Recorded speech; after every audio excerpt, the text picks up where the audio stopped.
Beep beep beep boop. Beep beep beep beep beep boo. Think it's everything. I hope. Everything is set. Everything is clear. Bada bing, bada boom.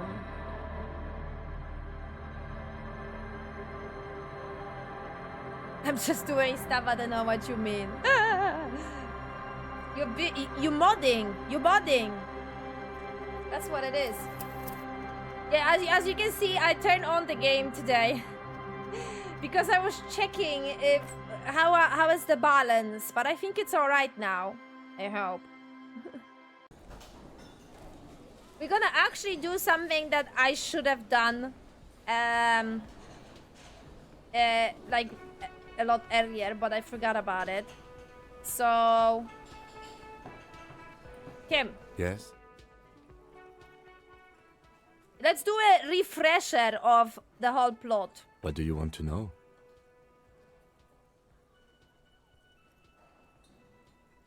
Can we go over the preliminary info again? What was that word? Preliminary info? Okay. You mean like a brief? Do you want me to brief you again? Brief, yes, that sounds good. 3 days ago, the RCM Emergencies Desk received a report about a security guard who was found hanged in Martinez. An anonymous caller said there was a dead body behind the Whirling in Rags hostel cafeteria. The cadaver had been there for 4 days. No one had come to investigate. I got to learn because I need to pack for my weekend vacay to my summer camp, so I hope you have an amazing trip. No problem, Van, I really appreciate the raid. Get some rest with your vacay. I'm jealous. I'm going on mine next month. I'm excited as well. Yay! Vacay is always good. Thank you for the raid again. And lurking. During that time, the victim had been stripped of his belongings. The caller did not identify him, but used the word lynching. There is an ongoing labor dispute between the local dock workers and the logistics company Wild Pines. I was told we should approach the death as part of this dispute. Why didn't we know anything about the caller? They, classier as we've come to suspect, didn't identify themselves in any way. The tone was muffled using a device of some sort. The desk could identify neither the caller's age nor sex. Why hide themselves? There's a strong prejudice against involving the RCM in what's seen as union matters. The dock workers' union is the de facto police in Martinez. Now it appears they've started executing too. We cannot allow that.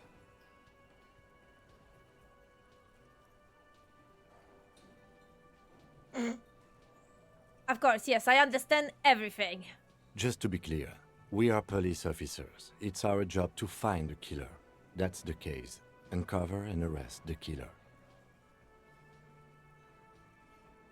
Yeah, and I forgot to ask him about this, actually, so because now we can do it.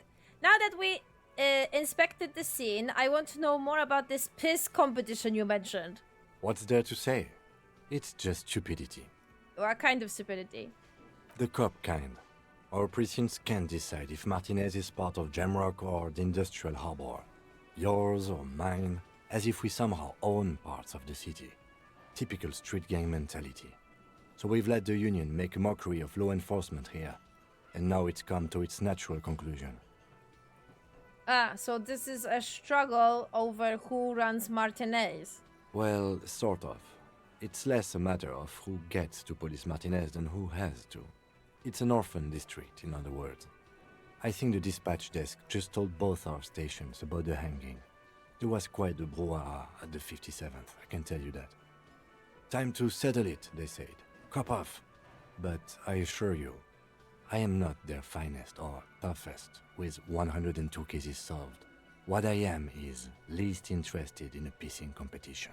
So he volunteered to represent the 57th, but not out of competitiveness. On the contrary. So you volunteer to spoil it? Yes, I am an unrepentant spoil sport. The lieutenant appears pleased with this.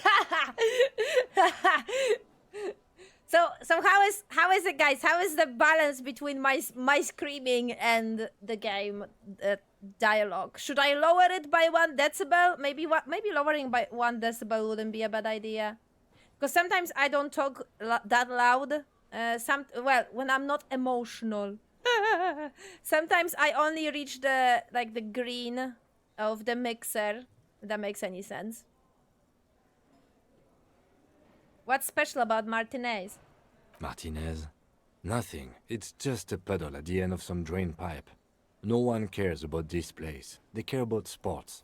Most of our colleagues don't even know how to get here. North of the interchange doesn't exist. A tremble comes over you. Another after effect of ethanol poisoning, perhaps. Feels like leaves do when they rustle in the breeze, somewhere far away, below the turbine. The 41st and the 57th.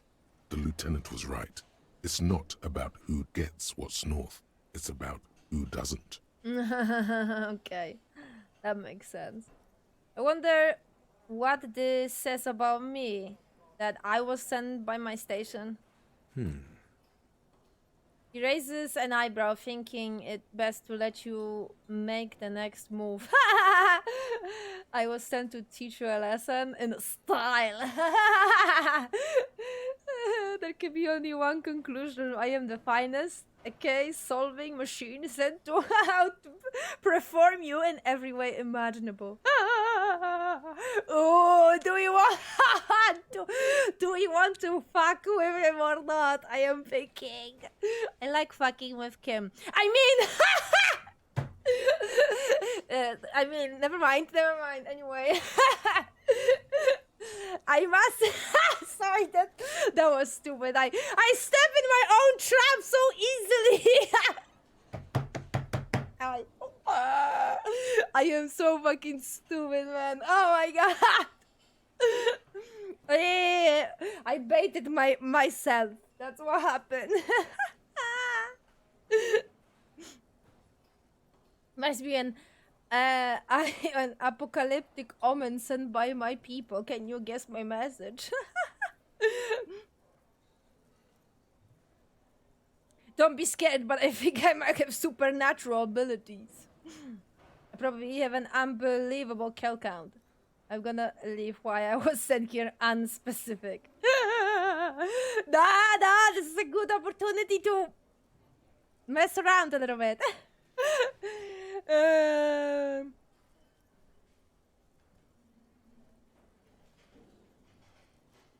I like this one.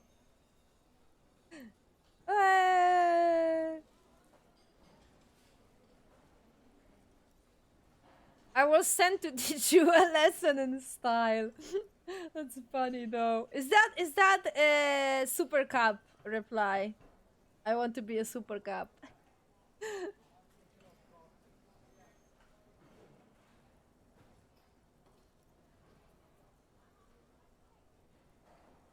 Or I can go with my crazy brain. But I don't know. Okay, second.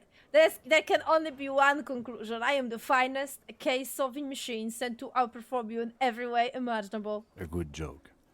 He does not actually think it was a good joke.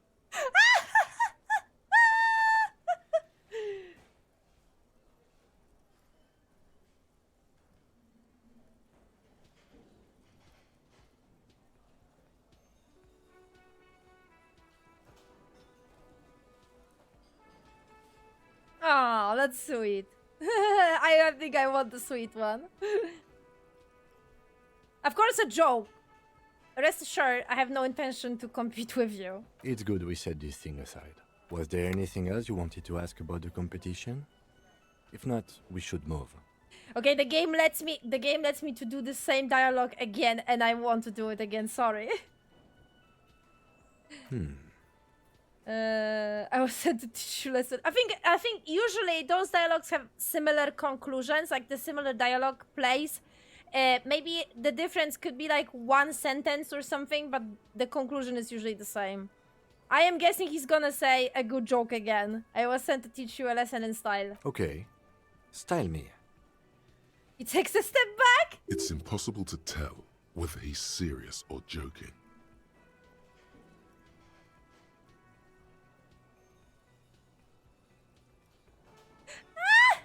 Okay, I didn't expect that.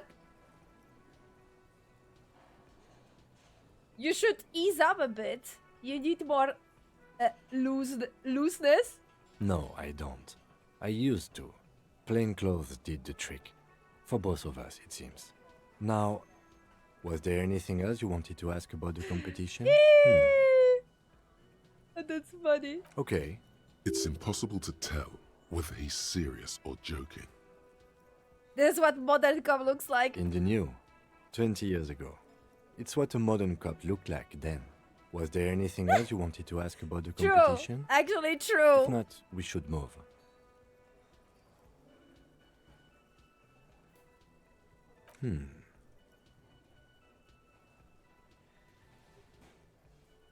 I must be... What's that word? An augury? An apocalyptic omen sent by my people. Can you guess my message? No.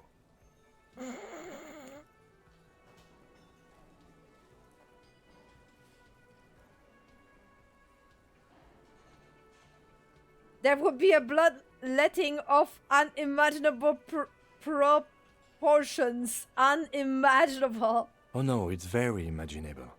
We fail to place responsibility for the hanging. The harbor company see the situation is out of control, so they bring in private military, maybe a gunship. The Union responds in strength. Automatic fire. Local law enforcement solving one little homicide decides nothing. Not solving it can have real and calculable effects. Things can always get worse. Matter of fact, augury, we should move.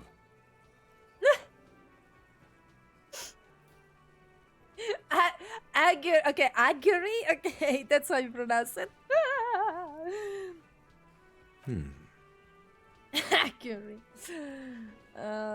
No, Better not to relay it. I agree. Too dark. Was there anything else you wanted to ask about the competition?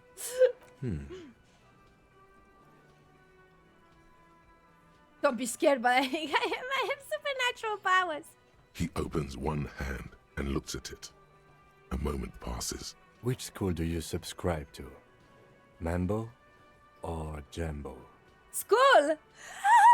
What school?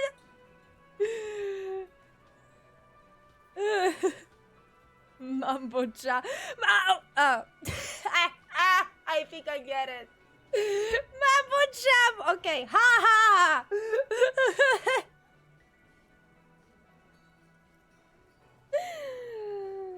Oh my god.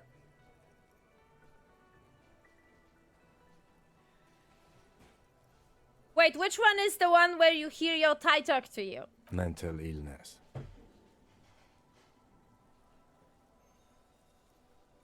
Because I have that. So, the 41st Precinct sent you because you are the most mentally ill out of all the officers at your station?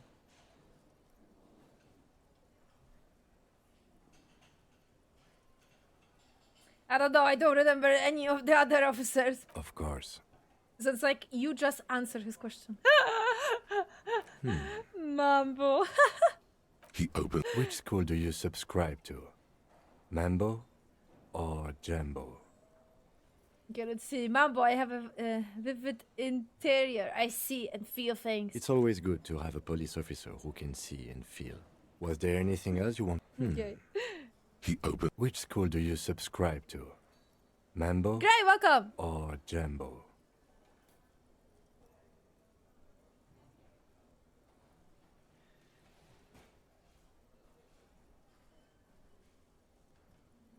I get those strange shivers from being hangover. Just before a chill whisks down my back. Whisk. Yo, game, chill. Hangovers do give officers superpowers. Many drink only to receive the gift. There is no gift. It must be repeated. There is no gift. It is meant as obvious sarcasm. Do not ask what the gift is. What's the gift? There is no gift. We should move. Oh, come on! He opens. Which school do you subscribe? Hangovers? There is no gift. It must be repeated. There is no gift. It is meant as obvious sarcasm. Do not ask what the gift is. It's nothing major, it just feels a bit strange, that's all. It is good to have a para-detective in a labor dispute. I can see why they sent you. Should we go? He opens. Which school do you subscribe to? Mambo or Jambo? I think I might have both Mambo and Jumbo. Just strange things, I get cold chills too. I didn't know that was even possible. It must be a great burden. It's both a burden and a gift. It's good to have an ambidextrous para-detective in a labor dispute. I can see why they sent you. Should we go?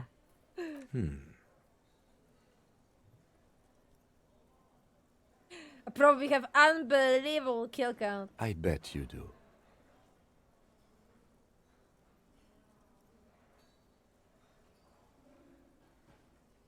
You're right, I am a super predator off leash like this. It's about to get very violent. It's a good thing you found that gun. I can see why they sent you now. Was there anything else you wanted to ask about? I bet you do. Why do you agree? The 41st is known to kill people. Often. He neither approves nor disapproves. Yet there is something more there. Something you can't put your finger on. Ooh. I only use lethal force with the utmost care and precision. It's a good thing you found that gun.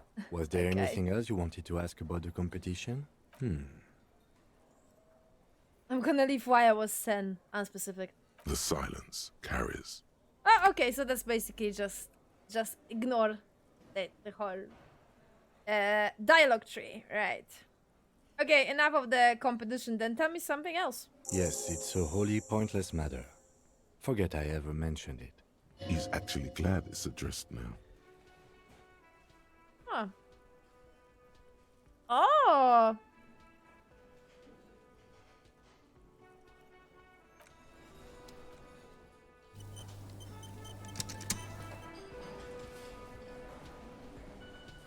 Yes?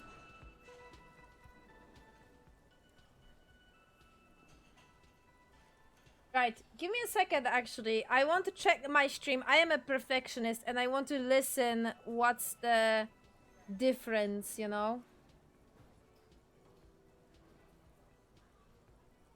With the volume balance. Is it too much? Is it too little? I am a perfectionist, okay?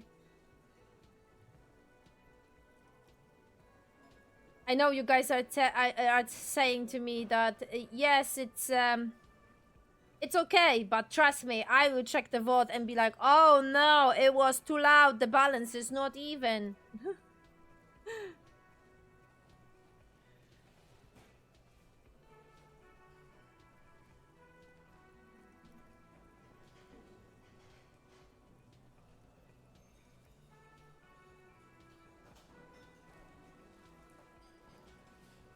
Alright. Wow, that's me! Sorry. That's stupid. Okay.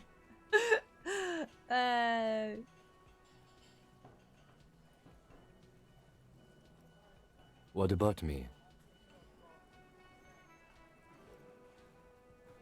Okay, I already do this.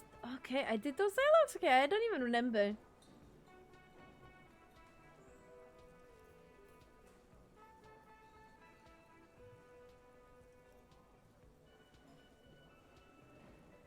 Finding no issue with the volume. The game dialogues is up with the same volume as you, which is fine if you don't need to talk over. You think? Okay, I trust your judgment then. Because that's what I was thinking, because like either way, I am talking only when they stop talking. I'm not talking when, you know, in the middle of the dialogue. I don't think this is a good approach when playing the story-driven game, you know, so...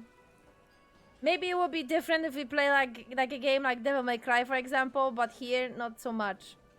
Yeah. But I am just worried that you know, sometimes I'm not that loud. Like sometimes I talk like this, like that, right? And this is not that loud. I only get insanely loud when something, you know, fun-worthy happens. Yeah. Good. Let's change the subject. Look at you. It's because you're a failure. They sent you to Slight, Precinct 57. What? No, that can't be right. Just think about it for a second. You're a raging alcoholic who showed up 3 days late and argues with his necktie.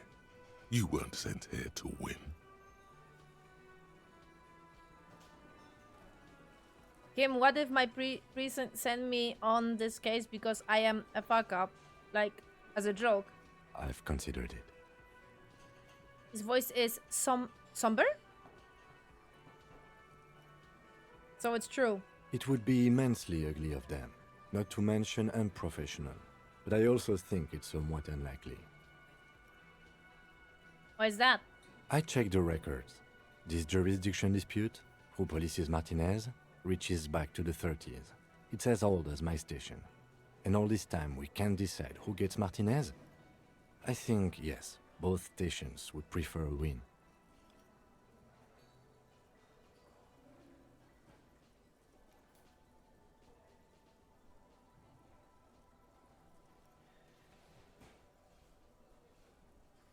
Ha! So you are the finest. I am the finest of nothing. You really see me as a safe bet? Safe? No. But you're old. You've made it this far. Something has brought you through. We've only just started working together, so I don't know what it is yet. But it's there. So no, I don't think they sent you as a joke. And even if they did, they are in for a surprise.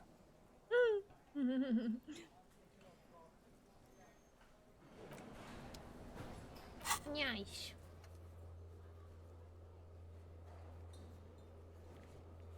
Okay.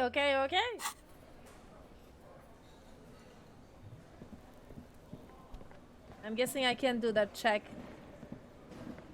Hi again, gendarme. Bye-bye, gendarme. Damn it, my homosexual underground.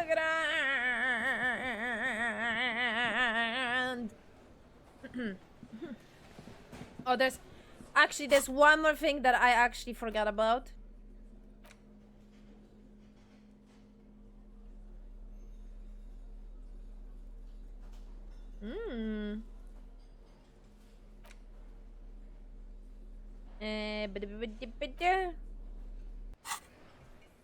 Quick save.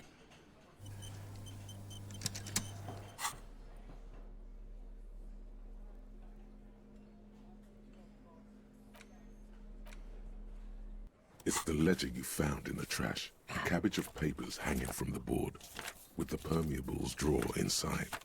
It's barely held together by a clip, then made complete by the faint smell of urinal cleaner. Interfacing. Okay, right. Do we have any clothes? Yellow.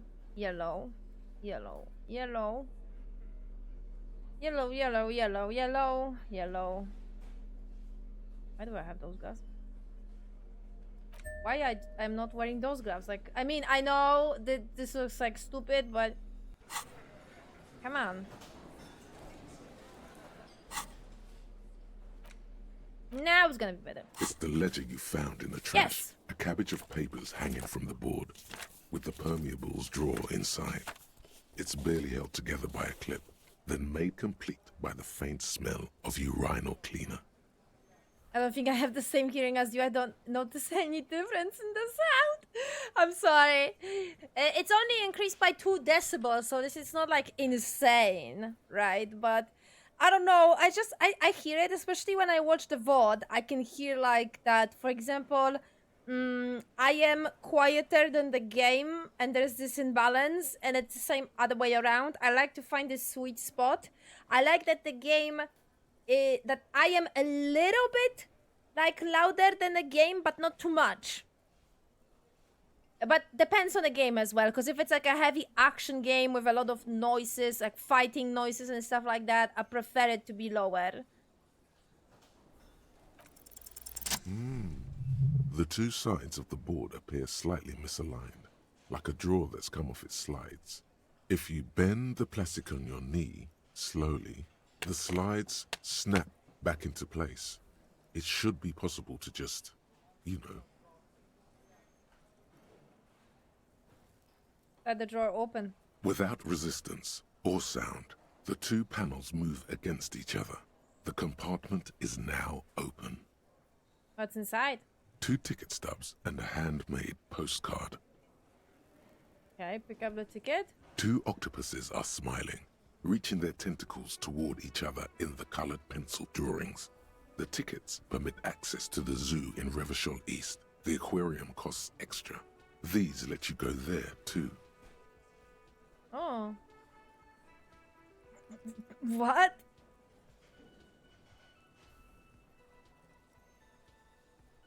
Why? Why? Why this? Fucking kill yourself, you asshole? The words just crossed your mind somehow. Why were they for? Who Who do are you they think? You. for? Oh. Okay. Weird. Thin wax paper has been glued to a piece of cardboard. Sounds like leaves rustling when you pick it up.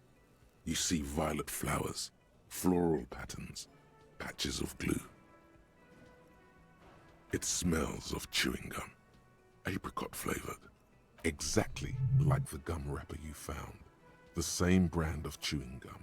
Oh, does it? Oh. So is that the?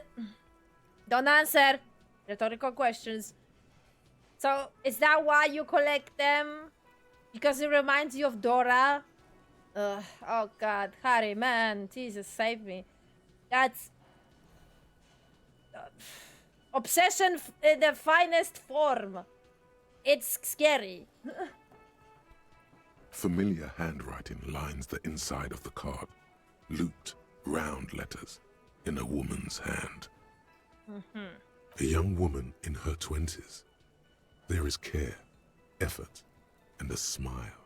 You think, although that is not something you can read from someone's handwriting.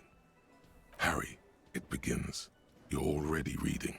I wanted to write you a letter so you can read it when you wake up. Maybe it will make you happy. Throw it away, please. No. But it will make me happy. Outside, you hear the wind howl. A sudden gale blows in from Martinez, flapping street signs and window blinds. Come outside. What? Far away and outside, the reeds hiss with desperation. Step out. Your hand shakes, holding the card. Every morning when I step out and you're asleep behind me, it says, I find a little piece of sadness in me. I carry it in my chest, down Voyager Road. Every step I take, it grows. By the time I reach the fuel station, it has filled me entirely. I step onto the light rail and look back. Sparks fall from the bow collector. I know it will be like this until late afternoon, when I get off the 42 and walk back to you. You. Every step I take will get lighter.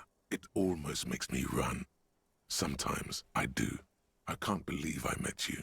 I can't believe the happiness I feel with you.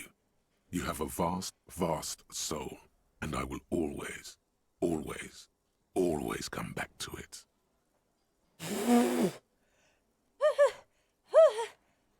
Okay, even me that can't understand this situation, because I was never in that situation, that type of situation. Whoa, that hit me. Woo! Considering the context, what's gonna if she wrote that when they got married, so when they were in their 20s and when the marriage was like nice and the relationship was nice. And considering where it ended up later on, whoa, oh god, that's pain. That is pain. Okay. Kisses, kisses, kisses. You feel the air sucked out of your lungs and the blood sucked out of your head. Everything around you gets dark. Small white dots appear. You feel the ledger slip from your hand. Oh no, he's crying.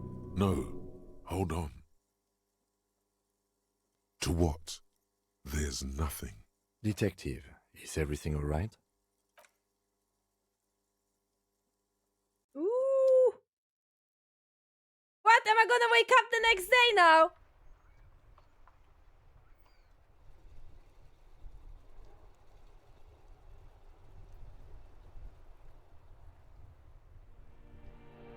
Eh? That killed me?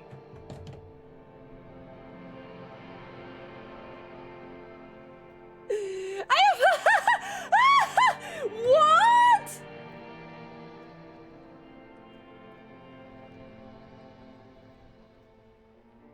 There is nothing. Nah, this is a bait. This is a bait. Again. Nothing sad, brother. No treachery, just blackout. Well, almost nothing. There is the ground below you, that's still there. And the small light that's on, fluttering, somewhere in the basal ganglia. That's me. Blue eyes, that's me. And who was that? Who was what? He speaks of the sickening longing, the unwell emotion. Even in the darkness, he's grasping for it. Still trying to hold on to the great sorrows slipping in the water. Slimy. No, I was cool. I am cool.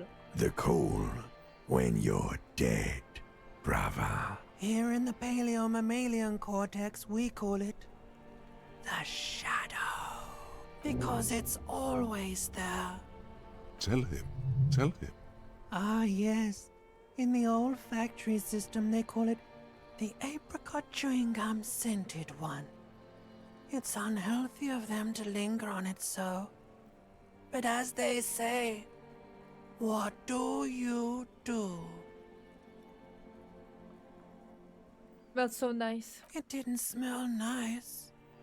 It smelled like betrayal. Was the X something the... Bloated corpse of the past resurfacing. No, it was beautiful. Beautiful. Believe me, stupid ape. Its lack of beauty was not the problem. Where is Vorgay Road? Vorgay? There is no Voyager Road. Voyager. There are no roads, no houses, no lights in the windows. It's all on pause. So my name appears to be Harry. Your name is fuck all. It certainly ain't Harry. Then what is it? Your name is passed out on the ground, dragged around by one of the other evil apes. They're taking you somewhere.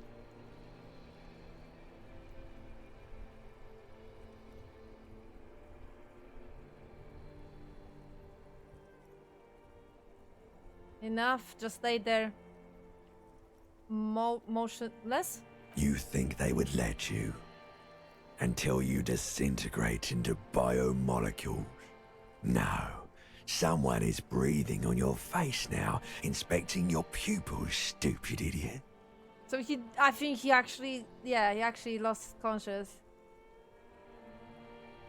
What is it? It's cold. Yes, they're pouring something on you.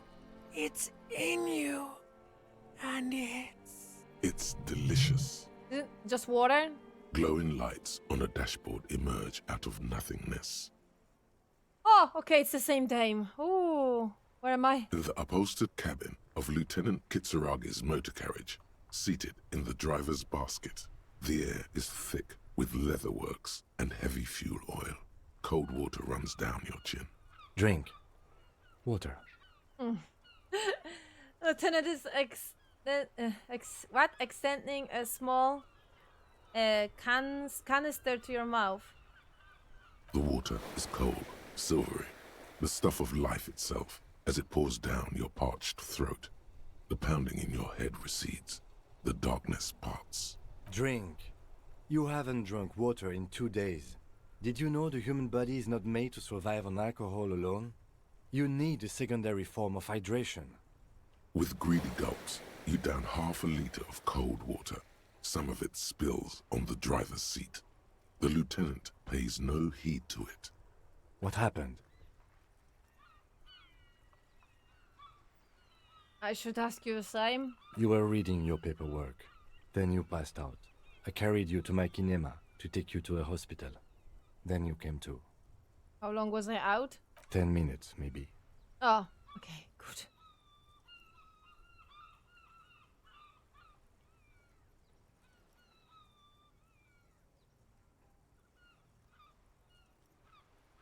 I came in contact with the burnout runs of the past, Lieutenant. That does sometimes happen.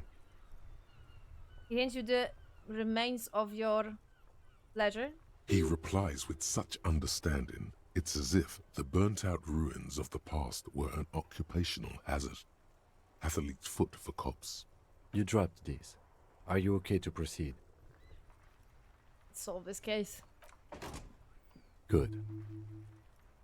The Ledger of Failure and Hatred is a special item that can be used both as an interactable and a tool equipped in your held slot for skill bonuses. What? Find it under the Tools tab in your inventory.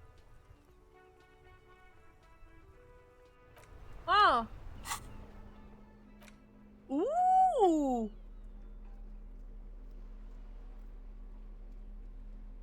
Okay.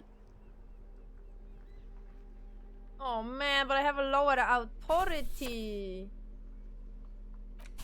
Oh. It's the ledger you found in the trash. A cabbage of papers without resistance or sound. The two panels move against each other. It's slight. Your hand shakes. You're flushed with adrenaline.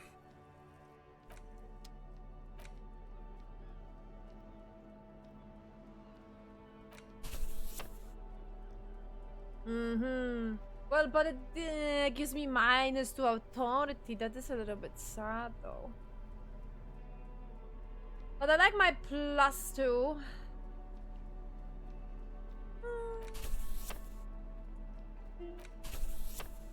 Okay, alright.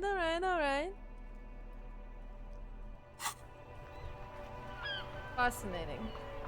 And I think I have some kind of thought that would be nice to do something about.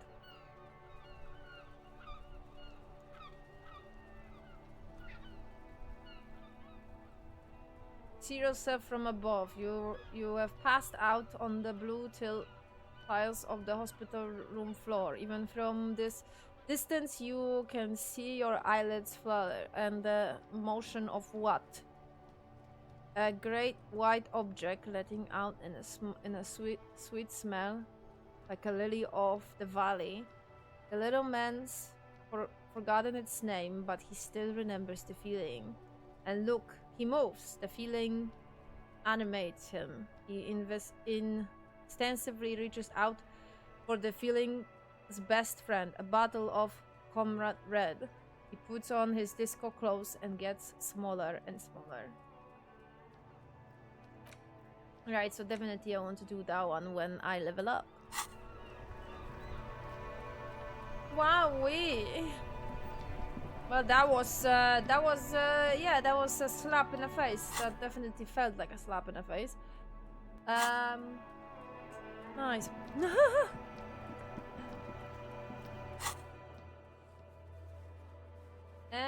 Okie dokie. Oh man, my super cup is only 11. Look at my good cup backup though. Whoa! Fascinating. Oh, I have a moralist. The biggest, I guess. Sorry, cup is 10. Cool. I'm trying! Here.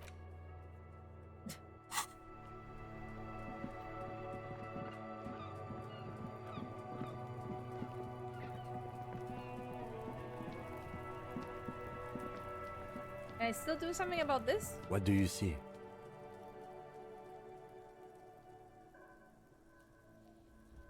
Our old soul wasn't in the back of the whirling. I don't know. They're about the same size. Not the same boat, no, but they could be the same person. It still doesn't rule Ruby out. People change shows, after all.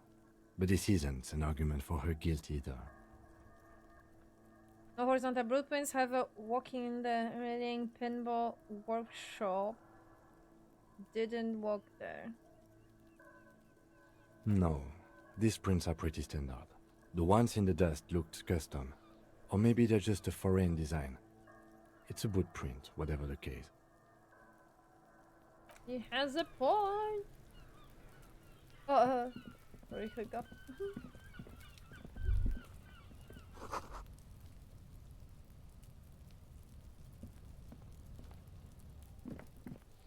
What wanna? Ah, yes, I remember what I want to do. I want to check that apartment, and maybe someone is there.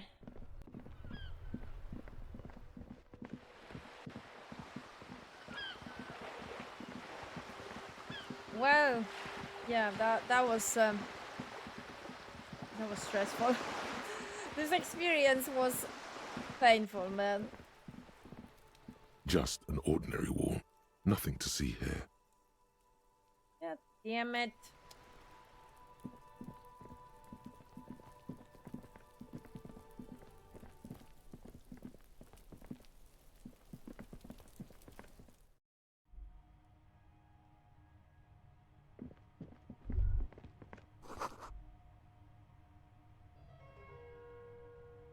A row of mugs sits on the shelf.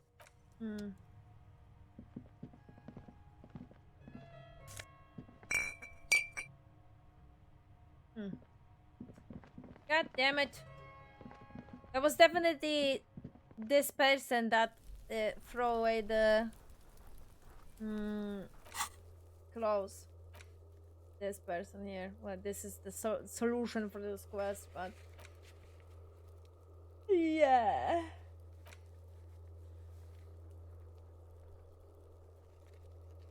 No. No. Become a man of plenty. Artist. The fucking quest is stupid, so I can't. Yeah, not fine. You're also missing. Okay, we can talk to Hardy Boys, I guess. Oh, but the authority is important. We're talking to Hardy Boys. Need to get rid of the freaking.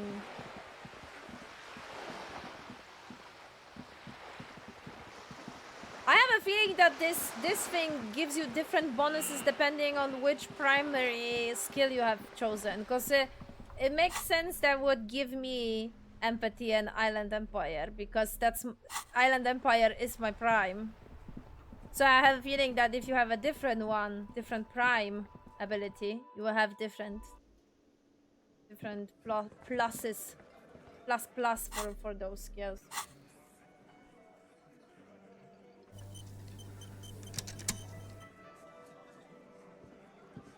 It's you again. What is it?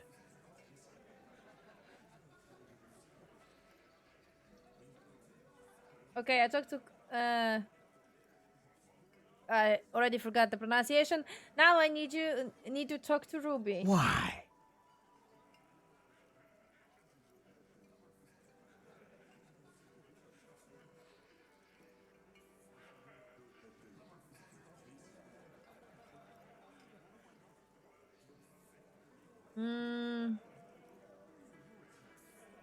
I'm going to level with you. She is the next link in the chain that leads me to Laylee's killer.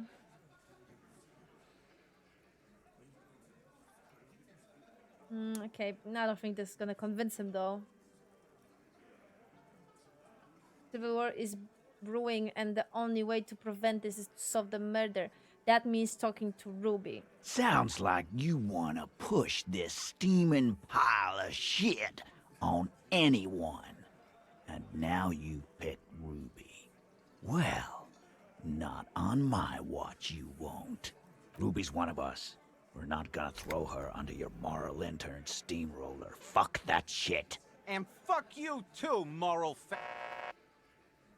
Ruby is missing. If you hide from the police in a murder investigation, you become a suspect. You know how it works, guys. That's nothing. That's just legalese. You don't even have a sound theory. I don't want to be rude, but we're trying to get some R&R here. Think you could fuck off now? I think we'll keep sticking around, Titus. No. You'll be surprised at how quickly a theory presents itself if you keep looking. Hey, show me the list. Oh my god, why is the list showing at the bottom now? A sudden flash of lightning in your neocortex. The hostel cafeteria is lit by its airy blaze. Floor plans, bullet trajectories, webs of human emotion, all channeled into a single thought. A sudden flash of... Okay. Why are you so sure Ruby didn't off him? Because she was here, all night, with us. He's cobbling together shit so he can put her away. It's Cop 101. She was here all night? 11:30 to 12:15? She was here during all that time? Yeah, with us, drinking, near the stage there. Didn't go out for fresh air for one smoke. No. In the whole 45-minute window, she was with you all the time. All right. She took a fucking leak, okay? For one moment. Maybe went out too. She has an operation to run from her lorry. We're not getting into what that operation is again, Culp. That's probably for the best. Don't break your stride now. And just 'cause she was gone for 5 minutes doesn't mean she magically got to the roof and shot him. I've been through this. It's not plausible. All right, we're in. We got Ruby unaccounted for sometime during the window. This was crucial. Now let's place her on that roof. You got his attention. Now don't ruin it by making weird claims. Remember, you can still mess this up.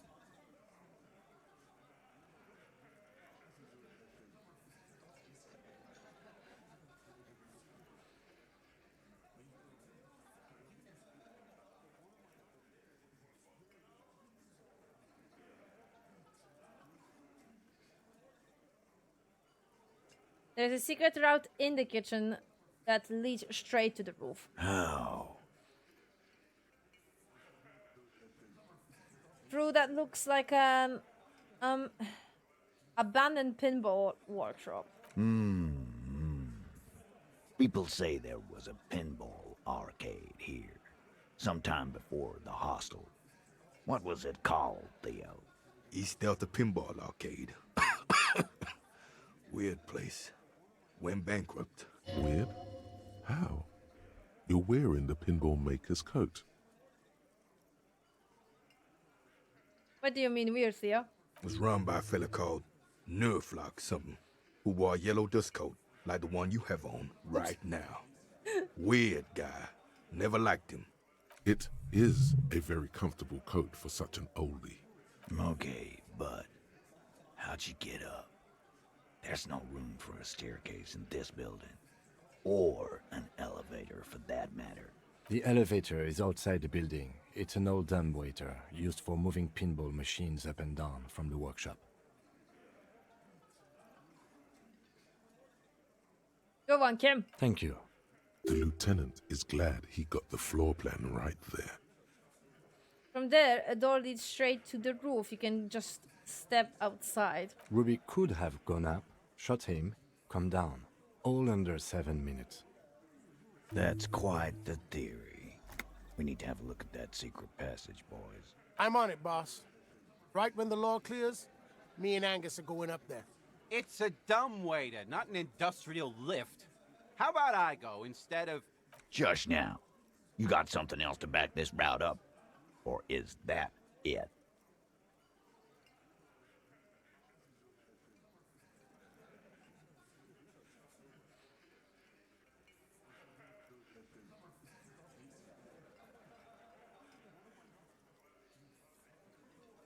I also found footprints upstairs in the old workshop. Footprints. Recent.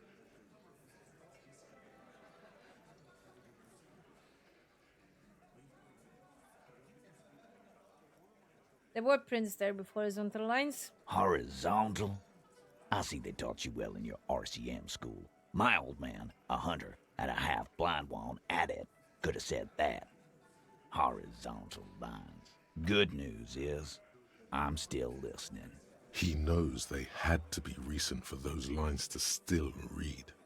This wasn't a failure. Nice.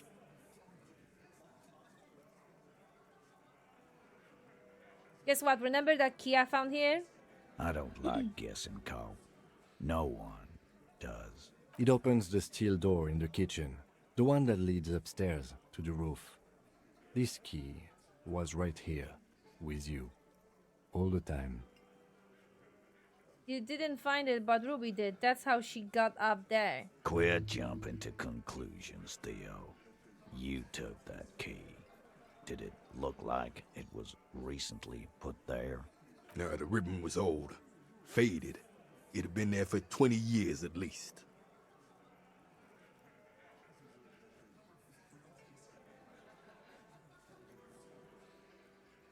You could have just put it back there once she was done. Why? This doesn't make sense. It's damn interesting, but it doesn't fit well, and you know it. It doesn't fit well, but it fits, and he knows it. Nice. Okay. Can I do all of them? Or should I not?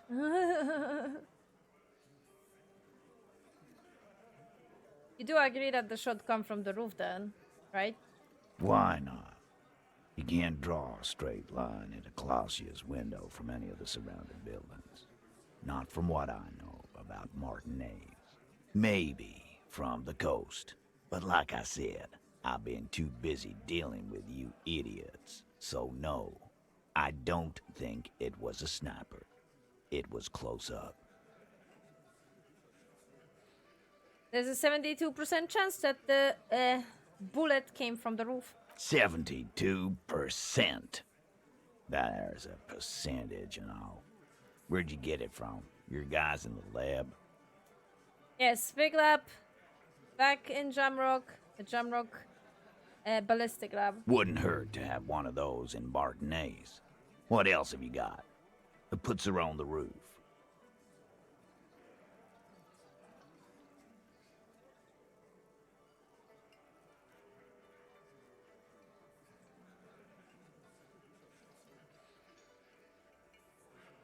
Have you noticed the winch out back on the other wall of whirling? I've seen the winch.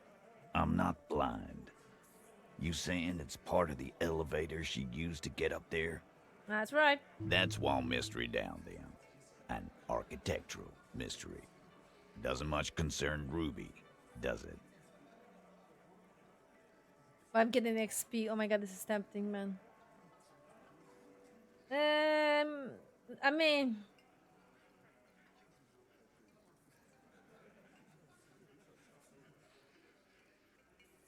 Okay, I will move on. Have we firmly established Ruby could have had access to the roof where the man was shot? Firmly doesn't go well with could've. There's a route to the roof. Me and the boys need to check it out. That's what we've established. But a route does not put that bullet in his head. A gun does that, and Ruby doesn't carry one. Phase 2. Murder weapon.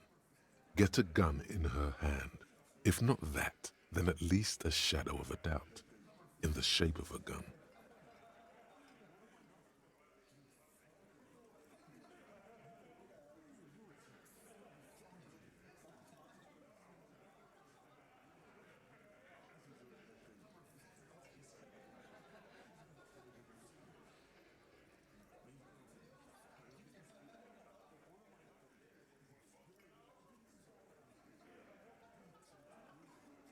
There is a small 28% chance that should come from beyond the roof. Yes, goddammit, I know what a 72% chance means. It means there's a 28% chance it isn't that. And 28% is no small chance either. Just making sure we are on the same page. It doesn't all fit. We are just sharing info, candidly. There are weapons like this just laying around Martinez. That looks antique. A Belle McGrave. It's inoperable. Where'd you get it? It was a cellar under the bookshop. It was hidden there with others just like that. 20, maybe 30 rifles, Titus. Also broken, but still, there were too many. And there must be other caches too. God damn it. We need to close that dump down for good. Okay, I see your point. There are guns lying around. Damn it. I thought we'd found all the old spots. Why was that still there? We just missed one. Ruby doesn't know this place, boss. Just these cops digging up shit.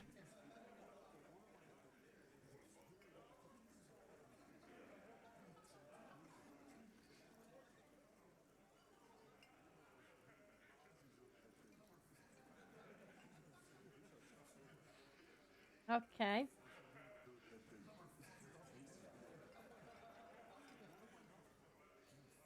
Didn't say I prove she had the murder weapon, just that we need to find her. At this point, I don't have it. God damn it, I should have... Okay, never mind. It's already done. I am not reloading. All right, Carl. Keep talking. I'll tell you when I've had enough. Pete, we're not seriously considering it, are we? Ruby wouldn't do this. Why would she do something like this? Phase 3. Motive. The last component. The big one. Get this and they'll give her to you. Remember, don't piss him off. That never works.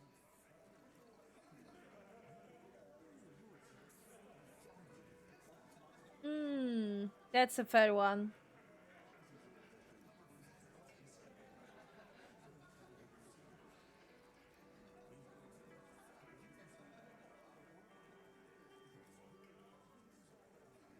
It's not why she killed him, it's why did she organize the cover-up.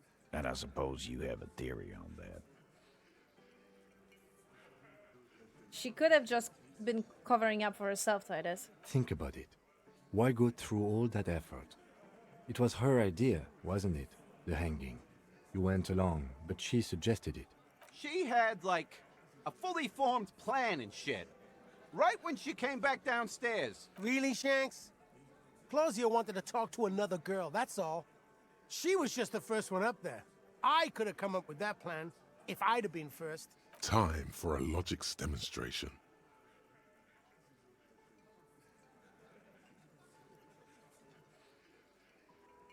Okay, Titus is assume you killed him. You're on thin ice here, asshole. It's a thought exercise, Titus. Think. You kill him. Get up there. Shoot him. Get down. Would you prefer to go on trial with your men as part of the lynch mob or alone for cold-blooded murder? Alone. I don't drag my men into shit with me. If she used us, then that's a serious violation of the Hardy Code, boss. But she didn't. She would never do that. Why aren't more of you defending her? This is fucking stupid, Titus. Glenn, I thought the same thing when she skipped town and left us in this shit. Oh, so he didn't rule her out completely. And she skipped town. This is good.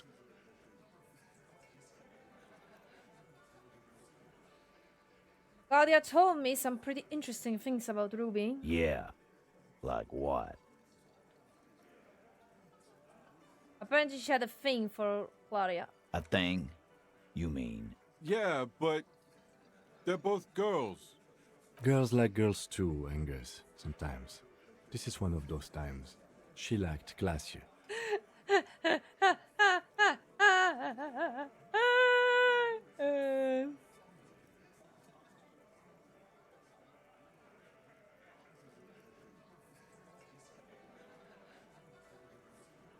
It's supernatural. What Kim said.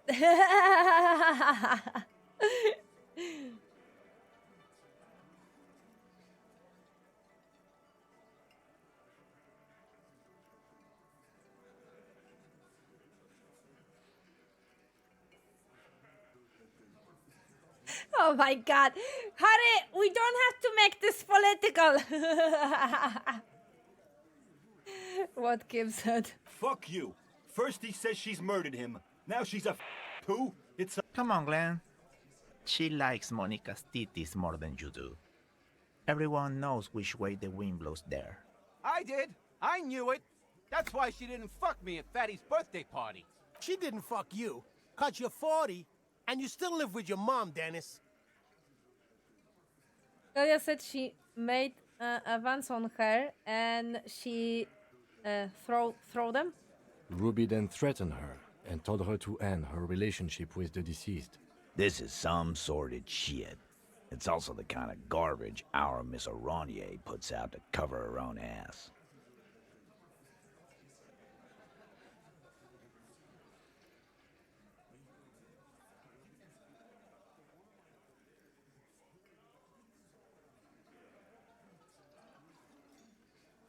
Well, okay. She did tell us when we were close to arresting her. Figures. But that Ruby is queer as cabaret, now that I start thinking about it. So there is some truth to it. And that's okay. Some are queerer than others. You can still be a Hardy. But if you bring your own personal shit into our outfit... And then, boss, use us to cover it up? I mean, that's just fucked up. If it's true. But it's not, right? And Claudia came downstairs to be appeared to know that something was wrong.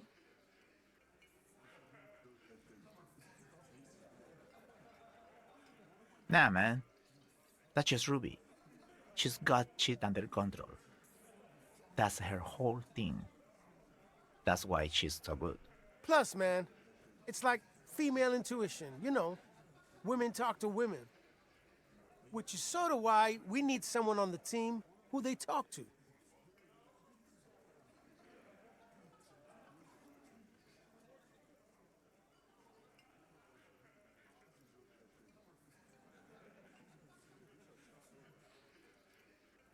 Or she knew what happened because she killed him. I can be sarcastic as well. Roll your eyes.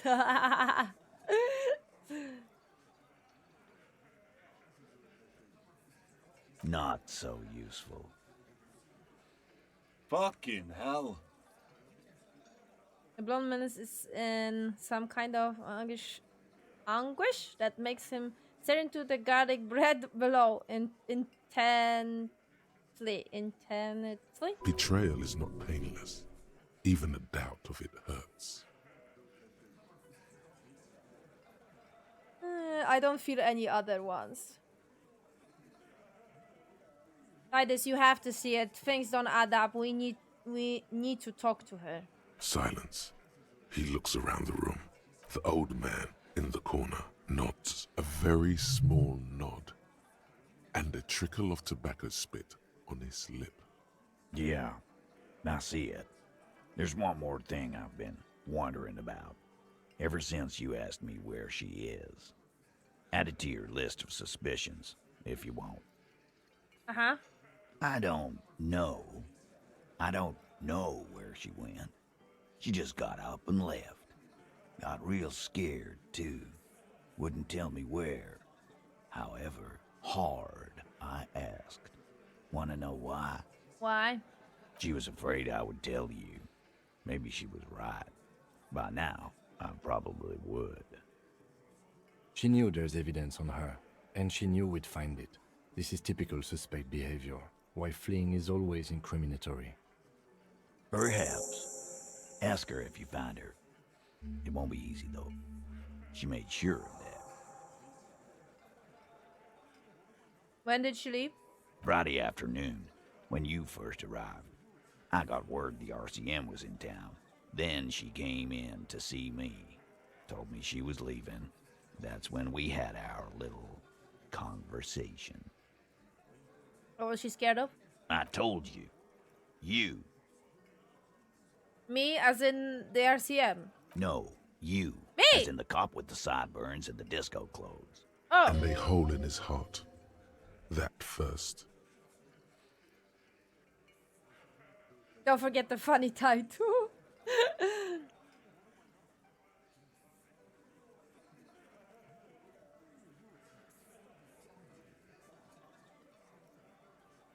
How can I forget? You and I are going to dance in the moonlight under a billion stars. You know, when I first saw you limping here, I thought she was paranoid or sniffing her own supply. But now I'm not so sure. What else did Ruby tell you about me? She said you have a funny taste in clothes and that you won't stop. Won't stop. Until you have something on her. She said she's heard of you from Jamrock. Oh. That you're a human can opener. Oh! That you play suspects against each other.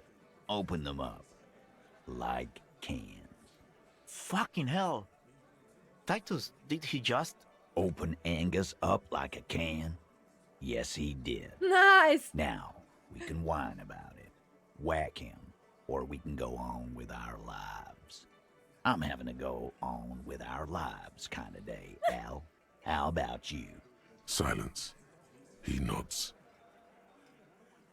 Is that true, Kim? I am a can opener? You are insistent.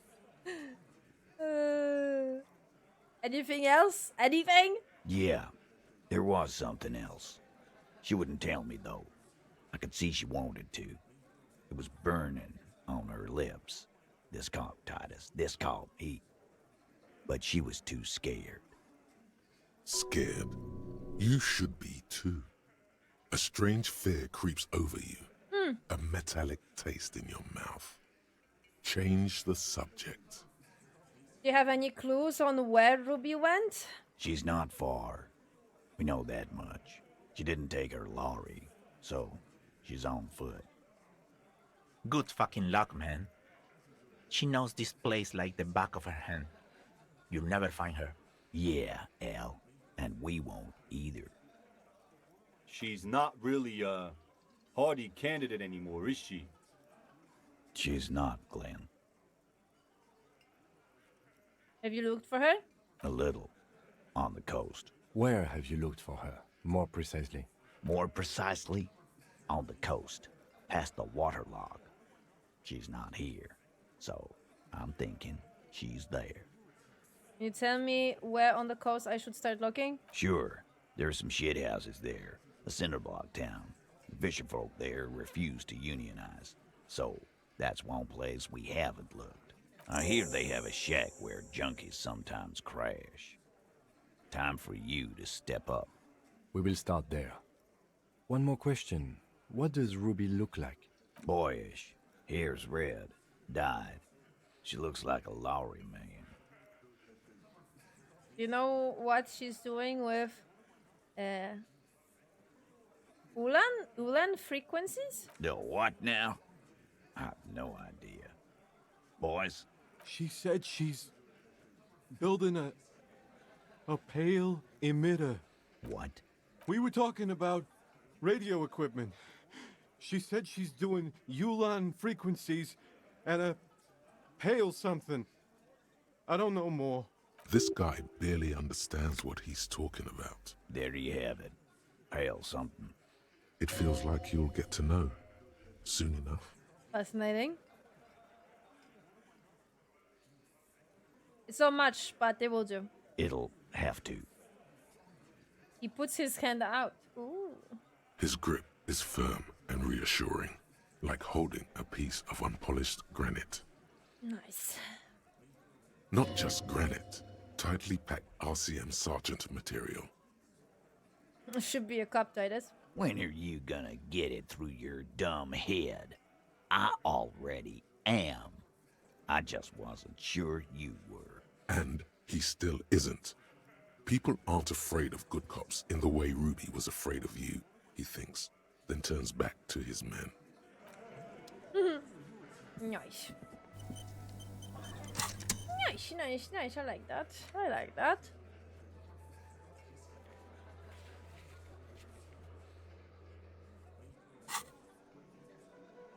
Coolio. Okay. Save the game.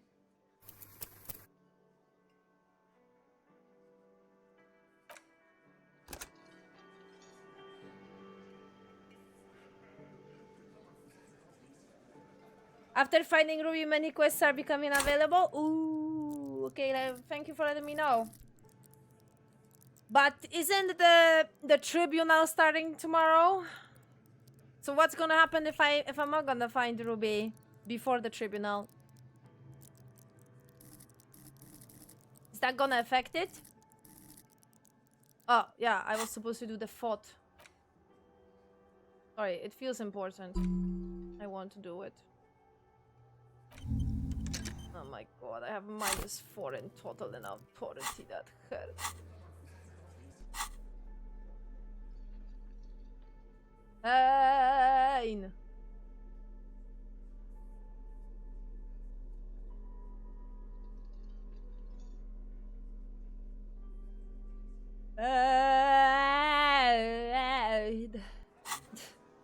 Don't ask.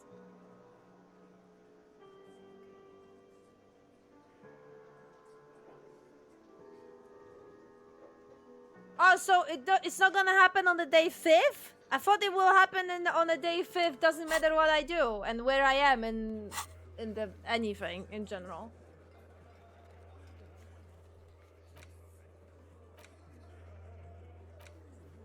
All right. What are we having? Find the starving. Okay, we don't do that. We are not doing that. We are not doing that either. Oh, right. We have to help kids. Okay, we have to help kids with the club.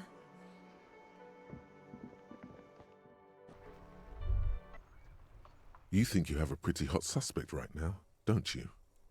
That Ruby of yours? Yeah, and? Notice how it came together without casting too much suspicion on Clasia. It was nice and Ruby-centric in the end. What do you mean? Anything strike you a bit off about this mishmash?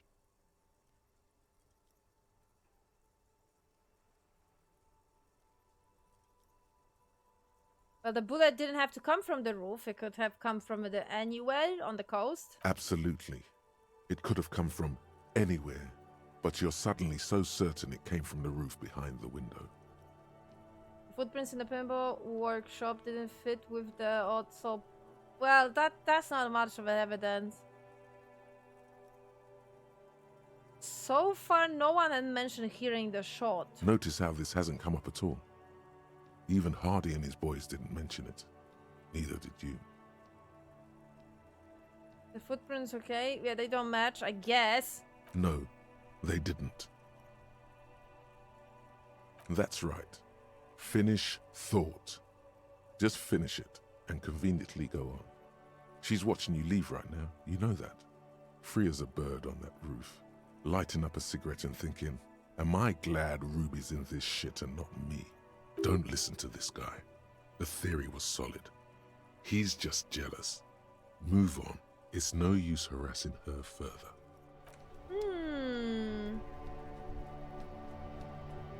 Fascinating. Fascinating observation, brain. But technically, I still need to check all those places in the fishing village area, so... I can. That's no problem. If I'm gonna find something, then... I will do something about it.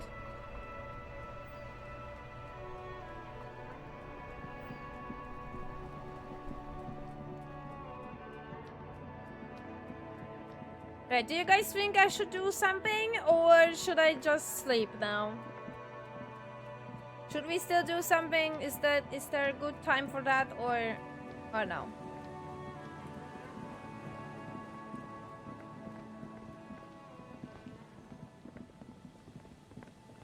Oh, right. No, not this way. Other way.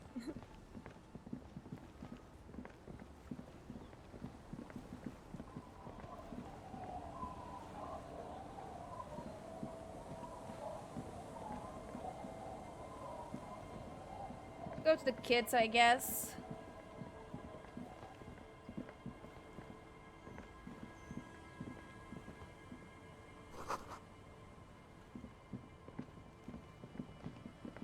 Time to put kids to sleep.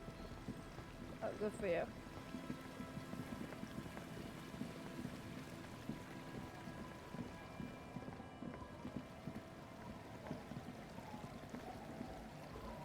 I'm gonna go to the kids.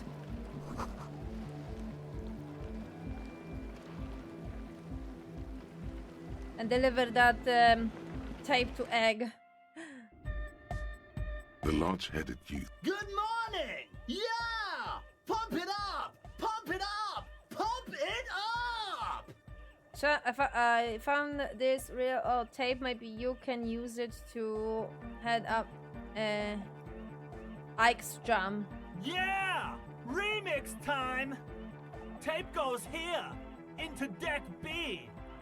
A hand on his ear, he listens to the audio through his headphones and shouts. Wow! Did you get this from Arno himself? A great excitement is bubbling to the surface within him. This is big. What do you mean? Listen, I'm just going to show it to you. Ready? Ready.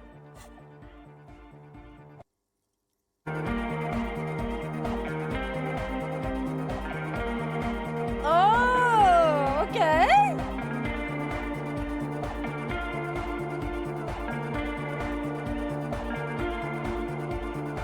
Wow! Here's that!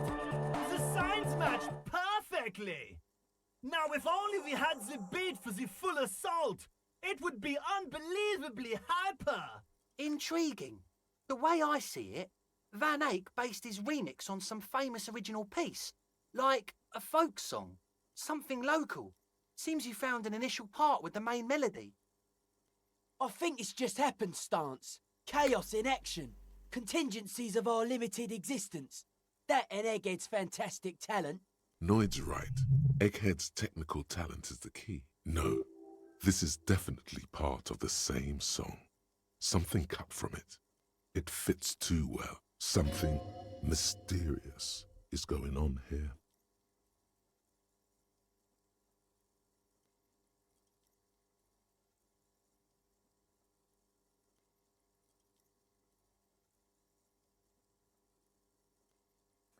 I agree. No, it's just luck and X had incredible mixing skills. Be how it may, if it fits, it fits! Bring up the volume! What about the bass? Do you have any ideas for that? Yeah, I remember. You said it needs more bass. You can't just leave it without a bass track. No.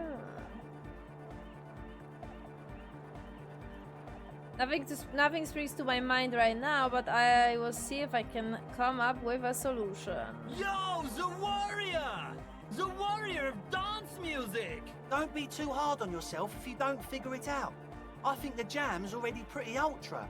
But it could be hyper! Hyper! Okay, so still.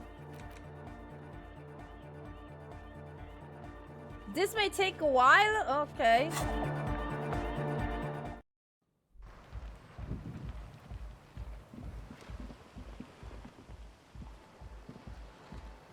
Hello again.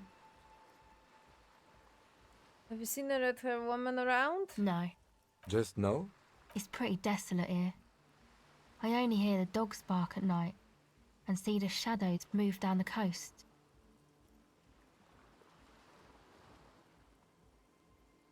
Considering what we are trying to do here, that doesn't look like a good sign. Superstition.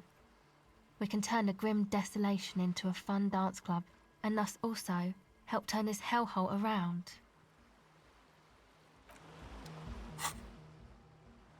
I have another thought. Maybe that's gonna help me to find that base. Or is the base actually an item that I can find? Lead me to the right direction. Nudge me in the right direction.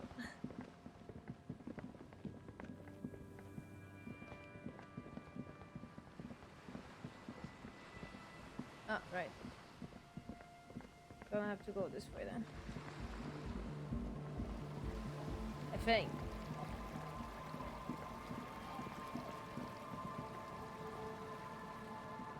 The church, right. We are going to the church anyways. Field of the shadow of a very large figure building far on you. Destination missing. Okay.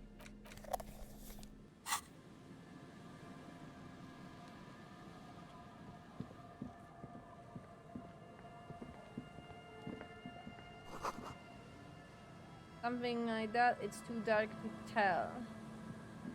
Shadowy altar. Okay. Saint Bern. Okay, it's the number of the street. Right, quick save. Let's go. Heavy wooden doors, more than twice your height, stand shut in front of you. The rectangular sea-worn ornamentation appears in stark contrast to the padlock, carelessly drilled into the wood. Inspect. The carving on the door is block-like and angular, like the church itself. Two large beams shoot downwards, sinking into the wood before they reach the threshold. The surface is smooth from the wind, but moist to the touch. We have a key The anyway, lock so... turns easily. You hear a click as the shackle pops open. Let's go. As you do, you hear the echo of the doomed commercial area, its black holes and dusty machines. Then the feeling passes. A great whoosh of air rushes into the dark innards of the church, as though rushing to fill a great vacuum. In the heart of the city,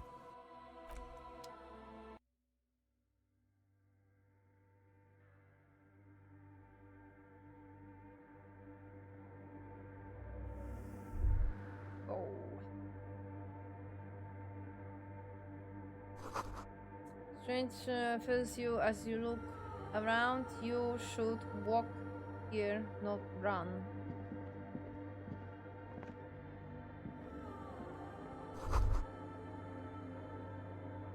Looks half finished. It's like he's trying to become one with the church.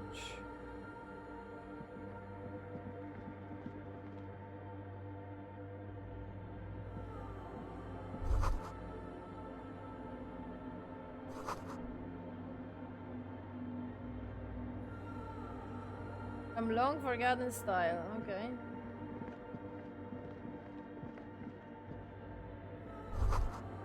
Full of complex. They look recent. What do we do with the radio frequencies?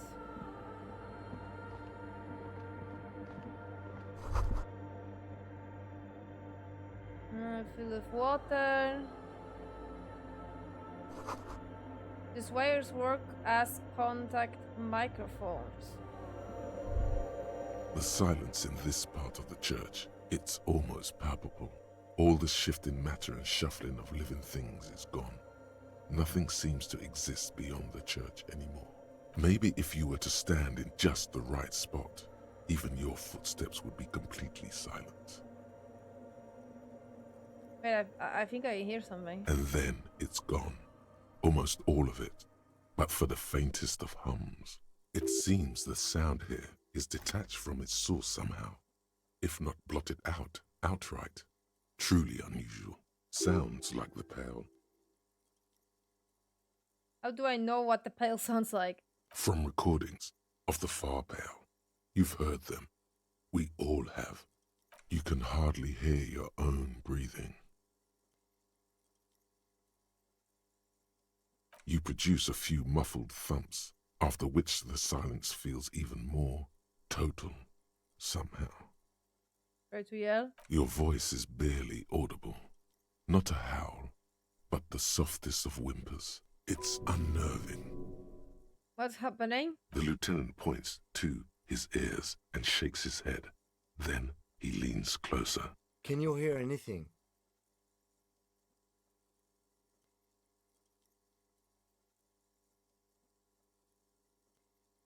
can hear shit. Almost nothing, and it's beginning to worry me. The church just has strange acoustics, some engineering trick. His detached tone conceals how uncomfortable he is.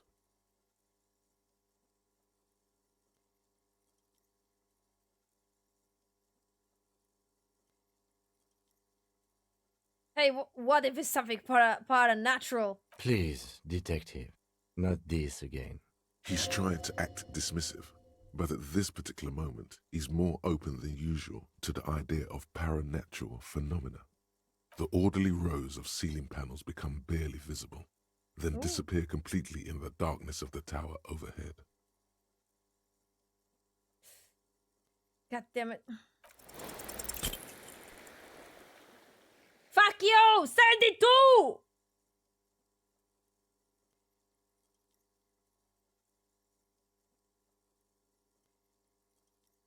Just darkness without end. It makes your head spin. There's nothing. You're dizzy and disoriented as you see dark and more dark rising. Officer, what are you looking at?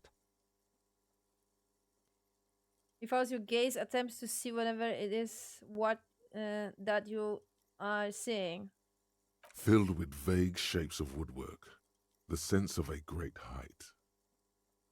It's like you see your own face reflected back at you in the vanishing geometry.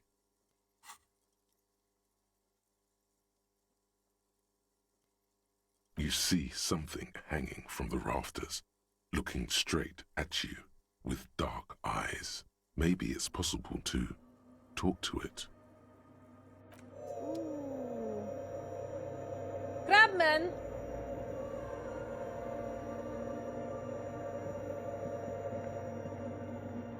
Is that a man? Looks more like part of the carpentry of the building came alive and is now studying you intently. The Crab Man.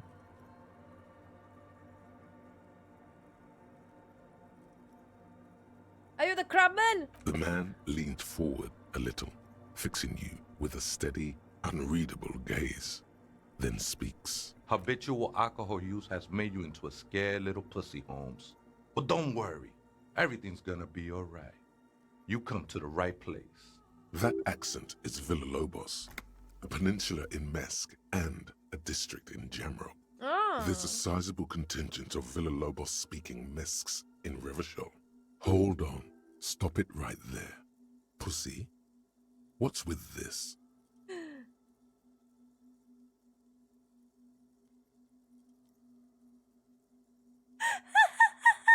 I'm not scared, I just don't understand why the female sexual organs have to be associated with weakness. You really got a case of frayed nerves, pussy.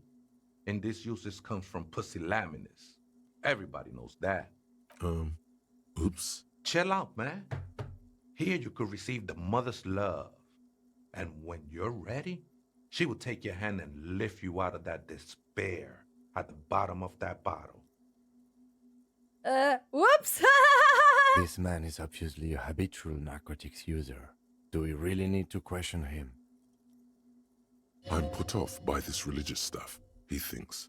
And maybe the ceiling climbing, too.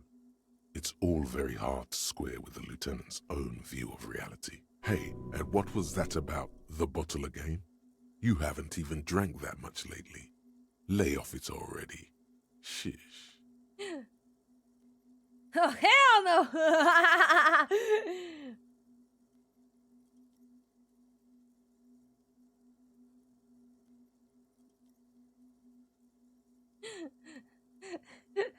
I'm a policeman. I need to talk to you about police things. I don't know anything about alcohol use. I guess I have a bit of a problem and it's been getting out of hand lately, but... Está crudo, way. I see deep inside you. Your body and your spirit are suffering greatly from overindulgence. And you don't even know it.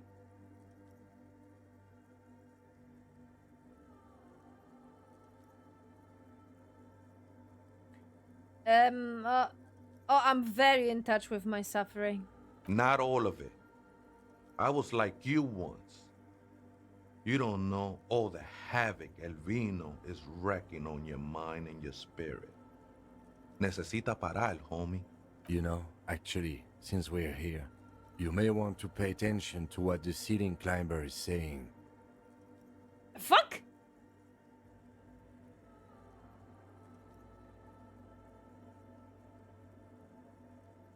Excuse me? What? Where is an option? Where's an option? Kim, what the fuck? Why the change of the approach so drastically in like 2 seconds?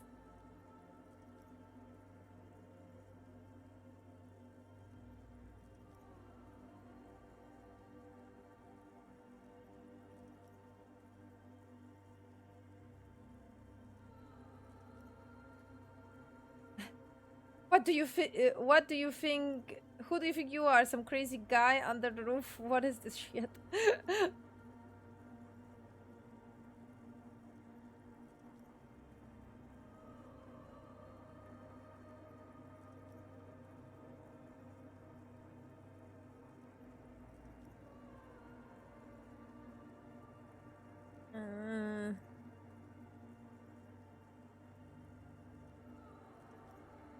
I am confused. Seriously, where is the option to? What? Kim, you good? You feeling okay?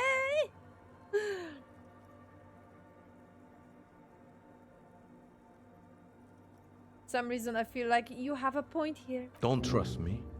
Trust the mother. I'm only the messenger, Holmes. This is the Church of the Mother of Silence. You are welcome here. You have no idea what the fuck he's talking about. Is he just trying to throw you off your game? Whatever it is, he's quite confident about it. Just look how gracefully he sways.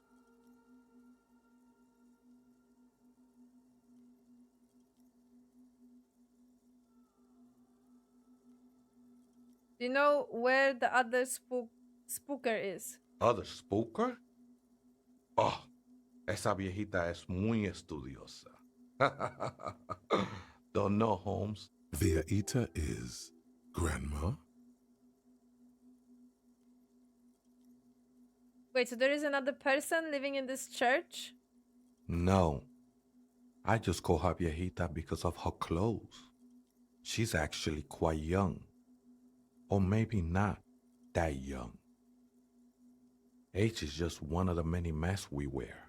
Wait, what if it's Ruby? Did it ever seem to you like she was hiding here from something?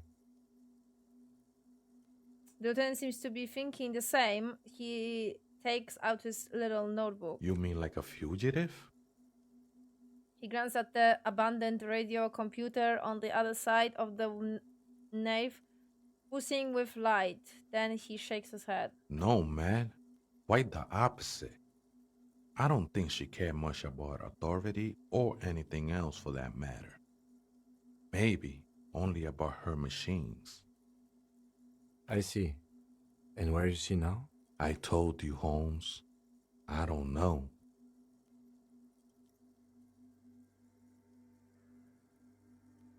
How can you not know that when you both live here? Don't really follow her comings and goings. Just see her typing on her computer now and then. We got different interests. They've got nothing else to tell me. How she looks, what she does, who is she? I'm afraid not, Essay. You just have to wait until she comes back, or search through her radio computer.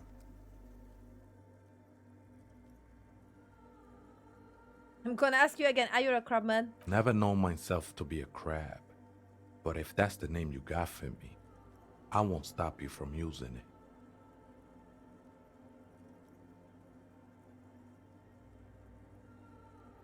Sorry, you weren't moving like a human.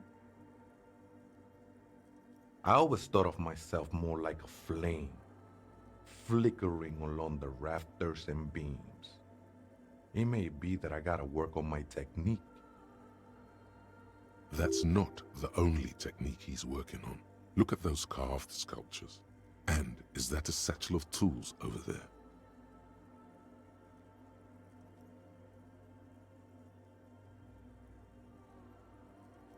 Did you also carve all those sculptures? Sure am. Whittling wood used to be something I just did to busy my hands. Now I use those same hands in service of something greater than my own restlessness.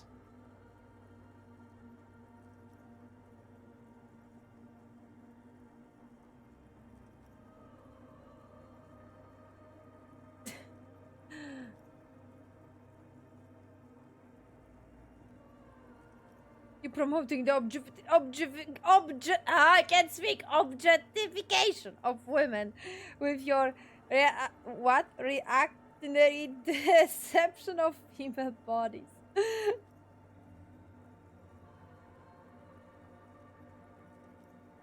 Honestly, I don't get it. All those figures look half finished. It's all just for the mother, man. No need to overthink it. Where were you before you become a crabman and a wood graver? I was in a gangway, but my memories of that time are fading. Most of them are already gone. So many people losing their memory. A certain pattern of doom. Nah, ese, it's not like that. Best thing that could happen to you, losing your memory. Do you remember your name, sir? Tiago's my name. But those syllables don't mean much to me these days. A name isn't just your identity, but also, so to speak, your place amongst your fellows, your place in the world. I ain't got no use for such a place anymore. My name is Harry. That's just the thing, Holmes. None of that matters. And nothing else matters. He ignores your hand. Glimpses a mere shadow below the ceiling. What are you doing here? This is a special place. There's a perforation in the world up there. A way out into nothingness. This church was built around it for purposes of veneration. I circled it, nurtured by the silence bestowed by the mother. One of these days, I'll be pure enough to go drink from it directly. Who is the mother of silence you keep talking about? Oh, that's no simple question, Ese. She is one who can be painted or sculpted. She is a cavity in the dark beyond sense. She saved me, but I couldn't describe her to you. No one can, Holmes, and no one ever will. What will happen once you drink from this perforation? I will be incinerated, but not destroyed. Finally, I won with the state of the world before reality began. That sounds a bit like substitution behavior, no? You know a thing or two about that. You sure you didn't just switch one drug for another? It's not like that at all, man. It's just faith and joyful service. Faith is kind of a drug. I heard that before, Way. And I know I can't convince you on the spot. But think, when's the last time you woke up from silent communion with a hangover, regretting what you did last night? There are drugs darker than alcohol circling your system.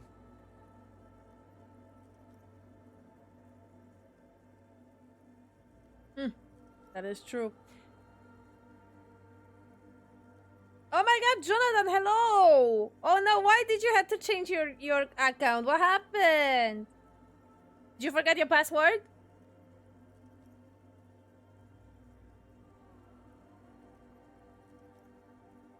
I think love might have been my drug of choice, and I think I'm still hanging over from it. She took you for a good spin, huh? Don't worry, bro. That love is but a drop compared to the ocean of the mother's love. The mother will eat all of you and never spit you out.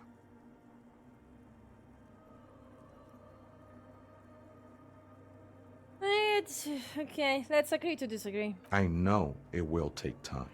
Don't sweat it. I know it will take time. Don't sweat it. Oh, a mistake. I think he recorded 2 attempts of that line and they didn't get rid of the one attempt. Personally, the second one I think was better. That's my opinion. I still don't understand what you're doing in the church. I'm a seraph, Holmes. I sing the Mother's glory. You should sing for me. It's the Superstar Cup. I ain't from no Marietti, if that's what you're thinking. And the song I sing is silent as the mother. Got locked out to code authorization. No! Oh, man. Well, I'm glad that you're back with a new account then.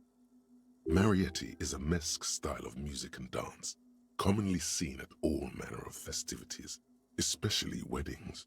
It's delightfully quaint, owing to its peasant origins. He lost his cool there for a moment. Seems you hit some nerve. Where did you even find this place, this church? Hard to say. I think I did some construction work here, back when I still had material worries. Up there, I realized what the true purpose of the church was.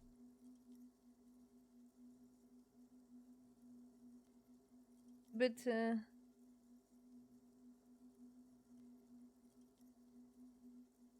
I think there is like 2 or 3. Yeah, I mean, yeah, it's fine. That's understandable. I am still impressed that they were capable to voice this game in general. Like, my god, I would never thought that would ever happen in my entire life. So, applause for that. But yeah, I mean, yeah, I think there was like one line of Kim has this like weird distortion on the mic. And yeah, this is a second mistake that I could hear. This one here. Been spending a lot of time here ever since. The past is nothing to me now, eh? It didn't belong to me. The sinewy figure lingers on the wooden beams, blending into the shadows. You have been long here. Do you know why the church was abandoned? Police raid a while back. Did you witness it? Not really. Or at least I don't remember much of it anymore. The mother's love has done its job. That's what's so great about the mother. It lets you forget about everything.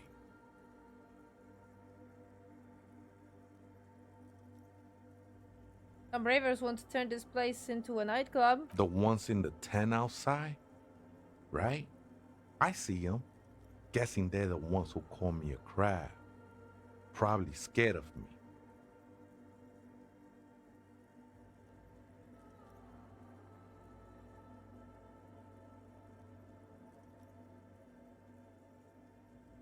So what do you think about the nightclub, that is? Why not? They wouldn't bother me none. I'm usually way up there, imbibing. Ain't no music on earth that can reach where I go. Might even be nice to have some company. He said that in spite of himself. He's more attached to the human than he'd like to think. Tremble. The time is now. Ta'ola. What? Time for the show. For Ta'ola. The hallowed time of fear and disintegration. A countdown has begun. All will collapse on itself. The world will disappear into a single grain of blackness. All sound will be muted. All life will scream. Hola? What's that? Ulogu Theodos. Xeno Zausin. Ipoli Osidien. Echondes Fronisin. Okay, we summoning Cthulhu. Very nice. Wait, what? When did this countdown begin? Monday morning. The moment you arrived in this reality are the first crack in the sheer face of God. From you it will spread. Okay. Yes, you spoke the words of the Palindropos and the houses of Pericarnassus. Items, people, even words will tumble. All will lose its meaning in the coming years. That is why you marked yourself. Am I sure it's not just a joke or some kind of coping mechanism? It's totally also a coping mechanism. Nice. I'm a little afraid. So you should be.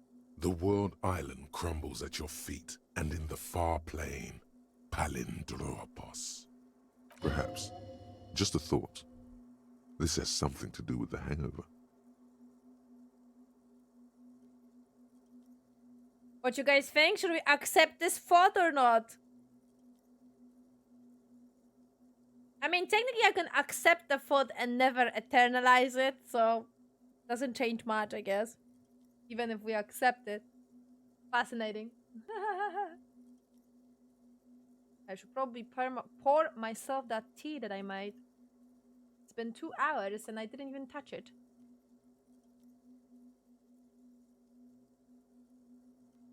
Ola. I am just fascinated that maybe if we eternalize this thought, we're gonna get some kind of story related thing. Like something related to our past, for example. Like maybe like a better context of something. That's the only reason why I am doing them.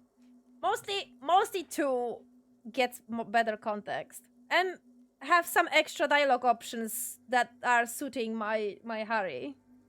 The face of the woman fractures. There will be herd killing. We all become vapor. Hope of the apocalypse. Okay. We got 2 thoughts actually. Wasteland offer. That's actually temporary research bonus. Contact Mike. So stupid. When did I got that one? Wait, when did I get that one?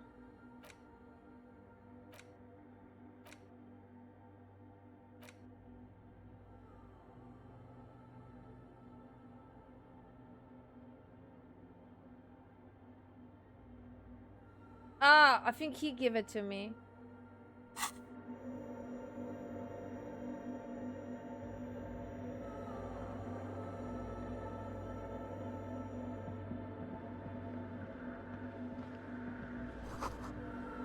Crack glass.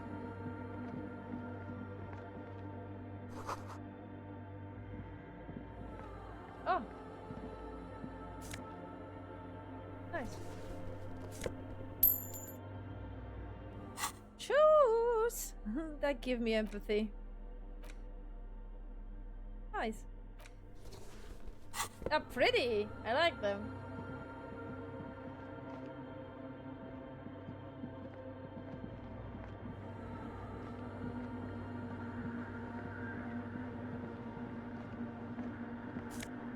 Oh, a scarf.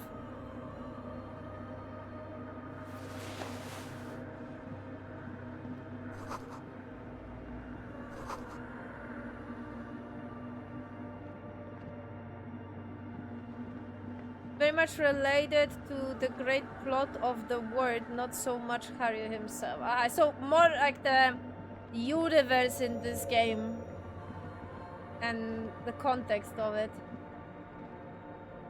Fair.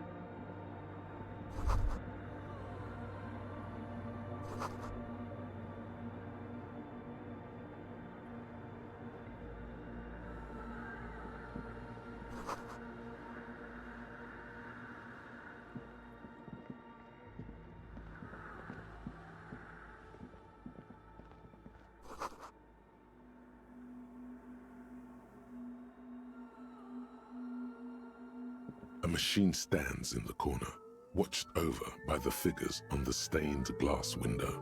It's turned on and quivering with soft electricity. Another radio computer.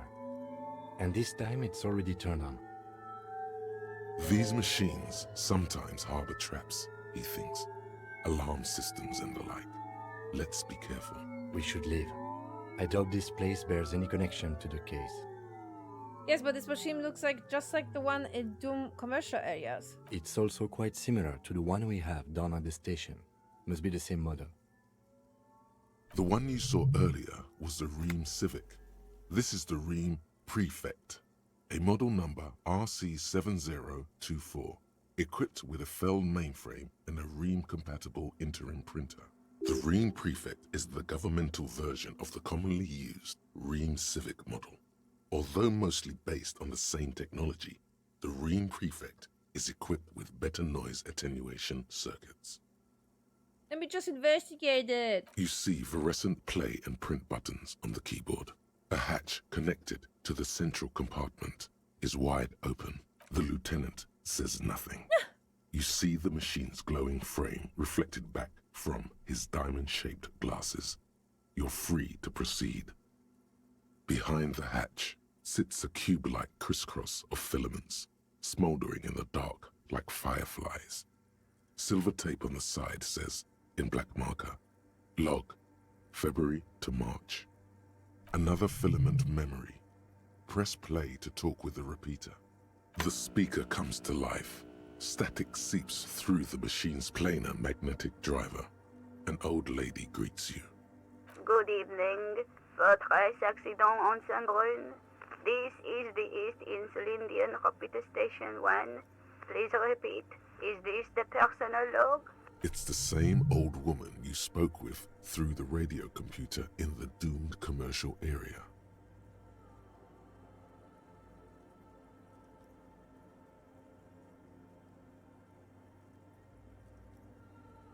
I look inside the... I can greet her.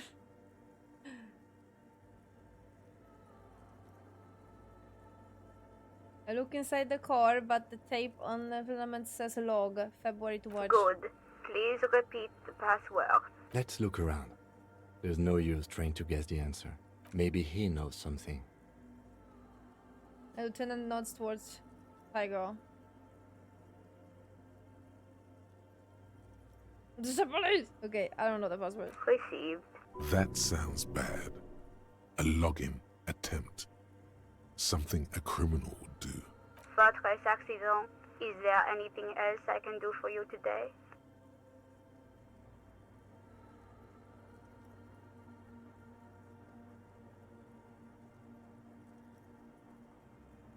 Fortress, what? What's that word? Accident? Like the one in the doomed commercial area? I have two machines registered to this company name in Martinez. One on Saint-Brun, the other on Rue de Saint-Ghislaine. Saint-Brun. That's the church. And Rue de Saint-Ghislaine? That's the doomed commercial area. Anything else I can help you with? Ivani, it's me again. How are you? Good, thank you. Please repeat. Is this the personal log? Okay. Sleep well, votre accident. The machine's keyboard is still... Okay.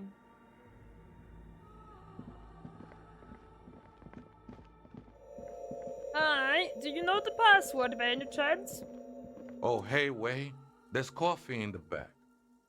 Oh, wait. I meant the mother's love. Where is the coffee? Where? I need it, actually. Have you, by any chance, heard that Vieta set the password to her radio computer? Too many times, Esse. You need it for something.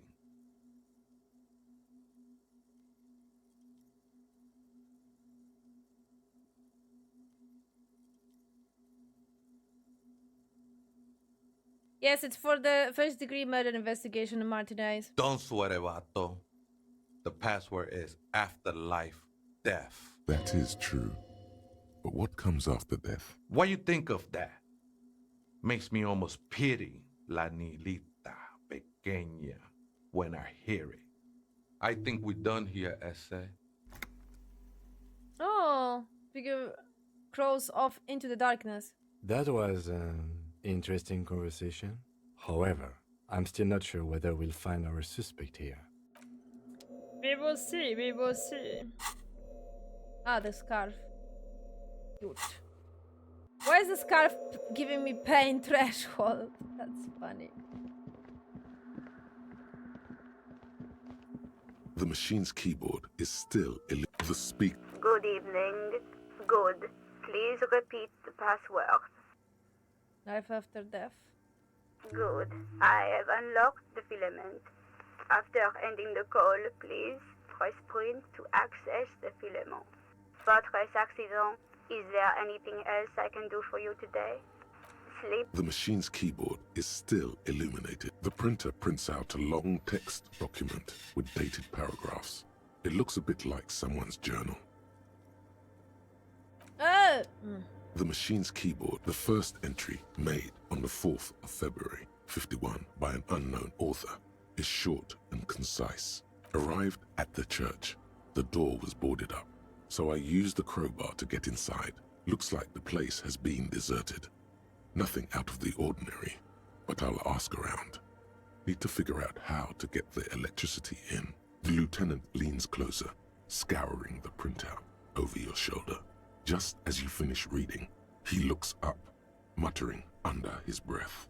4th of February. That's over a month ago.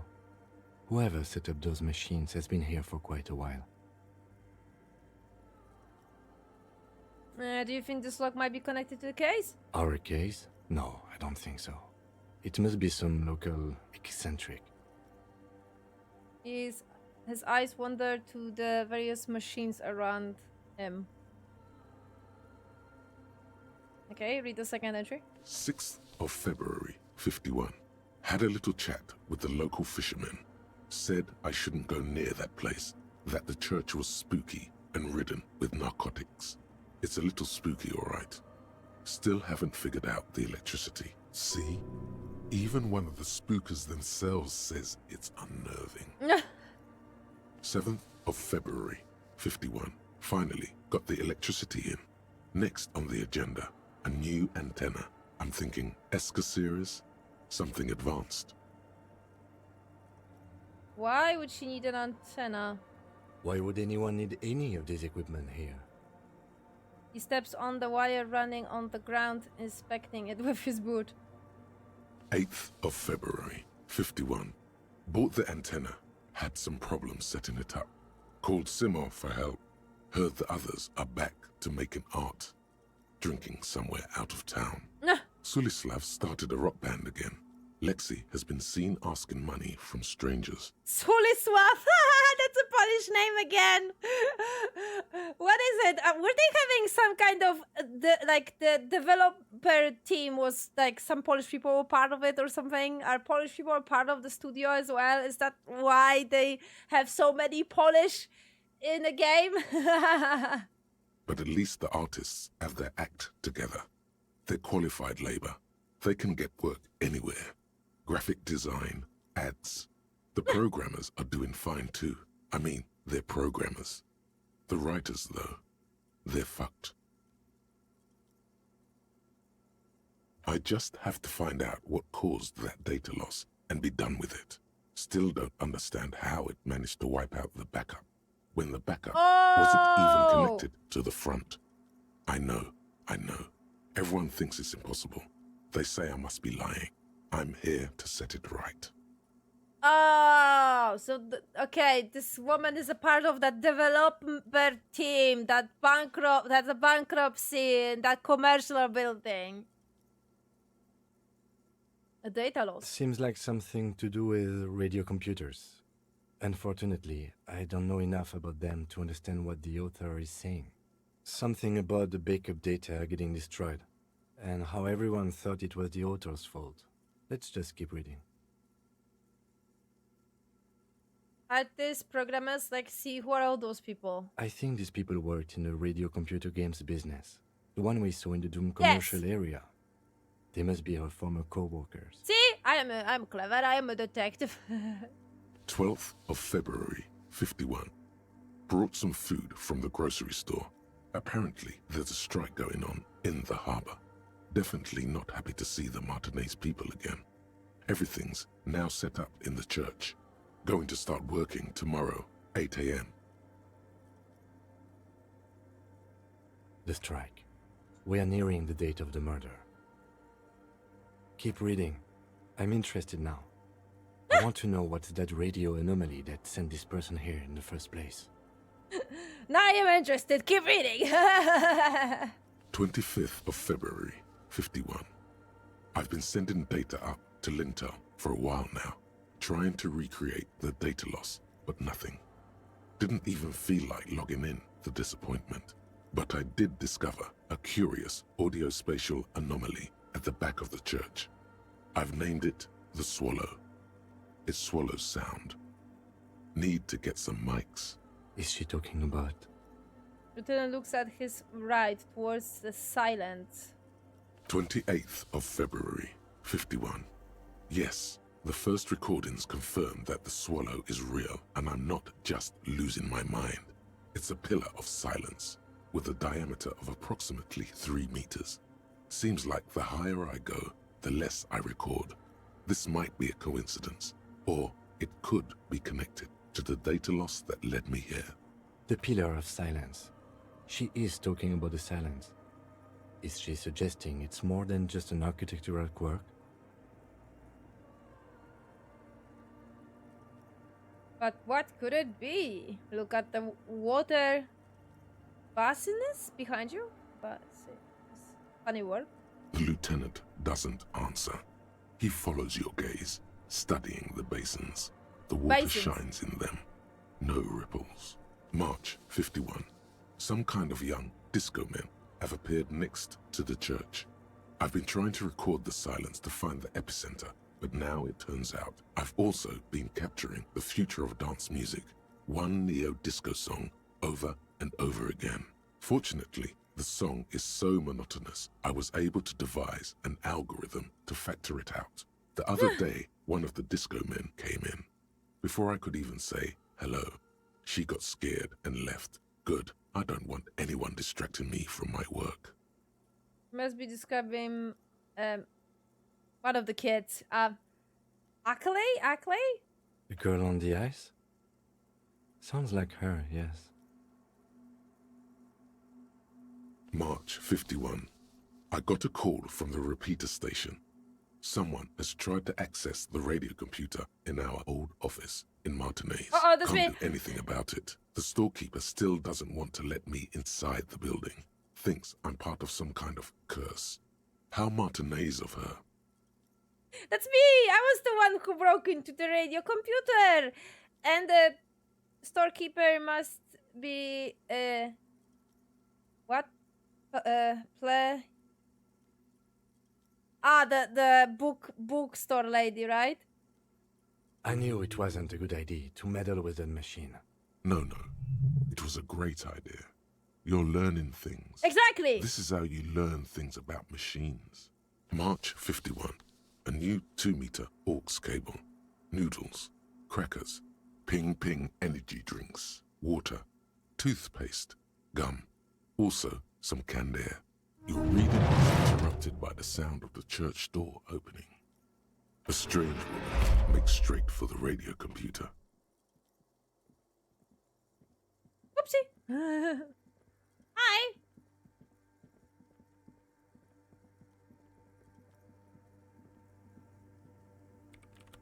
Breaking into my radio computer, I see. She glares at you as she holds down the off button for several seconds. The machine reboots. Yes, you are breaking in, but not into her radio computer. You're a master circuit bender. I do apologize for the intrusion, madame. We are with the RCM, you see.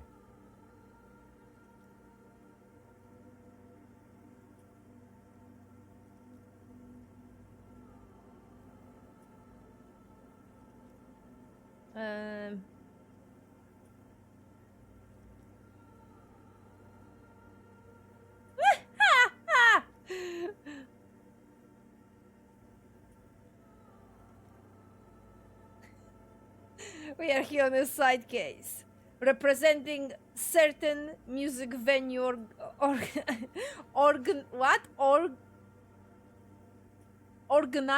Okay.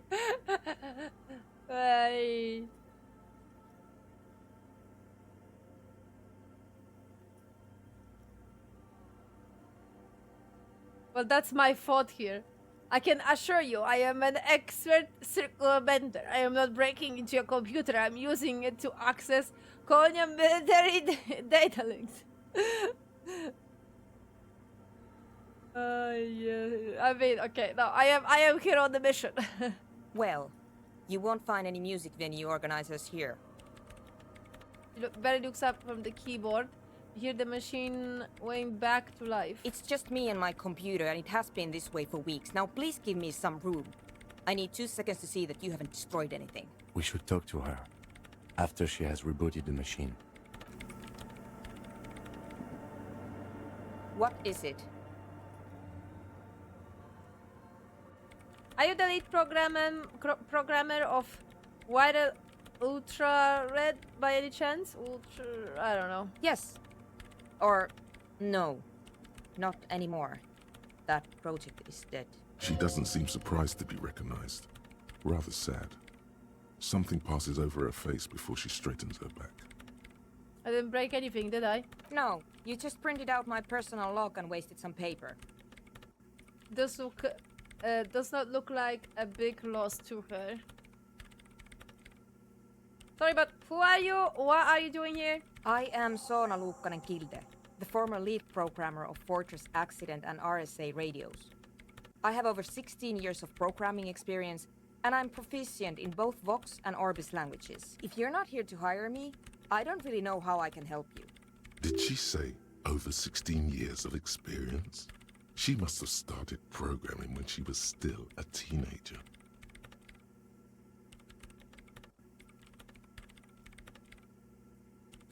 Why are there so many machines in this place? I brought them here. These are my machines. Please don't touch anything. Why do you need an antenna? I use the AR1 as my RAIM prefix processing unit. RAM prefect. That's your radio computer, right? Mm-hmm. And that antenna, it is processing unit? Yes. You really don't know anything about radio computers, do you?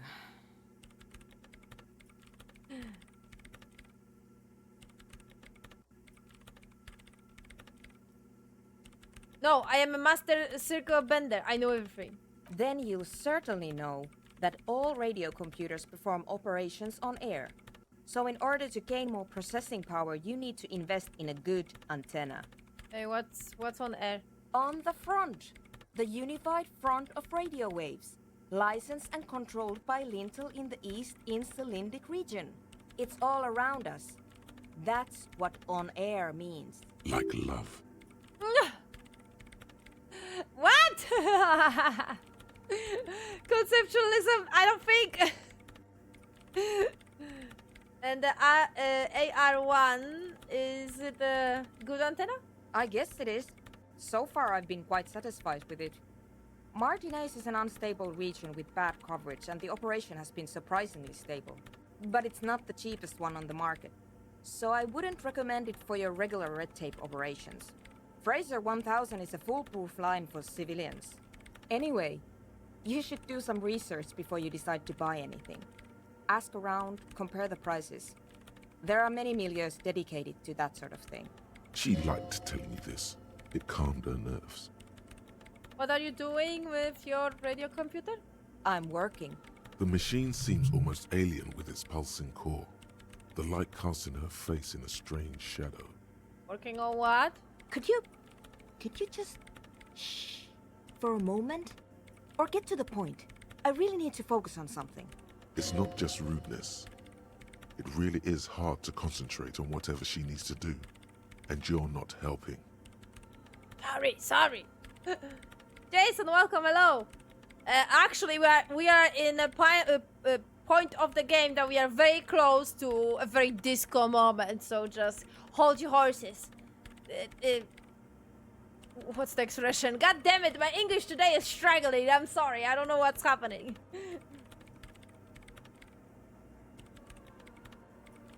Isn't your RAM prefect radio computer made exclusively for the government use? So you do know something about computers. You're right. Prefect is used mostly by the government peeps. And you work for the government? No, I don't. So why do you have it? Because I needed something good for my investigation, and RAIM Civic is widely agreed to be below all standards. So I had to upgrade. Besides, owning a RAIM prefect isn't such a big deal anymore. No, actually, it is kind of a big deal. You don't see RAIM prefects in every police department, for example. How did you get your hands on it? I know a friend of a friend who used to freelance for the Coalition. I was actually aiming for the military-grade Reim Rational series, but couldn't find one. Prefect is mainly based on the same technology as Reim Civic, so it's kind of a rip-off. But it does have better compatibility with newer antenna models, so I won't complain. What about those balls of water over there? They are connected to my Reim Prefect. Whatever you do, just please don't move them, okay? Thanks. Short and terse. There you have it. Whatever she's using them for, they're hers. Alright, I would try not to touch anything. Next question. Great. Have you seen the Crabman? Nope. But you know he's around. Yes.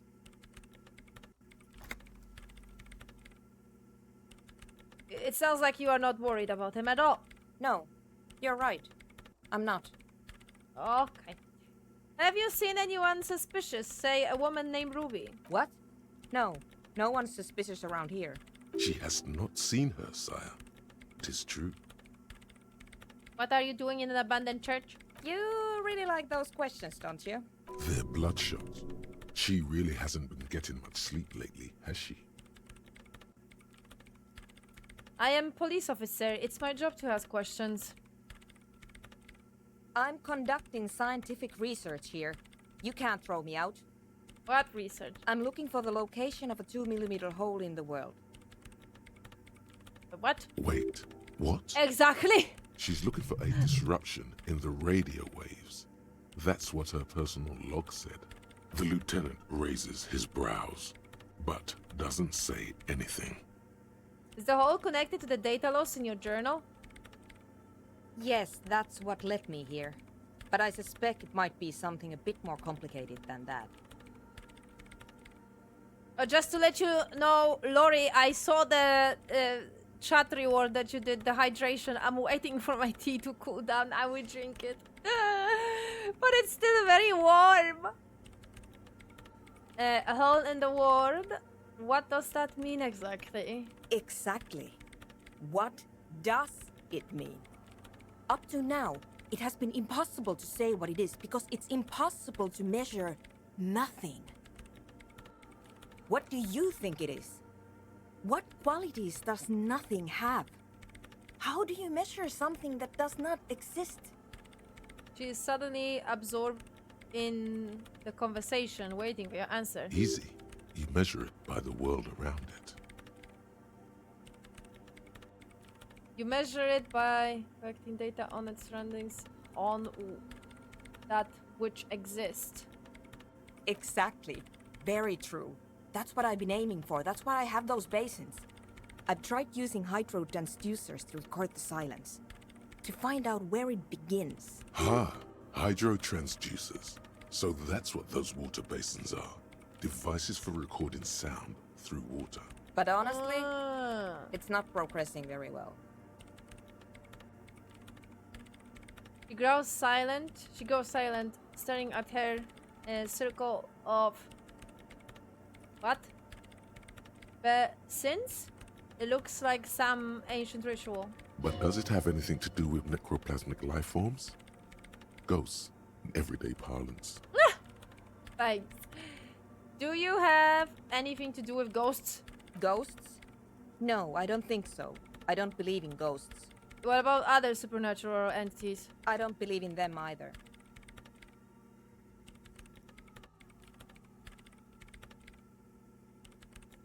What not many know is necroplasma exists. Great. What are we talking about? And why? It goes back to work. A clear signal that this branch of conversation is over. Do you have any idea where this hole might be located? Somewhere underneath those roof beams, I assume. Looks up, eyes trying to pierce the pitch black heights above, but without much success. Only a faint crisscross of rafters can be made out from the dark. Most of the tower disappearing into the shade. Strange things may flourish in the dark. Why there? There's this place at the back of the church. A place where all audible vibrations seem to decease. I've named it the Swallow. And the higher you go, the less you record. The Pillar of Silence? Are you sure it's not just an architectural quirk? Maybe, but it's oddly close to the physical coordinates of the data loss that led me to this place. This is where the crabman lives. I know. You don't think crabman might be somehow responsible here? No, I don't. She sounds mildly annoyed by this line of questioning. Her hands typing hundreds of commands into the machine. You said that research isn't going well. Why not? Because it's just trial and error, trying to locate the Swallow, the exact point in space. And I don't have a... You know what? It would be really helpful if you could just stop talking and let me work. That's all I want to know about the scary 2mm hole in the world for now. Great. Thanks. How do you feel about anatonic dance music? What? I hate it. I bet she hasn't even heard it. Have you even listened to it? Like, actually listened? Yeah. Like, all the time. My tent neighbors don't really ease up with their partying, do they? Maybe I'd have to be on drugs to get it, but to a sober mind it just sounds like uninspired rug whipping. No idea what it has to do with either dancing or music.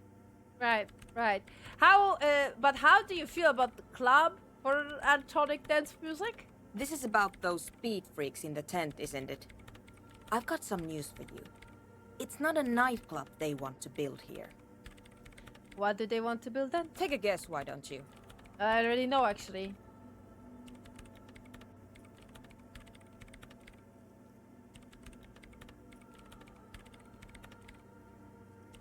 Wait, why do I have that option? Did I already know?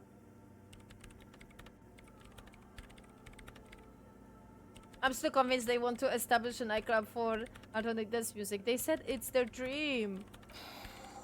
I can't believe they got you so easily. Go have another talk with those up-and-coming entrepreneurs, will you? Thanks. Good luck. I'm not coming in there. I already know! And I convinced them to not do it.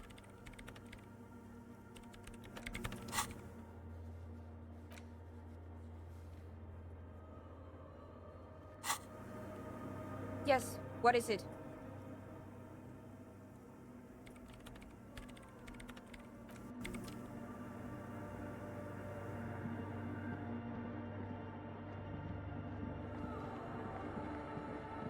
I will actually check maybe the inside as well.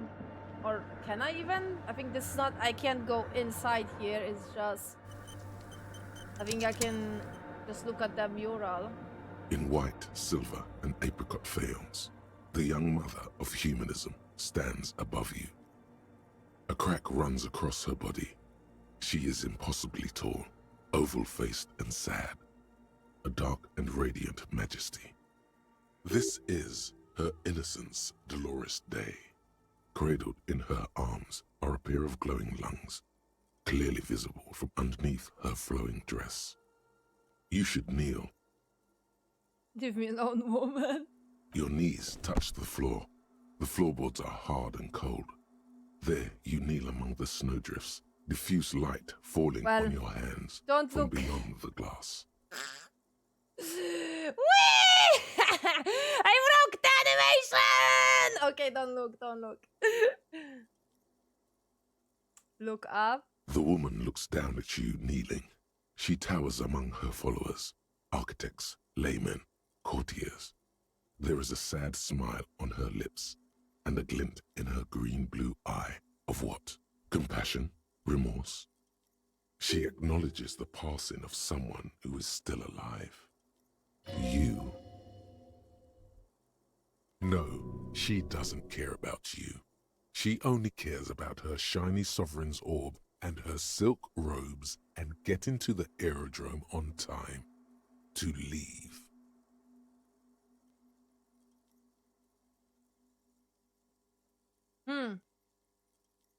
Okay, right. Wake up, brain. We need to pay attention. Attention now. Now, no sleepy. I am getting eepy. I don't know why I'm getting eepy. Wake up. Okay, I'm good. Okay.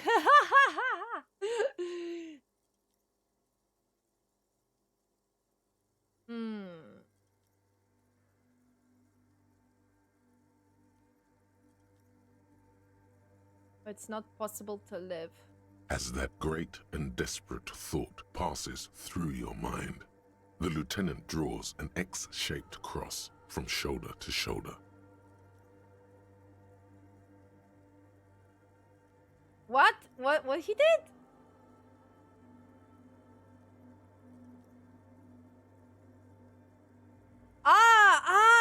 Okay, right, he did the, right, I get it what he did.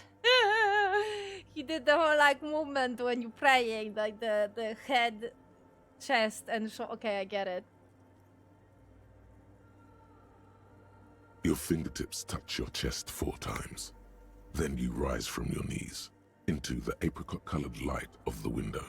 Above you, the woman still smiles her distant smile, sundered by the crack in the glass. Right, get rid of this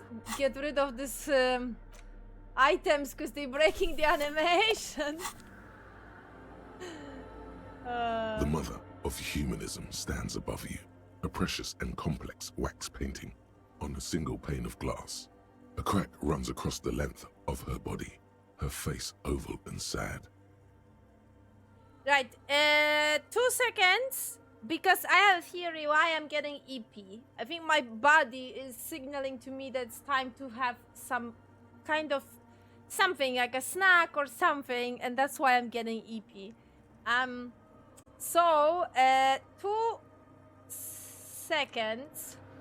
I'll do a quick save. Okay, everything alright? I hope so. I hope so. Yes, coolio.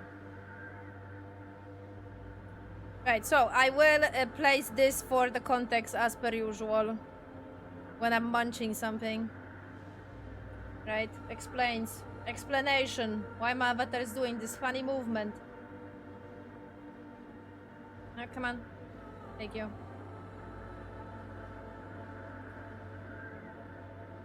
I want to see a preview. A preview has a delay. Right. Quick save was. The mother of humanism stands above you, a precious and complex wax painting on a single pane of glass. A crack runs across the length of her body, her face oval and sad. This is Dolores Day. The old woman in the village was right. This must be the Dolorian Church of Humanity in Martinez, or the Small Pinewood Church in some records. You know of the place? It's a minor landmark, not easy to find. Most maps misplace it. It was built not long after Ravachol's founding, 300 or so years ago, by first-generation settlers. On the coast of an uninhabited archipelago where only animals had roamed before, in the wild reeds. What else do you know? There used to be 7 stave churches on the coast. Les Sept Sœurs, they call them, the 7 sisters. Only one remains. The rest were burnt in the revolution or used for building materials. We should be respectful here, although the building appears to be deserted. I do not believe we'll find the instigator here. Something else, perhaps? He looks at the machinery laying around. Respectful? Is the lieutenant a follower of Yeah, Delorianism? I'm actually surprised. I am actually surprised as well. A pang of guilt. The lieutenant is leaving something out. Do you know why it was abandoned? I have a theory, yes. There was a police raid a while back. I heard the place was shot to pieces. The old woman in the village was being tactful with us when she didn't mention it. She has more respect for the RCM than many around here. Who conducted this raid? Well, your station was involved, I hear. Although I can't be sure. How come the lieutenant isn't sure? Is this confidential information? You are not sure. 3 precincts were involved in the raid, and people say Precinct 41 was one of them. I don't remember being here. Or maybe?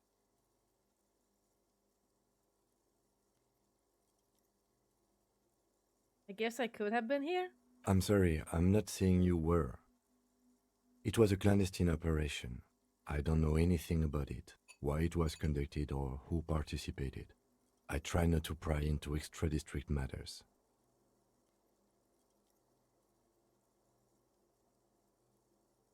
If I were here, I should find out what I was doing. Good luck. You will not get information on a confidential operation from your station secretary just by calling.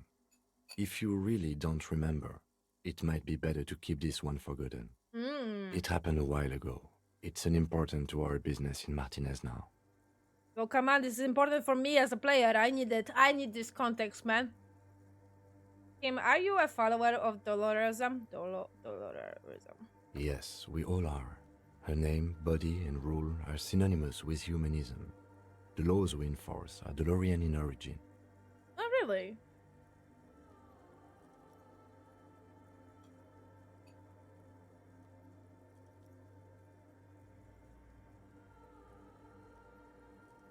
I didn't think you were spiritual.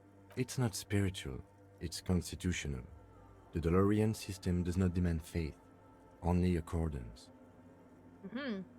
Yes, we all are. Her name... The woman looks by in silence, smiling enigmatically. I don't like her. She looks like Oliver. I have no idea what you mean by that. Me too. We've been standing here long enough. We should look around, or get out.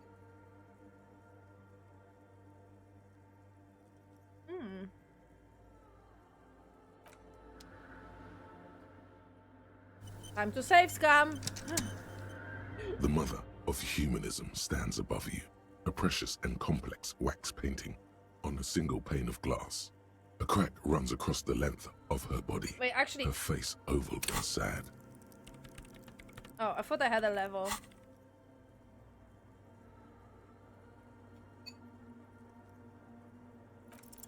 Despite the damage you've done to yourself, the title appears lodged in your hippocampus. This is her innocence, Dolores Day. The innocence of humanism, internationalism, and the welfare state. Perhaps the most famous human being ever to have lived. No amount of Commodore Red can wipe her sad smile from your brain thing. It has survived the deluge and haunts you still, and will haunt you forever, as it haunts all men. So she actually lived? She's actual, like, living being? She's not just a religious symbol?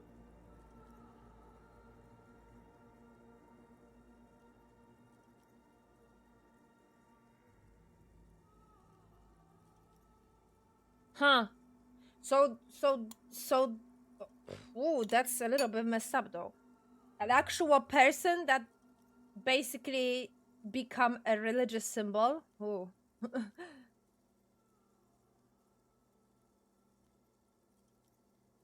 Wait, what exactly is an innocence? I heard of the system.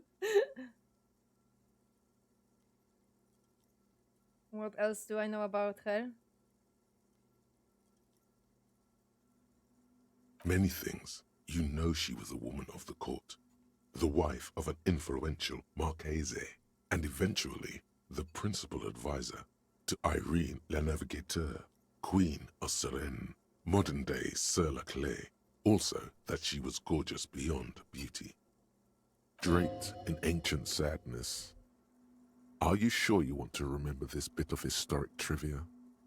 Standing under a long, slender form like this, dwarfed? Dwarfed.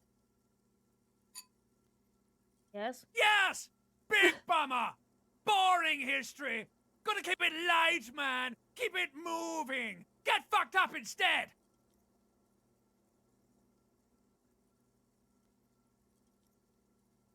Where is this coming from? The past. It's a silo of sadness, fermenting. You should keep away. Shut up. Fuck this pain, Bratan! It's unhealthy! No, you must know. Exactly. Okay, what else? Was she smart? Terribly. Women of the court were expected to play both contract bridge and chess. sufficiently well to prove an interesting challenge to a man. A simple grasp in matters of philosophy, theology, and science was encouraged. She was, by all means, a kept woman. She made the most of her position in the antediluvian court, a court visited by the most prominent thinkers and artists of the day. In secret, she was becoming the era's preeminent philosopher of the state, a scalpel, a piercing gaze. She was an almost preternaturally magnetic and intelligent individual. To her contemporaries, she appeared out of time, a messenger from the future of the species. We all fell in love with her, head over heels. Even before she was declared an innocence, her influence was tremendous. How come? It was on her advice that Irene Le Navigateur sponsored a number of voyages into the Pale. A costly, often tragic endeavor, ultimately vindicated by the discovery of the new world, the piece of reality you're standing on. Oh. Okay. She was crowned 2 years after the first expedition returned, setting in motion what is widely considered the greatest era in history, the DeLorean era. So thanks to her, this part of the globe was discovered. This part of the land, I guess. Wow. Wow, indeed. When her innocence was declared, and the queen she had advised for years fell on her knees before her, she was so overcome with emotion that her lungs started glowing in her chest. Bystanders reported golden filaments lighting the already sunlit chamber around her, clearly visible beneath her dress. That is why the lungs are the symbol of love for the cultures of the Real Belt.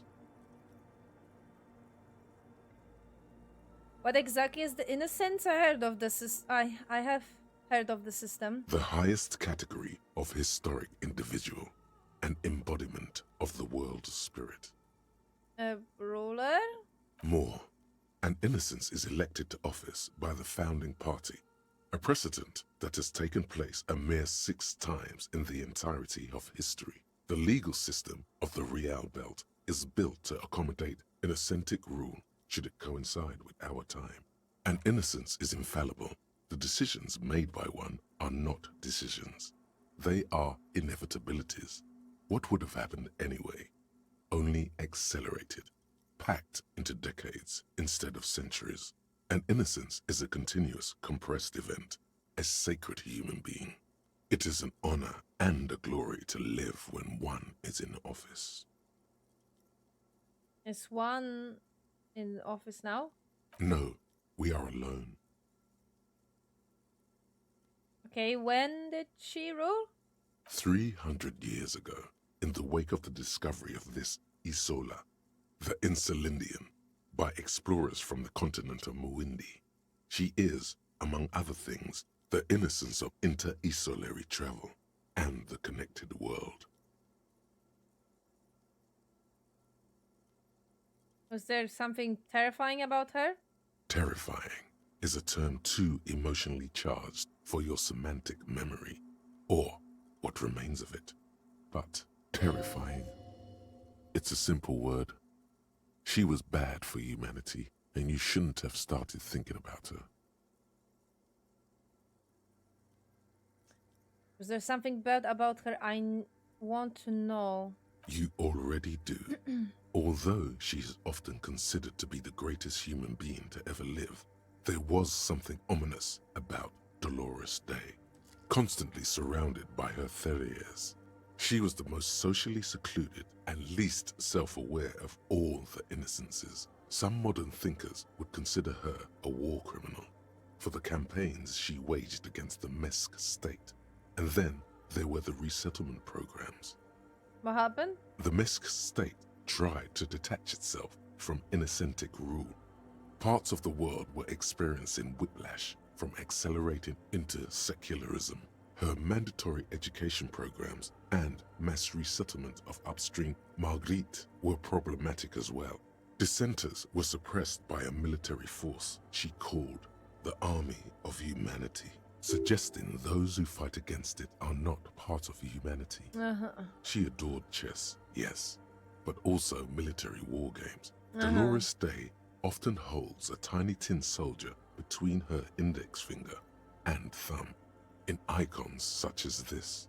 She was also blonde, the blondest woman you have ever seen, with green eyes the color of the Pacentic. Mare interregnum. Little is known of her Marchese husband. It's as if he vanished from history after completing his role, which was to introduce Dolores Day to court. In conclusion, yes, there is something lonely, paranoid, and even terrifying that people seldom mention, but feel when they think of her.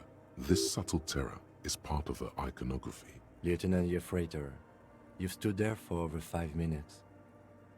Lieutenant calm voice echoes in the cold air of the church. What are you thinking of, if I may ask?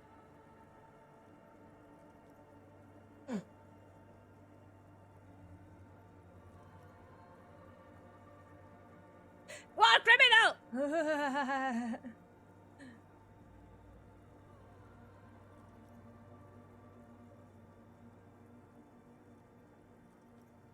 He's not human. Okay. He takes his glasses off to clean them, then after a while he says, This church, the coast in general, we shouldn't linger here. This isn't a good place to get lost in. We should conclude our business and move on. He wasn't satisfied with my answer. I don't know what else I could say to you.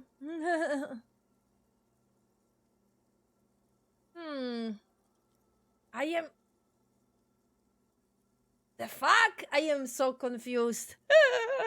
Considering the small bits of information that I remember from my first playthrough, I am confused as fuck. It's like, what? How? Like, what? What? I'm starting to think like in the categories like, is Harry like part of the void of or something? Is he not real in some way, or technically he is, but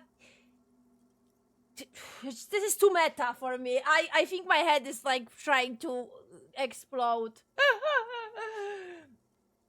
Like, am I even... Because if he is like connected to Dolores, which I think he is, considering that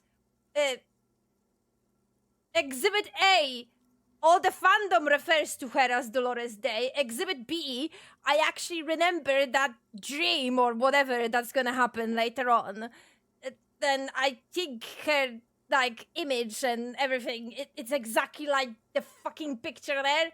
So yeah, so it's like, so that is Dolores Day? Does Dolores Day was actually your fucking ex-wife? But then if she was, okay, well, the game said she was real, so I was like, so she was real, okay, yes, and 300 years ago, what? Excuse me, what? So then, like, what? So how is he related to her if she was alive 300 years ago? How is she my ex-wife? Is she if she is 300 years old?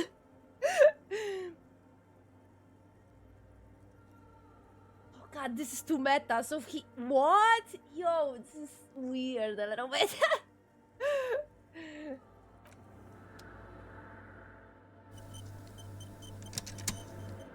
The mother of humanism stands above you, a precious and complex wax painting on a single pane of glass.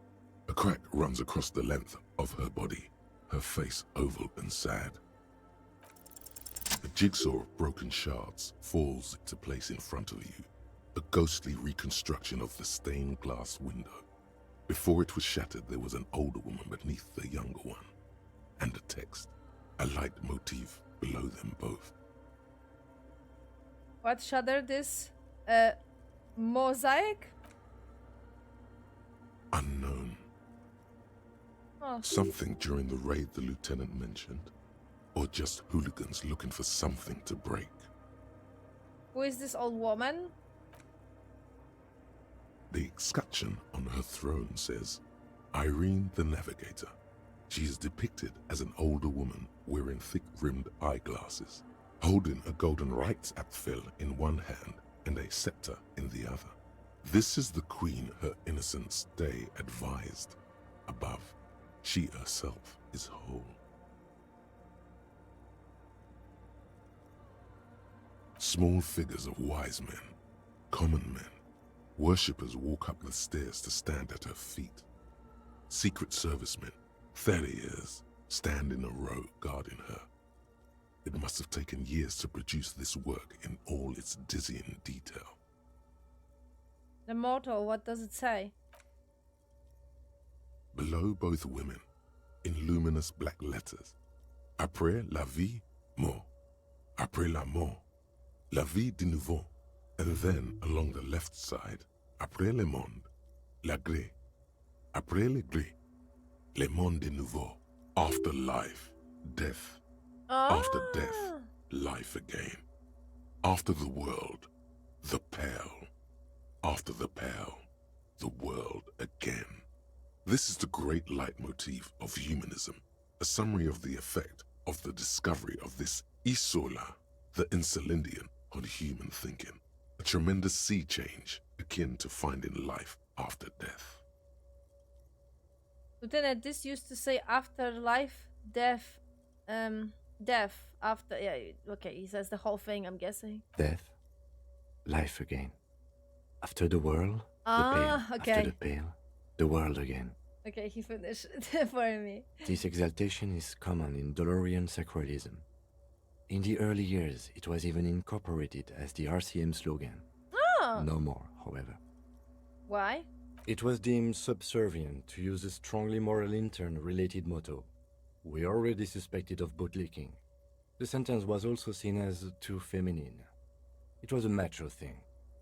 Why is the RCM model now? What is the RCM model now? Justice, union, prudence, and force. I like the other one better. So do I.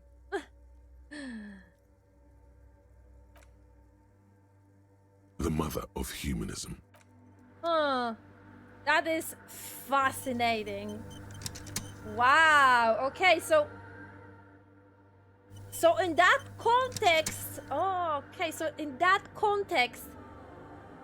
the beginning of the game is technically like, it's not just an introduction to a player. It's actually part of the narrative in general.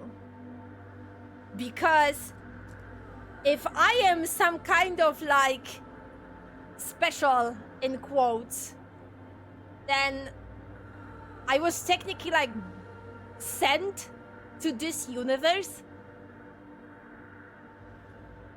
Well, me as a player, not exactly, but Harry as Harry, yes. Jesus save me, this is, wow, okay, I need to think about this. I need to sit and think about this.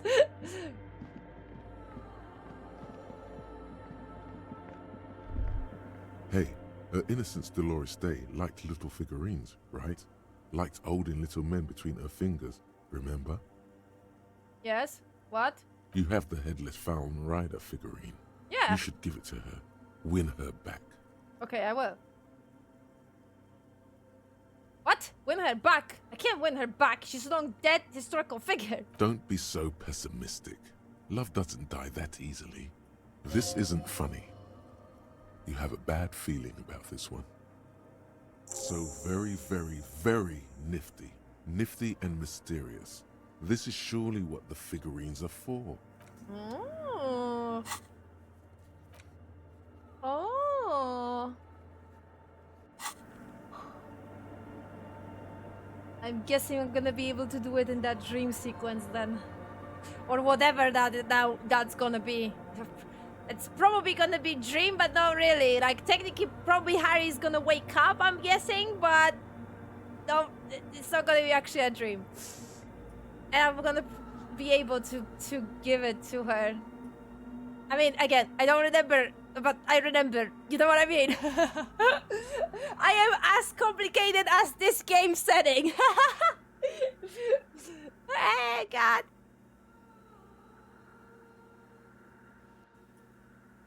She is a witch. Burn the witch. Woohoo! Burn the witch, man.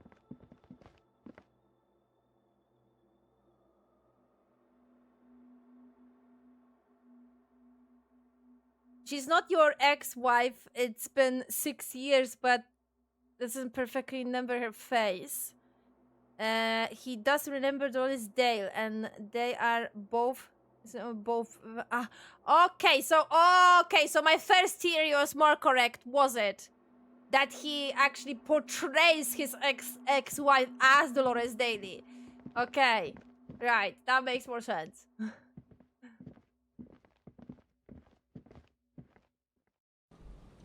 That because he idolized his wife and like related all those characteristics to her, that's why he sees his ex-wife as Dolores Dale. Okay, I think that makes sense.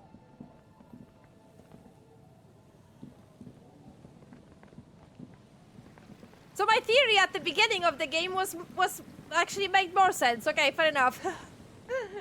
God damn it, I was actually hoping for some paranormal plot twist here, or like maybe not even paranormal, but like wow, that was actually quite intense. Right, I'm going to bed. Or wait, how much time do I have left? Do I always have time to 2? I think the game mentioned that some time ago.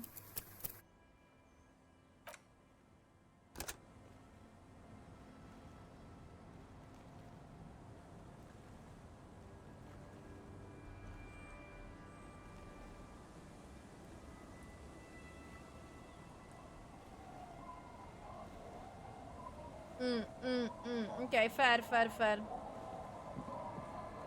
Right, I'm going to bed. I hope that's a good idea. It's getting cold. This late in the night. Time to call it a day. Good night, Kim. Good night, officer. We'll meet in front of the shack in the morning. He just disappeared. The bed is comforting, if a bit run down. Still, you've earned a rest. Okay, I'm going to sleep. The bed underneath you is soft, if lumpy. Waves wash the sand underneath the hut, then grow distant to your ear. In the quiet hum of the organic heater, you fall asleep. Like a deftly cast fishing net, sleep pulls you out of the world and into its dark shore. The rough mesh chafes, tightening around you, it digs into your brain. Yeah, let me sleep. How have things been going for you out there? Helped anyone lately? Saved anyone lately? Murdered anyone lately? This bastard isn't even listening to you. Because you know you are a murderer.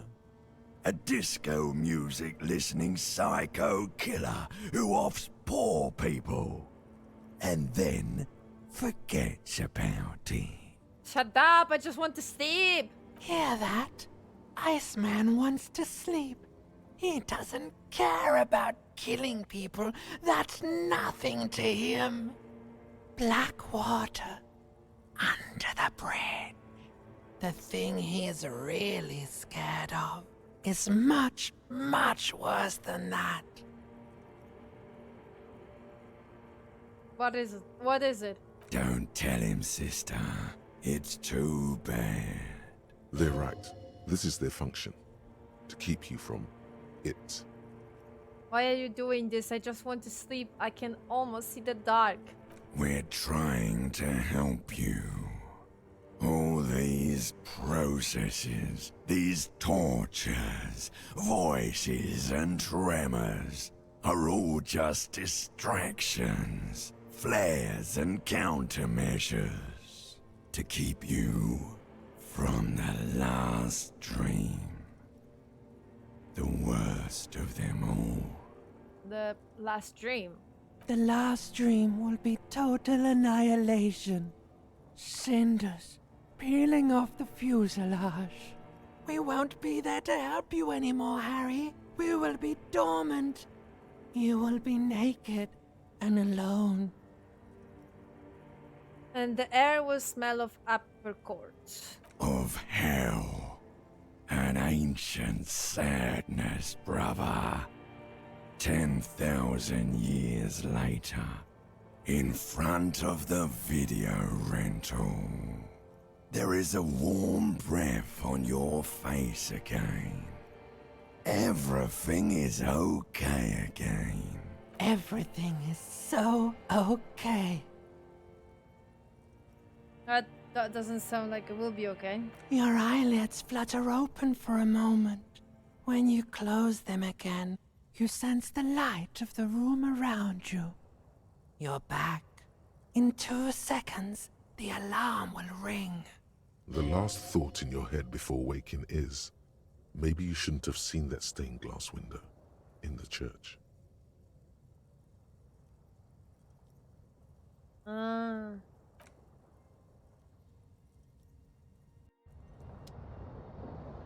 I shouldn't.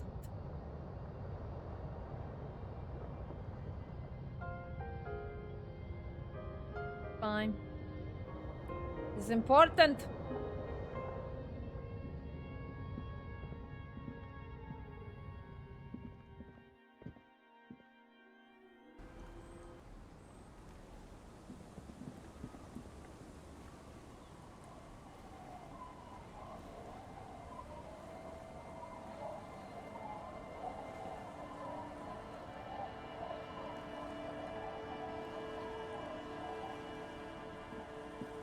Fascinating.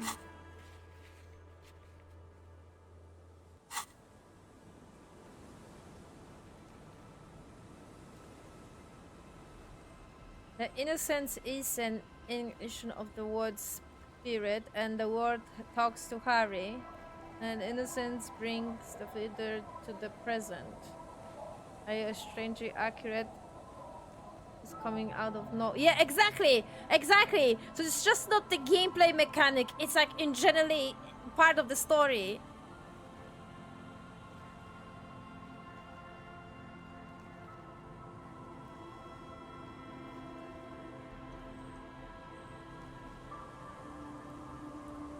Getting really paranoid about the working woman's husband, and yeah. She has same set of abilities. Although not so prominent and word moving.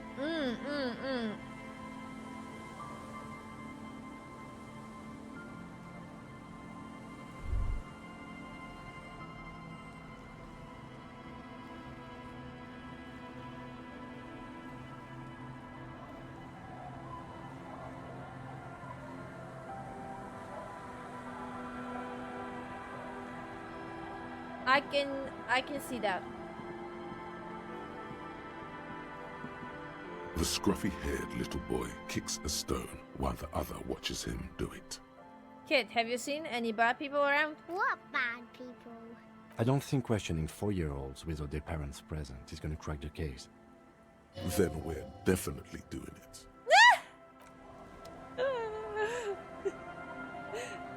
You can always try.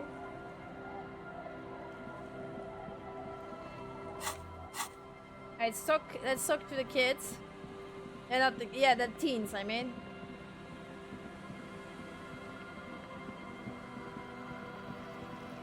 Let's maybe try to explore this side of the map more.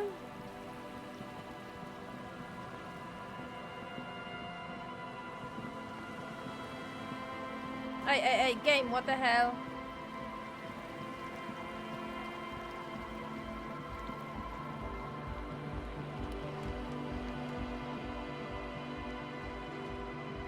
Hello again.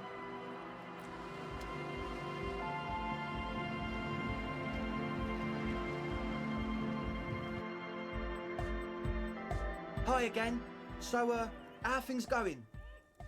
About the church, I check it out. And? What happened? I talked to Crabman. Oh man! Who is he? What did you think?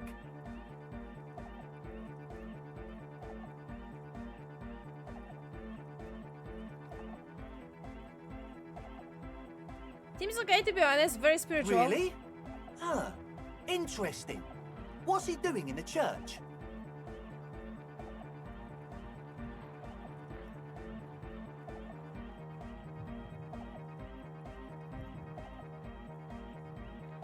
Just preaching and praying from the looks of it. No matter. Is he gonna be a problem? Yeah. Noid is right. Let's get back to the point. What are we gonna do about him? These guys will never catch him. You will never catch him. There's nothing to do.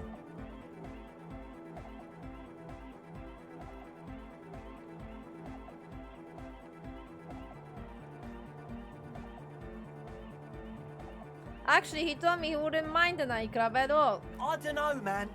Doesn't it feel like a major hindrance to you? A spooky guy climbing around when all the guests are trying to have nice, friendly hyper time? Don't worry, I don't think he really gives a damn about you or anyone else. I guess it's not a massive problem, now that I think of it.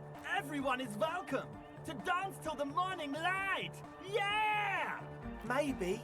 I guess we'll figure something out. Okay, but what about the other spooker? The one in Grandma's clothes?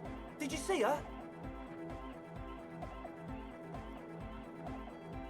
I was using the mainframe, the former lead programmer, when Sona, the former lead programmer of Forest Accident, appeared. A programmer? That's odd. What was she like? Did you ask her about the nightclub? Did not like the Anton nightclub idea. What a pity! That's my favourite thing in the world! And she doesn't like it at all! A shame. What can we do now? Do you see a way out of this jam? And into a laser-lit future of dance and unity? Unity! Dance! She made it very clear that she wouldn't leave until her own project is finished. And you can't just evict her?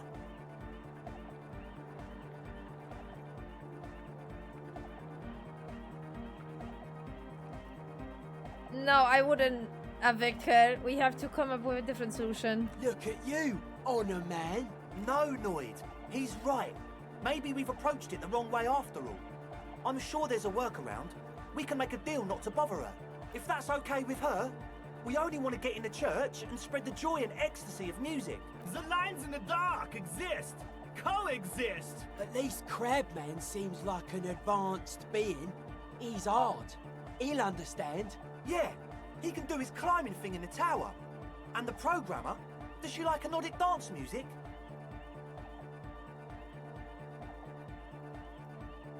She absolutely does not really truly despise it.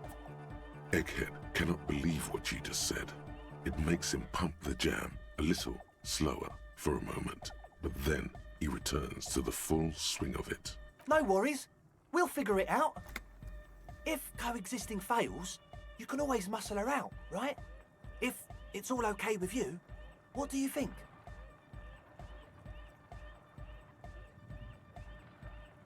I refuse to throw her out, but I can try convincing her. Excellent! Good luck, my friend. Goodbye, officer.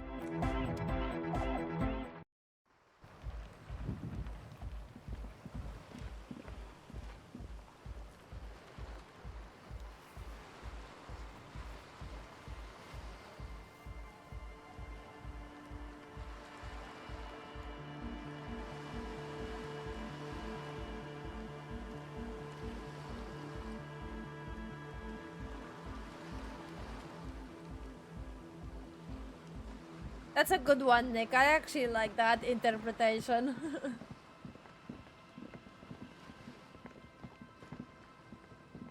Can I go behind here? No. Oh. Some kind of bird.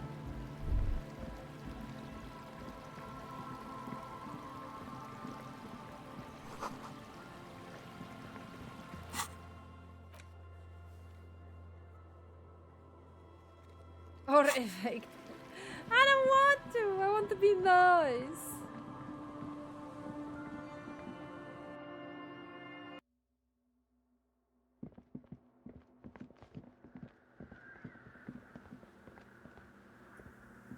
Yes, what is it? The swallow, you mean? Great.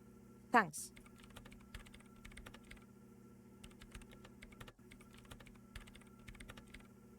What if you don't have to leave? I talked to Andre. He wants to make it work. I don't want to make anything work. Hold on, you don't want to make anything work? Yes, anything. I don't want to make anything work. It's not the anodic dance music that's made her bitter. It's the failure of Fortress Accident. Are you bitter because your radio game project failed? That's right. If we couldn't get our Welkins to happen, I don't want anything to happen. Ever again. There's not a trace of irony in her voice. She means it.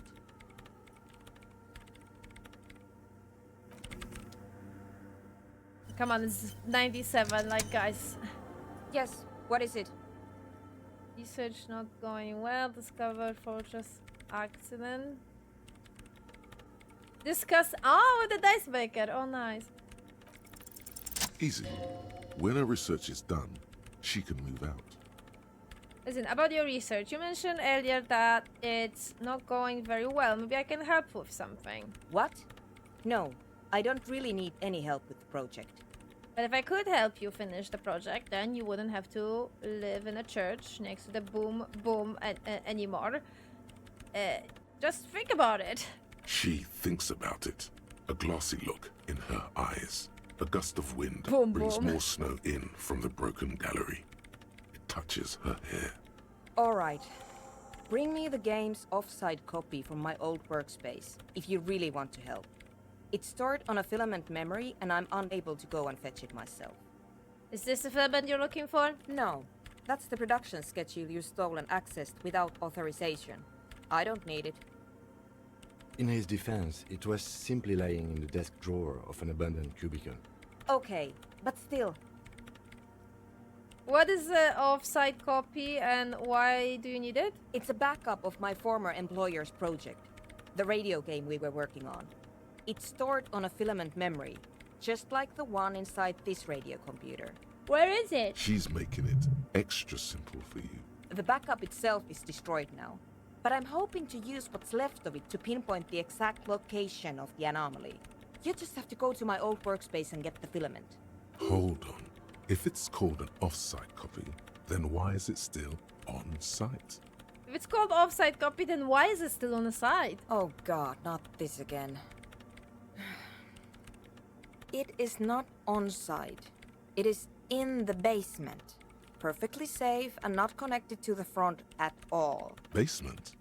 Sounds like it's technically still on site. And no, taking it outside the building wouldn't have protected it from the data loss. There's nothing wrong with keeping the backup in the basement. What happened was a freak accident that has nothing to do with how the backup was stored. We clear? This is clearly a painful topic for her. She must have had to explain herself numerous times. By your old workshop, do you mean the studio in the Doom commercial area? Yeah, that's the one. You can get in through the bookshop. You just have to do some explaining to the bookstore lady. Actually, I already been inside the Doom commercial area. Good. Then you might know the giant ice bear fridge in the building's cellar. The filament is inside the fridge. Just go and get it. In the giant ice bear fridge. I just told you. It has red glowing eyes. It's impossible to miss. You just need to get the offside copy from the ice bear. But you've been to the fridge and it wasn't there. There was a note saying... I found a note from the ice bear fridge. It said the offsite copy had been moved to a safe place. Wait. A note from whom? Did it specify where they took the filament memory? It said the offsite copy had been taken to a nearby ice cream maker. The note was signed by someone named Suliswav. Jawiza. Of course. Our project lead, Suliswav Jawiza. God, he was always so hell-bent on keeping the copy somewhere safe. And feature creep. from the Valley of the Heads. Sulisław Zawisza. Very old well, Poland was communistic, man. So this is a very old name that is not used anymore in Poland. It was mostly popular in the communist times. Communism times? How do you even say it in a sentence? Like it would have made a difference. The offside copy was perfectly safe when the data loss happened. That data loss was anomalous. And the heads... I won't even get into the heads. Millions of them. Go find that copy from that ice cream maker, will you? Thanks. Valley of 1,000 Heads. You like the sound of that. I found the ice maker, but it couldn't get open. It's completely frozen. This is getting ridiculous. Can't you just defrost it? Or, I don't know. I don't know about the ice cream maker. Just figure something out. There's a solution, but she doesn't want to hand it over to you yet. It's a thing. Something she holds dear. Why can't you go and get the filament yourself? The bookstore lady hates me. Says I'm part of the curse. Whatever that means. Wait, does she think you were part of the curse? Because she's from Why? Martinez, and people from Martinez have never ever seen a radio computer. She thinks it emits elemental evil.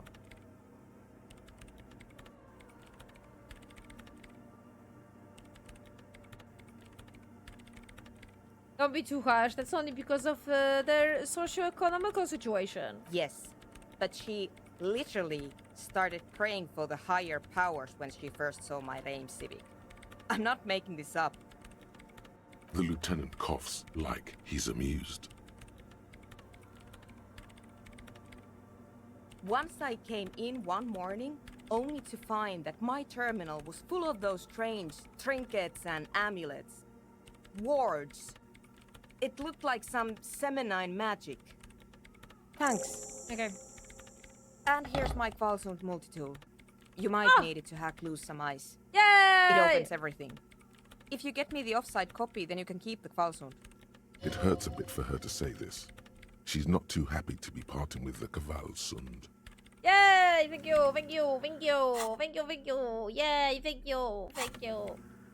That's gonna help. 80% success! Probably. Hopefully.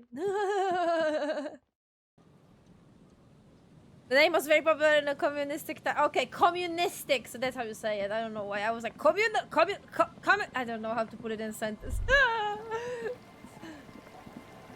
That you smell. Alright, let's go back there. Let's focus on this. Yeah.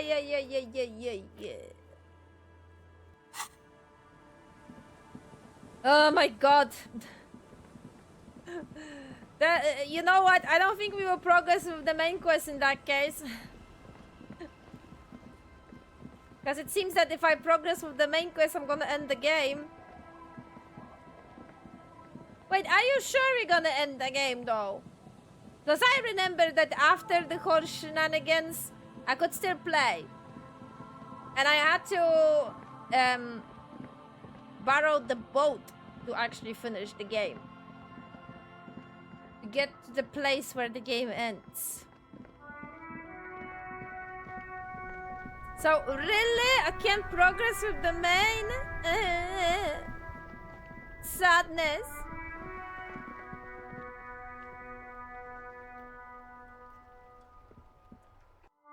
But yeah, yes, there is 10 days spell, but you can... Where am I going? Ah, right.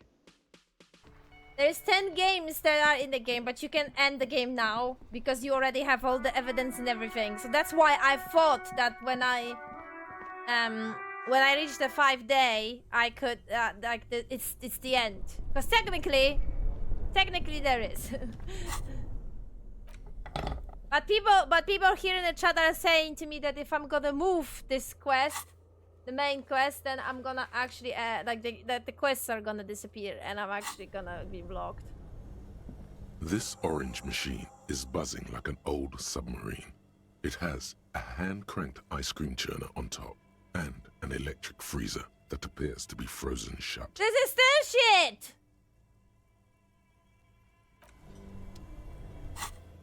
Game!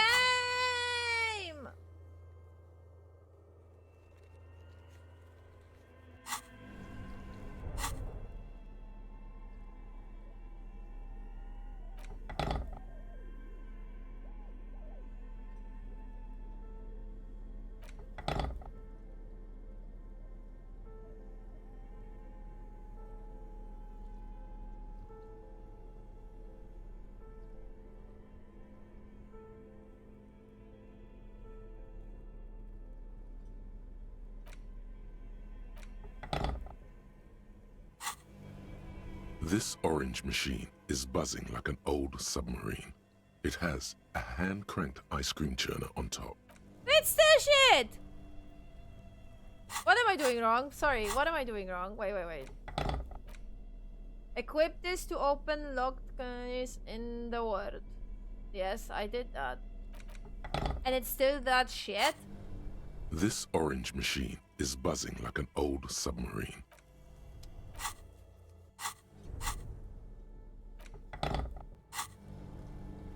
This orange machine is buzzing like an old submarine. It has a hand-cranked ice cream churner on top and an electric freezer that appears to be frozen shut.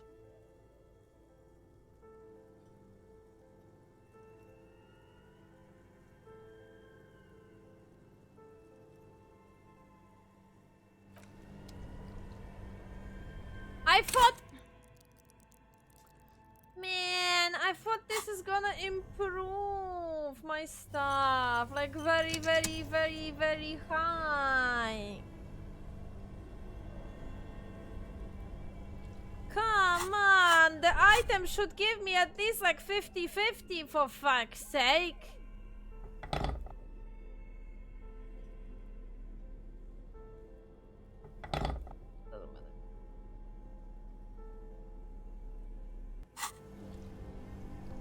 What check is it? This orange machine Physical. is buzzing like an old submarine. Physical instrument.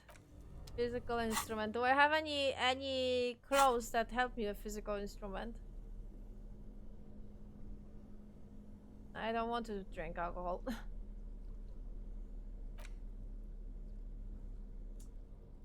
Oh, physical instrument.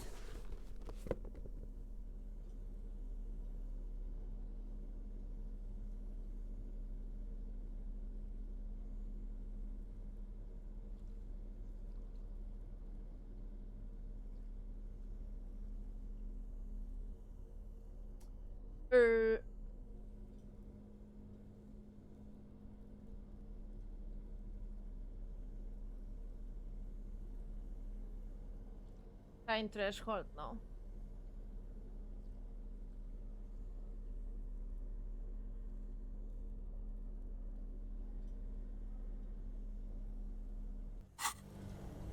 So I can turn it off. Only the black cable is plugged into the breaker box, while the red one lies neglected on the floor. Something close to you dies with a soft electric purr. Very smart. Opening the lid should be much easier after the ice cream maker has defrosted. Now you don't criticize me This when I orange say... machine is Yeah, dead still. 50-50! It has a hand-cranked ice cream churner and an electric freezer. The ice around it slowly melting. Yay! This orange machine is dead still. Ice squeaks beneath your Kavalzund. No. I need to do it if I want to succeed the quest, so... This orange machine is dead still. Ice squeaks.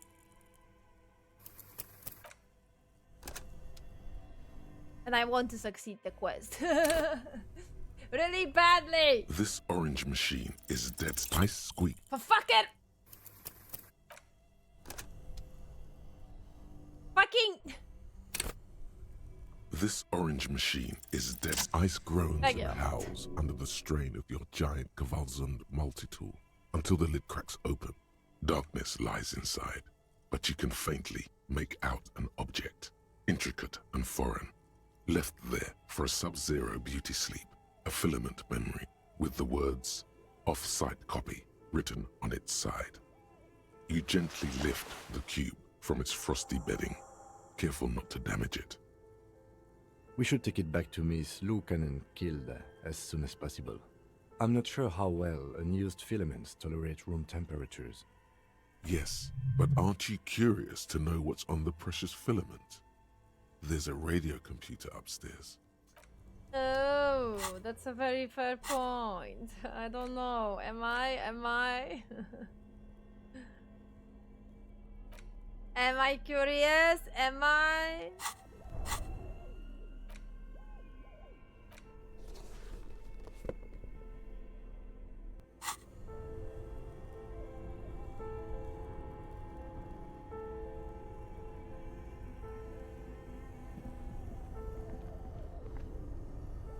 Should I? What do you guys think? I don't care that much, to be honest with you.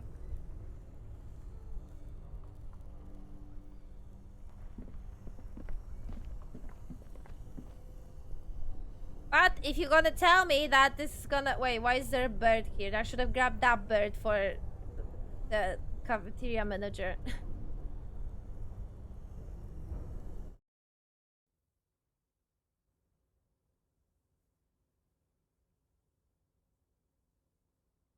If you guys gonna tell me that's gonna give me some kind of insane context of or something, or help me understand something, then I will do it. But if it's just, I don't know, let's see. I guess I can drop it.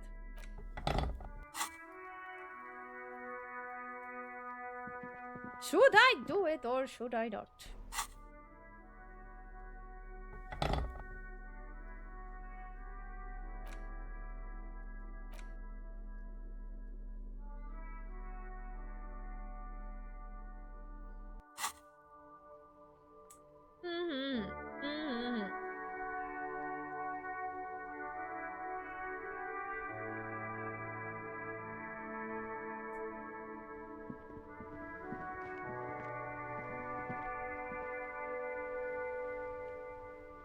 I'm thinking.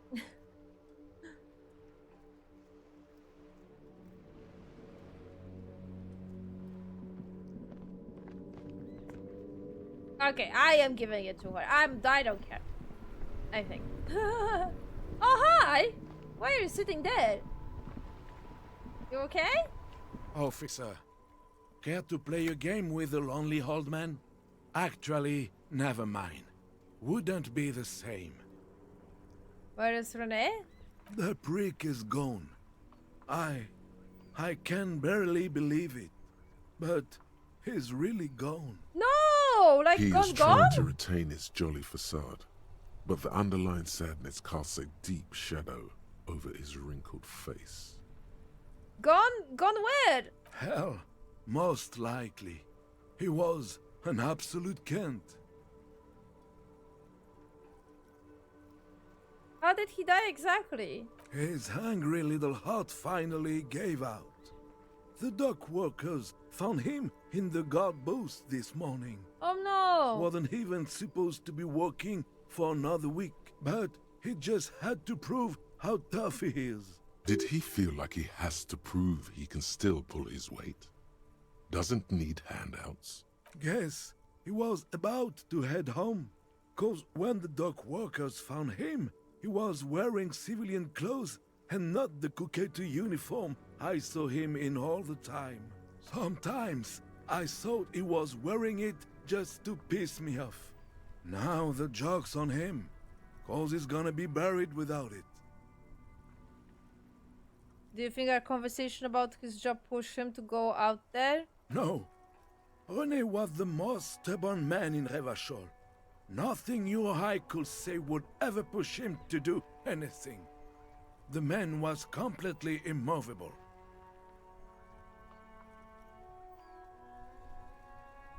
He has doubts, but right now, he just wants to move on and not think about it. I offer my sincere condolences. Yes, we are both very sorry for your loss. It is what it is. Part of life, really. But to know someone for 79 years, then one day they're just gone. Despite their differences, these men played such a significant part in each other's lives that now that one of them is gone, the other feels just lost. Oh no, Nick, what did you do? Did you place the dot too close? I just don't know anymore. About anything, really. But you must need something. Oh. Oh, that's sad.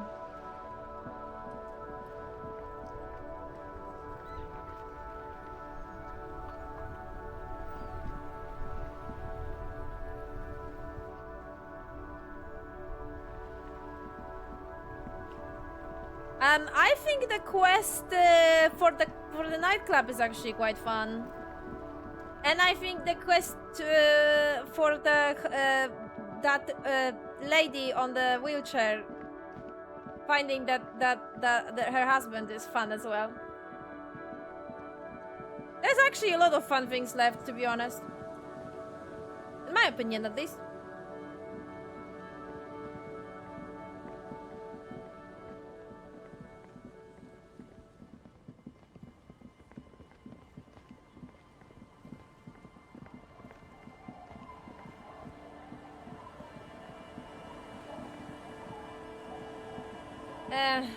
What else I actually remember? That small thing. I mean, it's not a quest, but it's a fun dialogue that you can do. I think the building is like somewhere there, if I'm not mistaken. There's this dad with his kid. That one is actually funny, that dialogue.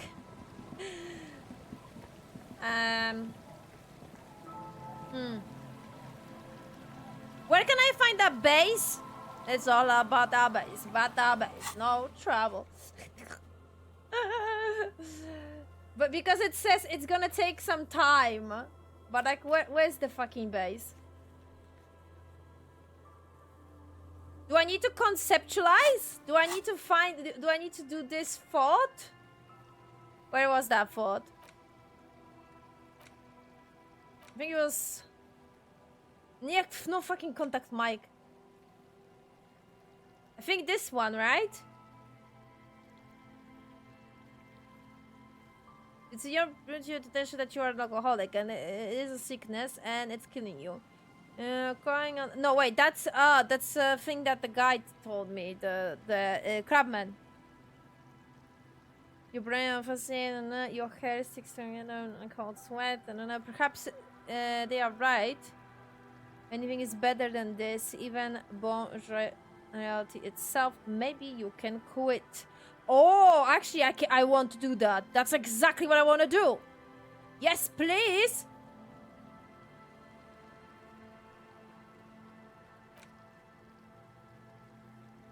Actually, I have a question for Gray and Nick. What's gonna happen if I forget the fort? Because I never did that. I never did that. But wait, I'm losing a point of the... okay, not worth it.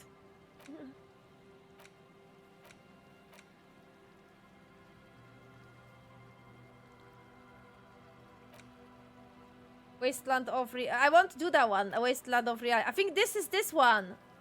No, not the fucking contact mic. Where is it? This one. The question wouldn't leave you. Why did the melody line from a broken and tape fit perfectly into a song play by some... Okay, can it be coincidence? Maybe it's the hand of the man machine himself in his attempt to craft the perfect song. Maybe Egghead is actually Arno van Eyck in a disguise. Eric Eck?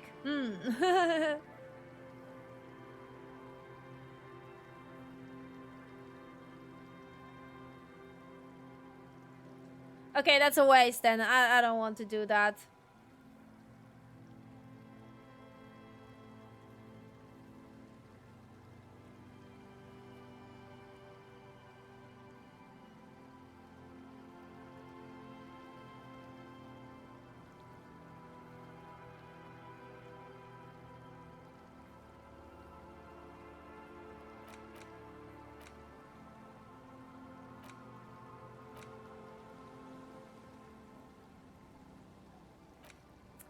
Okay, those two sound interesting. I mean, that one sounds interesting because it sounds quest related, basically. And then the alcoholism one is actually quite interesting. 20 hours? I don't know.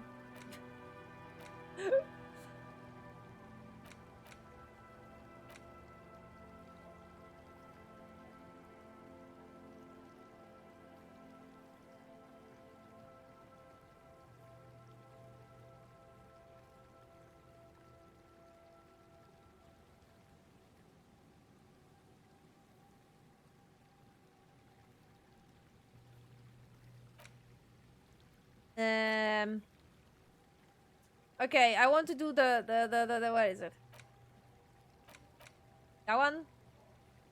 Yes, that one.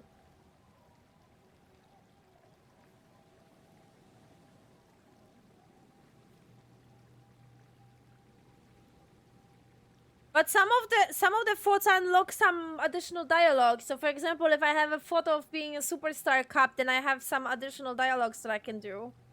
And the same with my feminist one, then I can like start conversations and talk about it like with some NPCs. So I don't know, it's gives him more personality. Those are his basically personality traits. It's fun.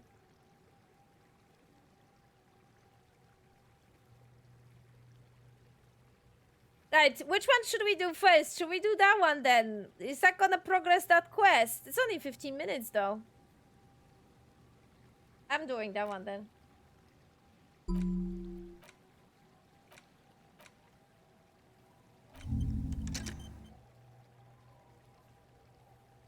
Look how much minuses I have from different thoughts. But like, man, some of them are giving me some personality, man. I like that. It's fun.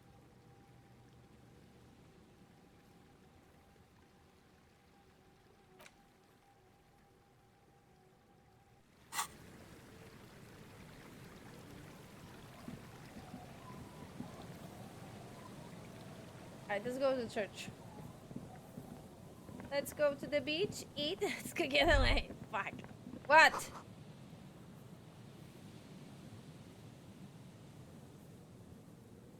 What? What do you mean? Brain. Let's go to the beach, eat, let's go get away. Nice, what can I say? I'm a drink, thing, found the bus like that, bitch is like me. If I had to come back. Sorry. Yes, what is it? Yes? I brought you the featherbed. Thanks. Looks like it's the one. What's going to happen now? Now, I'm going to print it out to see what's left of it. Wait, no. That's dangerous. She shouldn't do it. Wait, don't put it in yet. It might be dangerous. No, it's not dangerous. Just depressing. How do you know? I have a theory. Lintel was able to divine the anomaly's location from this broken copy. I want to repeat their calculation, only this time with better equipment. Watch. What an intricate display of failure. The paper starts filling out with ink, soaking it in a gleaming blackness. Not a single line of data stands out. This is wrong. Machines shouldn't behave like that. Something's very wrong with that filament memory. Sona doesn't reply, her hands running over the printout. She's looking for something. For her morning star. Eyes scouring the millimeters. Here. I found it. Wait! Hold on. Can I do anything? Shh. Just give me a second. I'm almost... I've never witnessed a programmer work before. done. I've got it. I found the location of the anomaly. You did it? You found the coordinations? Oh my god, congratulations! Thank you. So, where is it? Where is your 2 millimeter hole in the world? There. In the swallow. Think you can help me again? Sure. I need you to go move those water bowls for me. I need to double-check my calculations. What an interesting proposition. Truly a task for the intellectuals, solving the puzzle of water bowls. Right, I will go figure it out. I'm good at intellectual puzzles. Figure it out? No.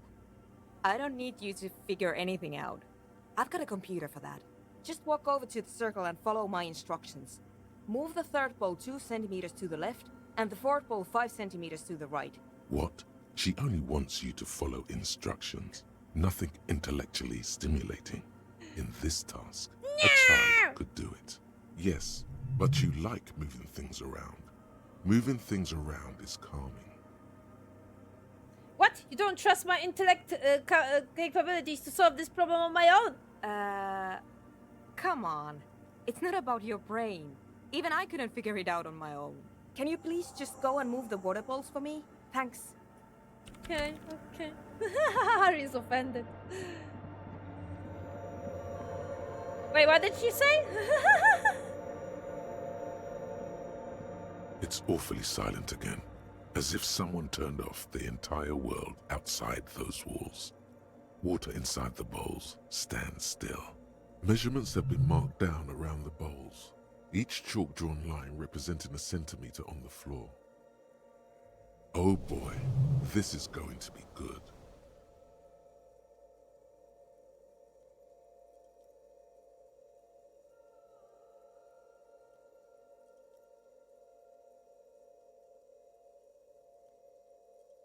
Okay, move the third ball from 2 centimeters away. Moves like a ghost without creating a single trace of sound.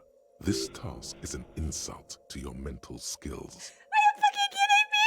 Some water spills out of the bowl, wetting the floor.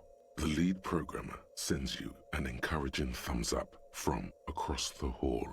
Time to run back, or maybe walk. This is a sacred place after all. I got the damage to my freaking mental because it wasn't stimulating to my intelligence. Funny. Yes, what is it? I've moved the balls. It was mind-numbingly easy. What's next? Great. Everything should be aligned now. Or is it mind-numblingly? Wow, funny word again. Miss Know-It-All is hesitating. What's wrong? Yeah, nothing. Now the only thing left to do is to unmute the headphones. If we got the location right, we should then be able to hear whatever sound this anomaly makes. Wait, why did you have your headphones on mute in the first place? Honestly, I'm a little scared.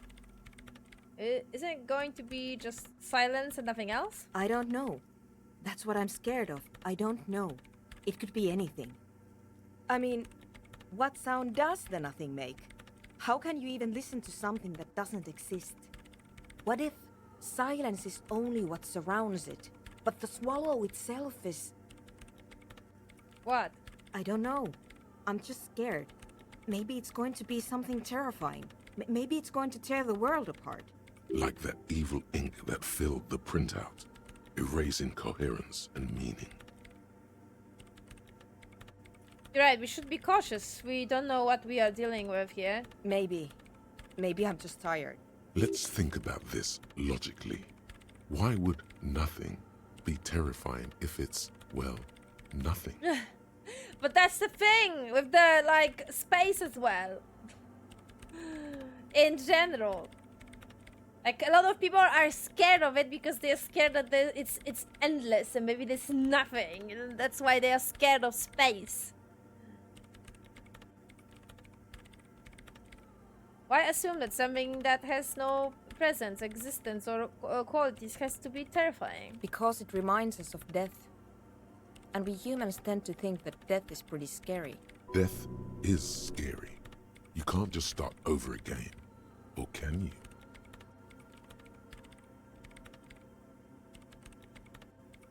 It's scary, but we just have to face it. Yeah, you're right. Let's do it. The lieutenant takes a step back. And then, nothing. Nothing happens. As Sona Lokanen-Kilda presses unmute on her keyboard. Nothing but silence. You can hear some small animal cross the floor in the chancel. It's that quiet in the sanctuary. Can you hear anything? She doesn't answer.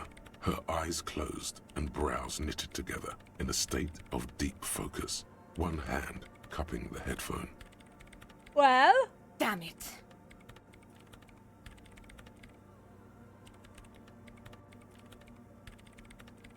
Come on, did you hear anything? No, of course not. Nothing happened. Let's move on. Despite her fear, she was hoping for something extraordinary to take place. What do you think? What do you mean nothing happened? Did you find the swallow? What? No. No. My hypothesis was wrong. According to this, I should have heard something if I got the coordinates right. Like I said, silence is only what surrounds it. But this is just another failure. Silence sounds like silence. That's all it is. You can try on the headphones. See if you can hear anything. But don't get your hopes up. Silence is silence? You're sure there's more to it? This can't be it. You should have a listen. Ooh, nice. Okay, quick save. And 2 seconds, I need to turn on my light in my room. I don't know why I want to pause the game, there's no point.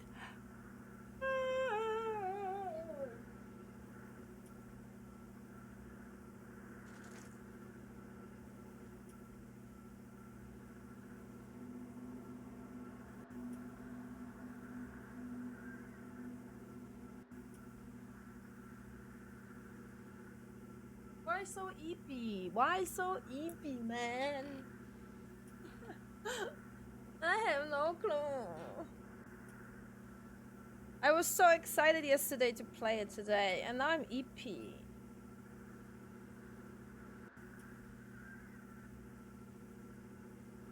Yes, what is it? Helping Egg with his jam. Oh! Oh! Everything disappears. You are draped in silence like a drowning man staring into his puny little headspace. And then the pressure changes. What does it mean? It feels like flying on an aerostatic, or when your ears pop, or like a subtle difference in the atmosphere, a weather change hanging in the air. What if the sound you're looking for is too low for you to hear it? What if we...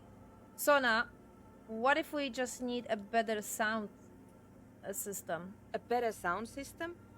Alright, but where would we get one? From the teens!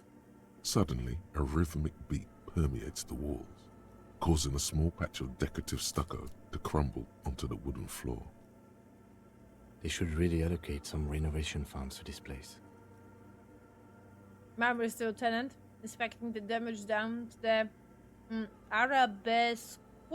Oh god, what the heck is this word? No. What they really should do is shut down the disco men for disturbing neighborhood peace. Yes, but they can help with the speakers. You mean the speed freaks? Because her eyes, as more dense music invents the holy silence of the sanctuary. Of course. The speed freaks. They have a fantastic sound system. And you think they would help me? They would, if you wouldn't mind them moving in with you. I guess I could live through a week or two of peaceful coexistence. Brilliant negotiating there, Detective. As always. Thank you, thank you. Great, I will go talk to them then. Sure. Let me know how it goes. Thanks. No problem, no problem.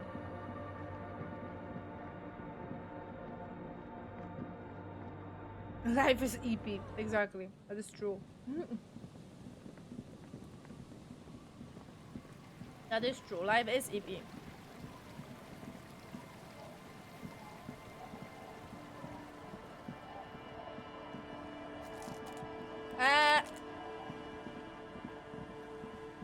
Where is it? I missed it. Fuck.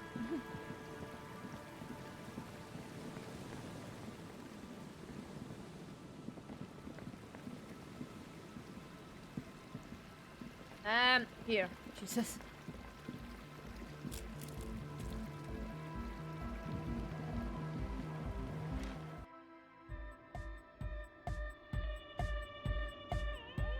Hi again. So, how are things going? Yes? What's the deal? Goodness, I managed to convince Sona. She's okay with you guys moving in, but on one condition. She needs your speakers for her project. We are grateful, Copman. You're an augury of a new era of Nordic dance music. You're going to have to share space for a couple of weeks until she gets her research finished. That's fine. We can manage. And you're still sure about keeping our little side business, right?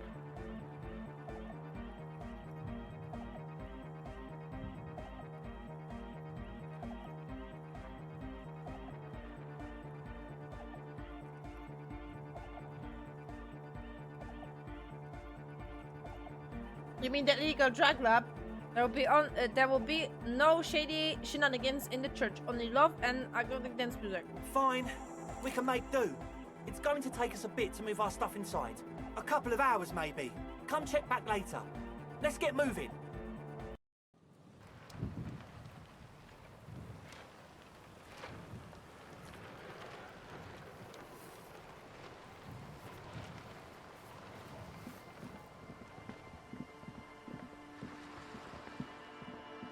Why they kicked me out? The fuck, there's a ship here?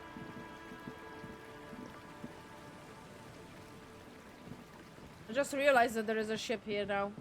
The fuck?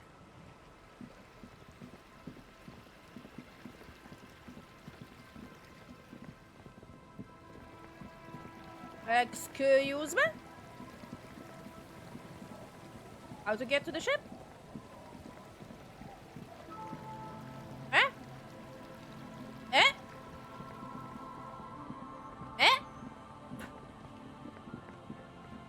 Excuse me, game? There was no ship before. That ship emerged.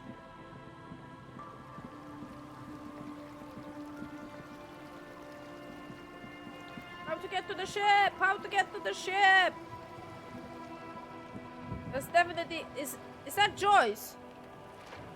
No, it can't be Joyce. God damn it! I will find a way. Someday.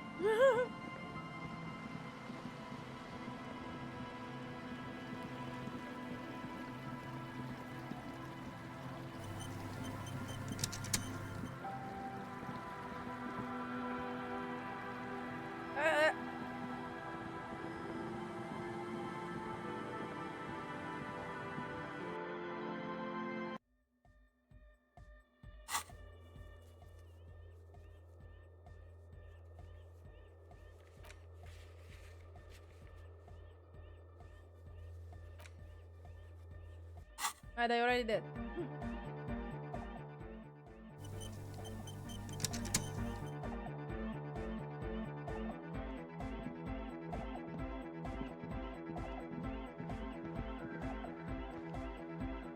Yes, what is it? How's the project going? I see that your neighbors have moved in, but all I hear is hypnotic dance music. What? What did you say? I said, how is the project going? I can't hear you. The music is too loud. The project! Oh, the project! It's not going well. Why? There's that guy. I need him to plug a 3.5 cable into the auxiliary input so that I can route the audio signal through the mixer into the speakers. Why didn't you just ask him? He doesn't listen to me. He only ever seems to care about hardcore and yekukata. A place to be, apparently. Thanks. Maybe you can get through his magic rhymes. Let me know how it goes. Oh no, not Egg. You again with your shenanigans. Denalian Church, the place to be! Make some noise, my church people! Vibrations thump through your blue soul. The music sounds much better in the church. A hawthorn tree on Rue de Saint-Gislain, tangled in its branches, something bronze flutters in the wind. He stands on stage behind a table, nodding along to the music and waving his hand in the air. In front of him, the audio mixer, one reel spinning. The other reel deck is empty. Cables run hither and thither. On one side you see an auxiliary line in, with the number 4.5 written next to it. How do you feel in the church? Yeah! Back on the case! No disgrace! Bring it down to party place! The first page of the second chapter! Could it be? Maybe for him, you only have a chapter or two left in you. Last of the penultimate, more like. Shut up. Arno van Eyck. Okay, so Egghead is clearly not Van Eyck in disguise. Shit! Van Eyck is an Oranese disc jockey, but those people get around, especially in Revachol, in the clubs on Boogie Street. Perhaps he stayed here for a short stint and discarded part of the song he was working on, just threw it away, and then it ended up in the hawthorn tree. But why? Did he think it was retrograde? It wasn't. Perhaps he caught a glimpse of the future and did not want for it to arrive just yet. Perhaps the city whispered the top line to him, and he was frightened by it. Sorry. Bonus. All motoristic white chicks unlock. Oh my goodness.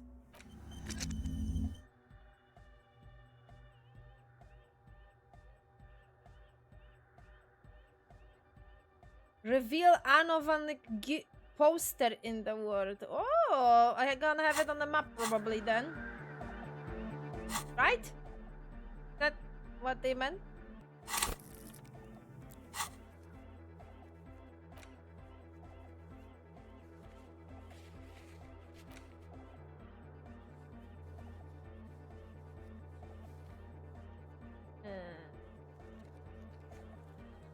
But the map is completely...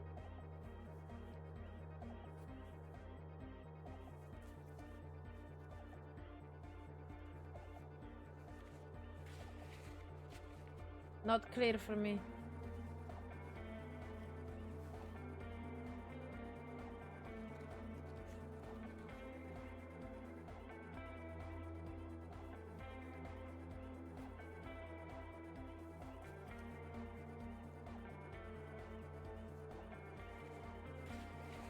Mirror, Kuna, Trash, Lena, Wall, Pile of clothes. But Renee is not available anymore. Is it? Oh. Godly.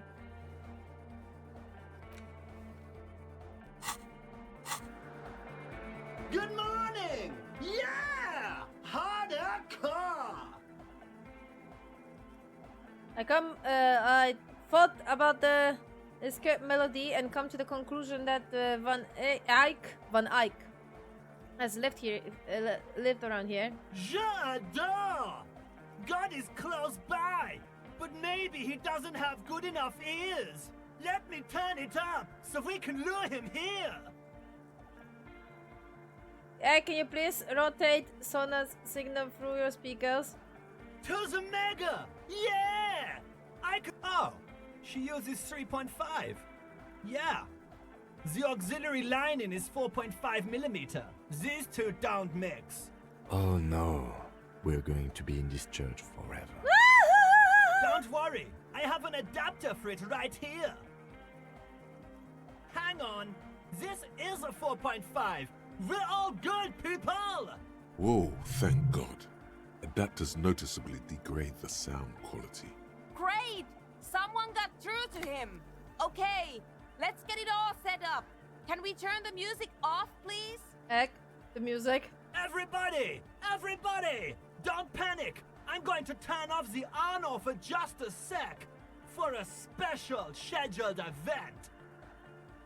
The Arno will be back, but we're doing something else for one moment. All right, go tell her that Egghead is ready to rave to her tunes, and then I'll turn off the music.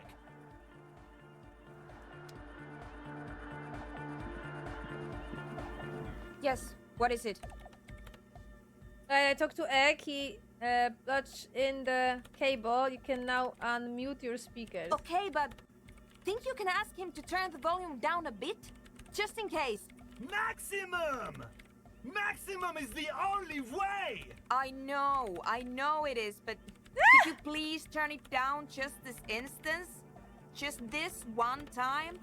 Maximum is not the only way, okay? Pump it to the brick! Pump it to the hard master! There's no other way! Glue style! Glue style? Okay, there literally is no other way. The mixing desk is glued to maximum. See? Oh. He pumps it to the hard master. It's hopeless. I think what Egg is trying to say here is that the volume button is stuck on maximum. Of course it is. Yeah! Permanent enlightenment! Ray of sound! Never mind then. Let's get on with our project. I'm going to unmute the speakers on a count of 5.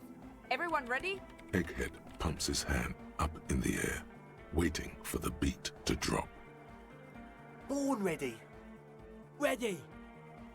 I'm ready if you two are detectives. The lieutenant nods stoically. Suddenly, your palms are sweaty. The church seems cold and large, somehow. There's tightness in your chest. Anxiety. Ooh! I mean, I want to. I am ready. I am ready. What's gonna happen if I hold down for a moment? What?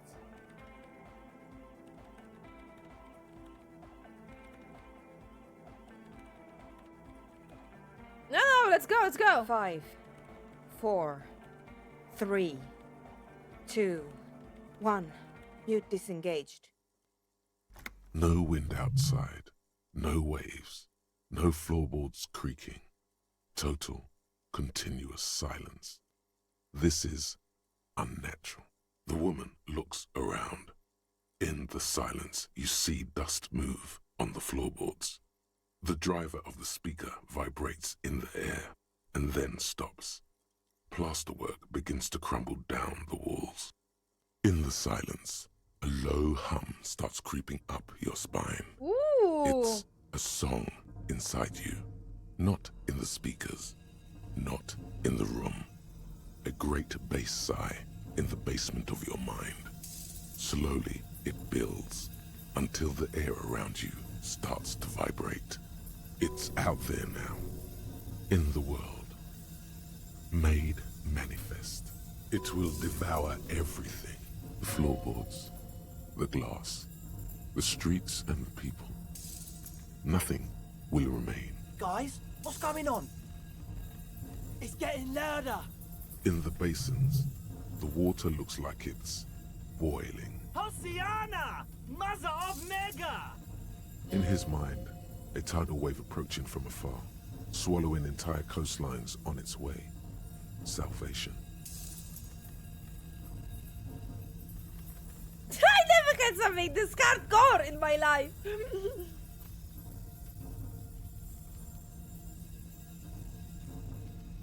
Yeah, what's that weird rating sound? The beauty and the beat! The future of dance! Planetary! No, Egg! It's the window! The glass shrouded around Dolores Day.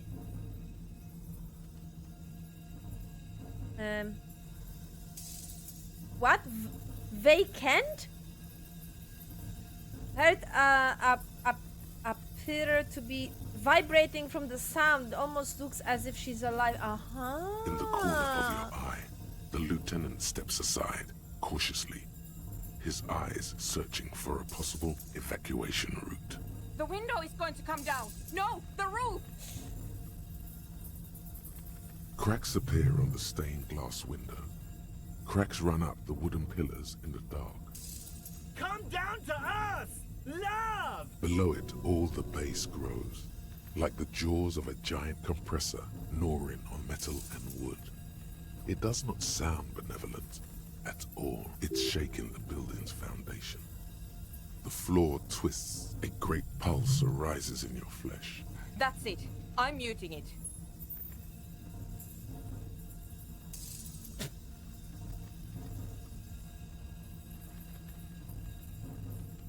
Yeah, I think if I'm not gonna do it, we're gonna die.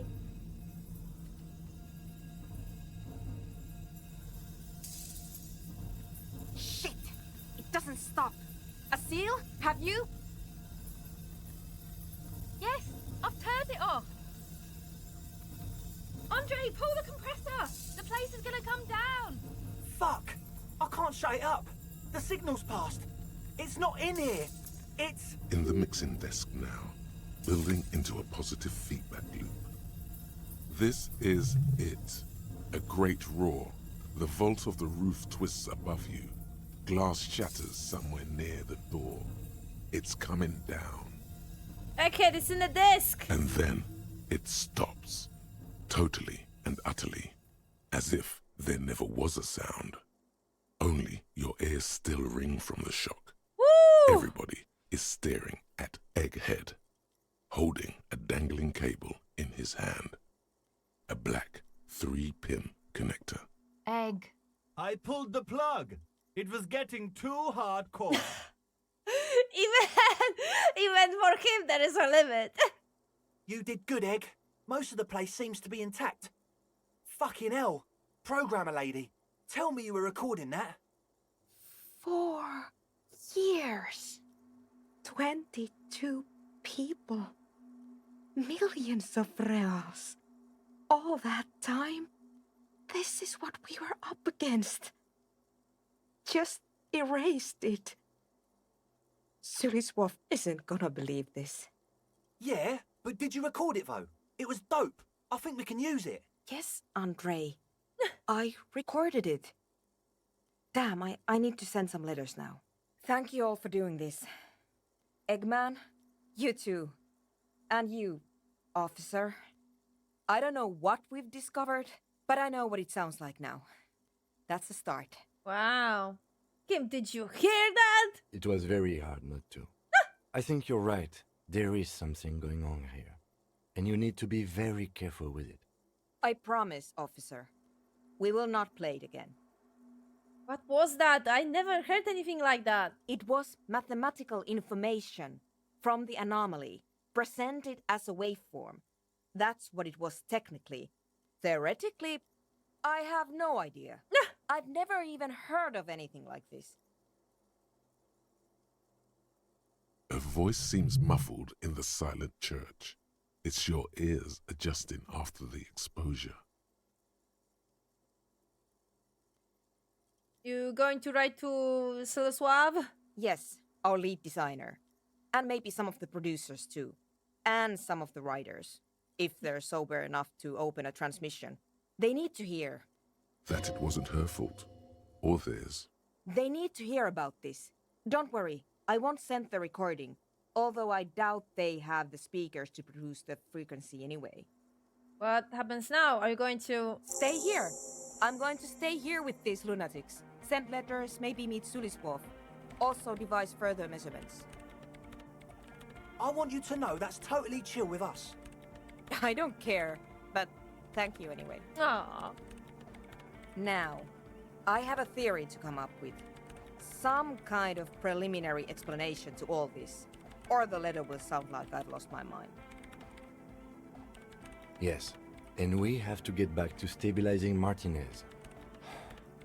Instead of demolishing it with loud bass noise of unknown origins. He breathes out, trying to shake off tension. Some tiny hard thing lets go in your stomach. You're still alive. You have an explanation for all this. Somewhere deep in you, you know.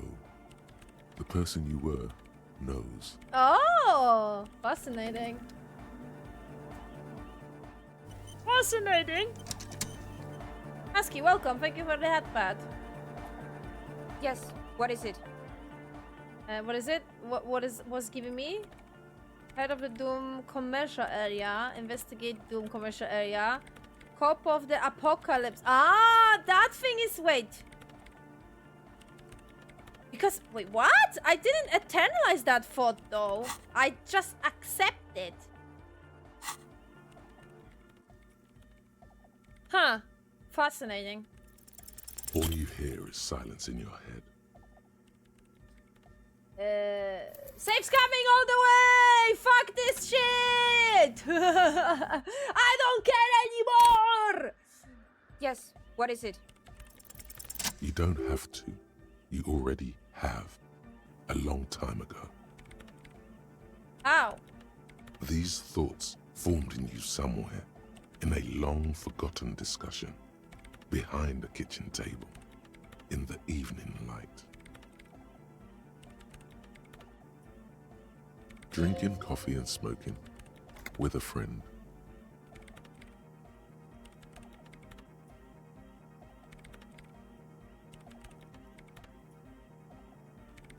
Sorry, I'm analyzing.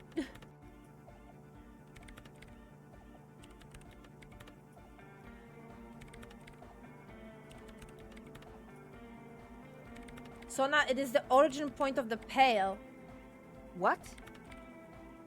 The shallow. That's how it starts. It's baby pale. But Pale isn't here. We're thousands of kilometers from the edge. Wait, what? What? How I made that connection? You don't have to. You already have a long time ago. The thoughts form in you somewhere, in a deep, forgotten Okay, behind the kitchen table. Drinking coffee and smoking. That comforts her.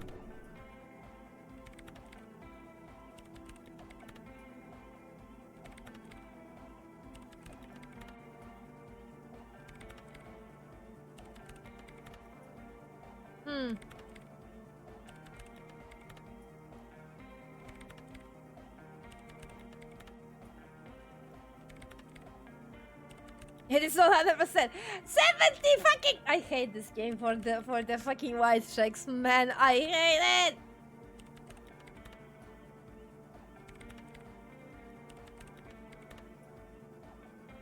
We are 20 meters from a very edge. She looks up into the darkness under the nave, then back at you. The pale is only an effect, a transition between the word and that. Then what is that? It's nothing. No, it's less than nothing. It's less. No. Oh, it's less than nothing. It's the final rest state for reality. Imagine if all this never was. Then the pale is...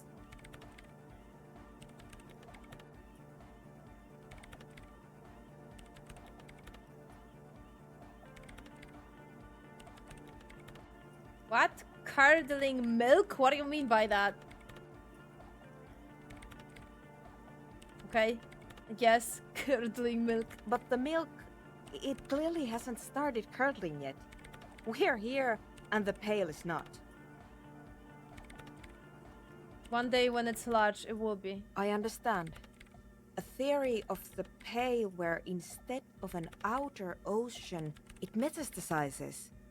Like a cancer or a mold. Erupting in points inside the world. This is one of those places. According to this, how long... Until it starts swallowing, it's already started. Starting with sound. And information.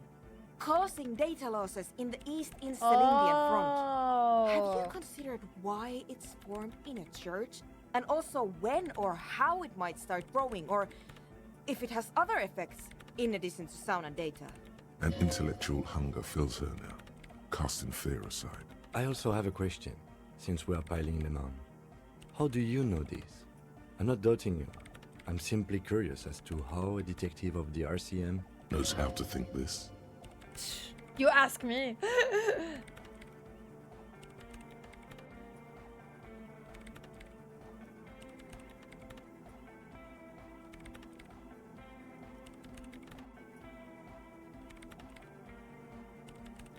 I think I have heard this thought before. That's how I know it.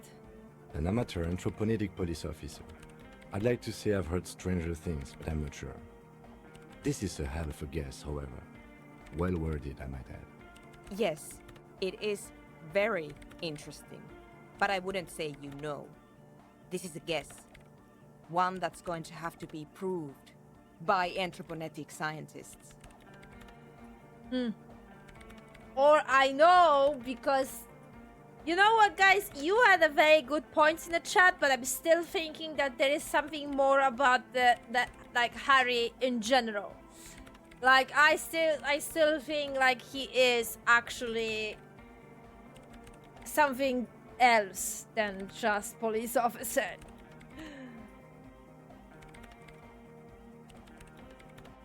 All the failed businesses in the doomed commercial area. All the failure in Martinez. You think the presence of that puncture has somehow influenced the outcome of events here? Even say software development? She already made up her mind when she heard it. Some kind of great and uncaring force had to play a part. It wasn't only them. Yes, even the revolution was defeated here. I mean, a kind of anthropomorphic history.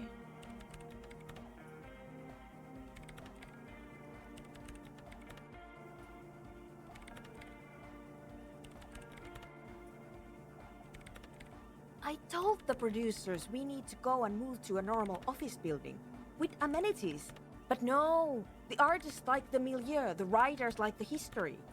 I told them.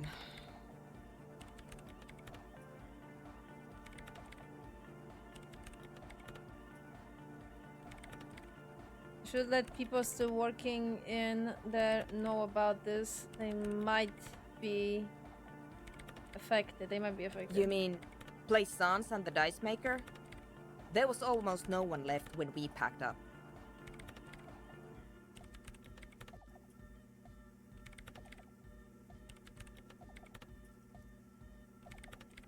Both of them deserve to know. Then go tell them. Okay. They're not gonna believe me though. I mean, the librarian bookstore lady will.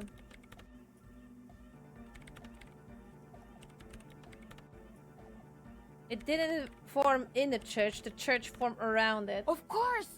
A pine wood sarcophagus. Or a containment facility of some kind, built by the first settlers. Or acting as an instrument on an instrumental level. Or religious practitioners who have forgotten. I have considered the same. The bad news is there were 7 pinewood churches built in the first decade of provincial settlement. Most of them were burnt down during the revolution, or repurposed before, during the suzerain. I'm not saying all of them have one in them, but maybe. Some of them might. A black grain hanging in the air. One day all the world will be like that 2mm hole. She falls silent. The wind blows in through the hole in the stained glass window, cold and moist. I'm going to leave that out. But the rest, some of this I can use to start to explain this to the rest of the team. Maybe I'll sound mad, but... Man, you will certainly sound mad. One more thing. Maybe a club for anodic music isn't the worst thing you can erect around this particular point in space.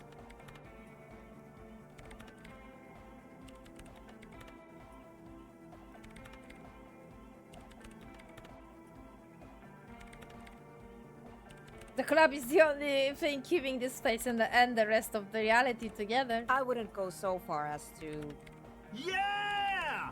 Once the light is on in the universe, it will never go out! Thank you, Egghead. Let's leave it at that, shall we? We have anthroponetic detection to perform in this district. I do have one mystery that still needs solving. The radio goes in a Doom commercial area. Electronic doorbell. The creepy woman! We were wondering about that when we worked there, but I had completely forgotten about it ever since. It must be anthroponetic crosstalk, the one you get in radios and long-distance calls. Now it makes sense, with the pail right on the doorstep. Incredible. This would also explain why we get it on the police radio all the time. Anthroponetic crosstalk? It's quite common, actually. When the signal gets routed through pail, all kinds of irregularities take place. You may hear snippets of someone else's conversation, or the voice of your former lover, or an echo of an event that took place 100 years ago. Oh, because it goes through the pail. Pail is a shroud of memories, and it doesn't really distinguish to whom those memories belong to. You could hear anything. That makes sense. Thanks for explaining that to me. Anytime.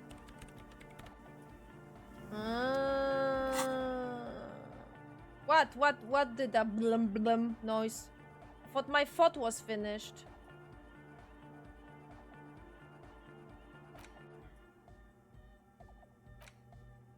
Eh? Eh?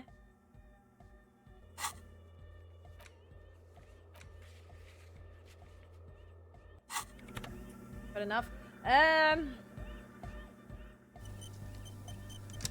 Yes, he's also tequila sunset. Not in that way, man. Like I don't know. It looks like in some metaphysical type of way, Harry is like part of the Pale as well, in some way or the other. That's why he can like hear the universe. I don't know. That's how I see it as well. Jesus, my brain. This is too meta for me. Good morning! Yeah! Hardcore! That was a crazy sound we heard before. Yeah! It was awesome and scary. Very hardcore. Very. Too hardcore, in fact. I couldn't control it at all. What happened? It sucks up all the air in the mix until it's the only thing left. Starts compressing itself and everything around it. Completely fills up the headspace. Extreme! Inside your chest, the heart beats still with the after effects of the sound. Imagine if you could harness that power, making it pulse. What if this is the answer to Van and Ink Jam? We could use the sound for the bass. Oh! But how? What do we have around here to achieve some sort of parallel processing? Fuck. So, oh man, 70% interfacing. Fuck.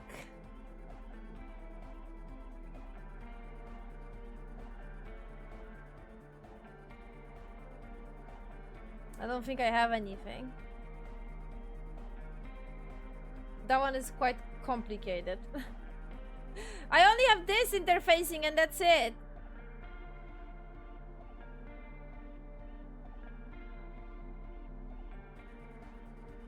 But I have this as well.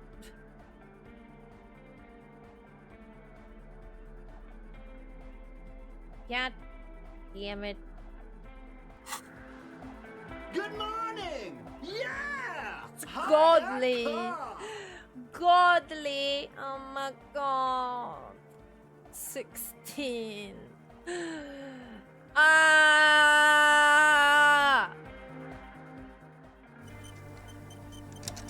No point, because this is not gonna succeed. You got us in, cop. I can't believe you got us in. With wonder in his sharp eyes. Between you and me, I don't know if you've noticed this about me. I'm a little suspicious of authority. But you really came through for the hardcore underground. Yes, you really came through for the hardcore underground. How come?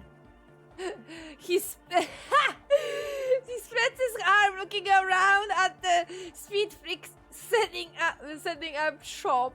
Andre is busy, cutting some slightly less lame, but still quite ungainly shapes on the church floor, sweating profusely. He's not proud of me. No! Estelle using her contact mic to listen to a tree underwater. Not the contact mic again. The one with the large head is blasting the dance track on repeat, while the stained glass window behind him is rattling from the bass. I'm a corrupt cop, Kim. This is a corrupted scheme.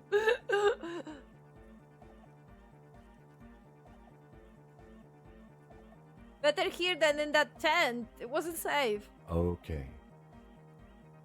The lieutenant keeps it laconic. What he means is, you're right, actually. Ah! The tent was a safety hazard, and this place was deserted anyway. Okay, he come around. Noit, what do you think about the church? It's a miracle of carpentry. Dead bodies carved into total shapes. Now it can be something more. How old do you think the church is? Over 300 years? That's right. The first settlers built it, plus 6 more like it, on the coast here. Was one of the first things they did. Must have been really scared of something, but I understand. Alone on an uninhabited archipelago, forced to face themselves and nature. Pre-industrial quantities of solitude. The sea, perhaps something more fundamental. He means something paranatural. He must... I would want to build a safe place for myself and my own as well. Something more fundamental? You mean the sound anomaly? Maybe. Maybe they were unable to face the nature of the world, perishing. What style is this church built in? A cop who's into building critique. Okay then, this is folk DeLoreanism, lawmongerer. It's a subset of early DeLorean architecture. Okay, and what is DeLorean architecture like? Total. Everything between an ancient concrete cathedral and a glass cube is DeLoreanism. This is just an homespun version of it. Folksy stuff. Early mass production. They made thousands like this. Does that help you out? What would the DeLorean building look like? Like that woman there. Vertical, thin, white. A false image of grandeur. The source of the system is up there. You're at the bottom. They really dug that power vertical. Like to show off large and intricate structures. Arches, spires. Put you down with them. They were really into painting everything white too. Virginal shit, you know. Marriage shit. Virtue and tyranny. Virgin shit, yeah! Right. This church isn't painted white as far as I can tell. Stands to reason it used to be white on the outside. Before the sea wind took all the paint off. Year after year, flake after flake, whitewashed clean, then covered in green moss, slowly peeled by the wind. Your skin crawls from the sensation as you look around. What do you mean by dead bodies? Dead bodies of perennial plants. Sigma functions have left this place. It's a good thing we came along. The spiritual collapse has been total. Spiritual collapse? I saw some piglets suckling their dead mother. Have you heard this one, cop man? After a short while, they shuddered and went away. They had sensed that she could no longer see them, and that she wasn't like them anymore. What they loved in their mother weren't her body, but whatever it was that made her body live. End of quote. This is an high-quality carcass. The power of anodic beats and hard bass is needed to reanimate it. First, where is this quote from? A Sarais man who lived a long time ago. An ancient hardcore brother.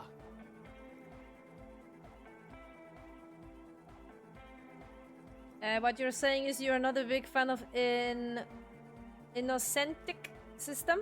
A 3,000-year-old tyrannical regime of history. built and maintained by hundreds of generations of self-appointed intellectuals. It's false core. The way he says it, the force in false core, is invested with 20 kilotons of disgust.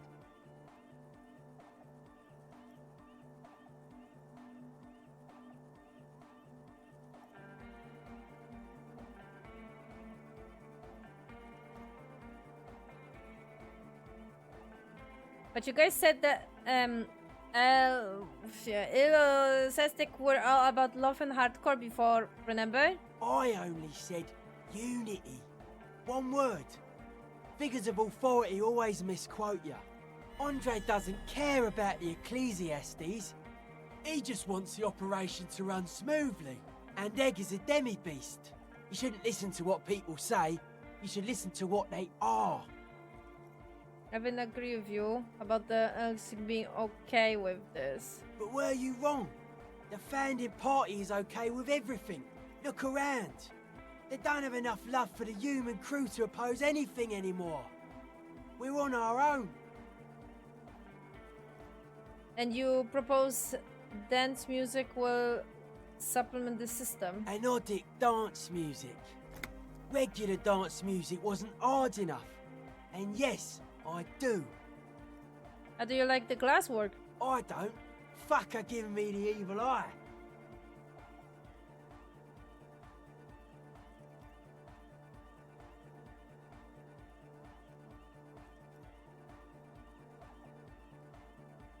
That's her innocent Dolores Day, mind your words. You defend her, law minion. She was a mass murderer. What's up with that? Mellow, man, mellow. No one's a mass murderer. This is a house of love. Mass murder on the floor!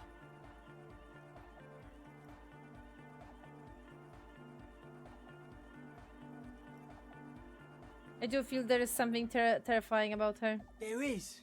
She is a party repellent and must be taken down before we can begin partying in here. No, that's not it. It's something more. Something closer to your skin.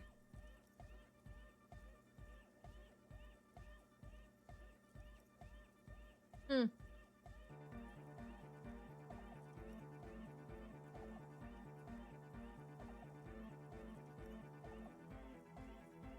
Fascinating, okay.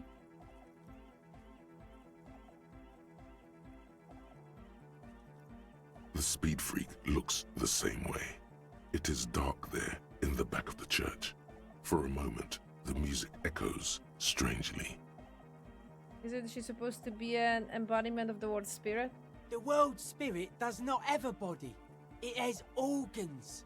Hardcore is an organ of the world spirit. This Arno van Eyck track is an organ. The carpentry and glass cutting that built this house are also organs. She's a thief, if you ask me. An organ thief. All innocences are. But would you say she was, human? I like this question, Cop Man. She did not live the life of a human. She lived like someone who's playing a game. The life of an operator. That's not the life that humans live. She was adored. Humans aren't. I don't know about you, but they hate me. And they do not think I'm innocent or some shit like that.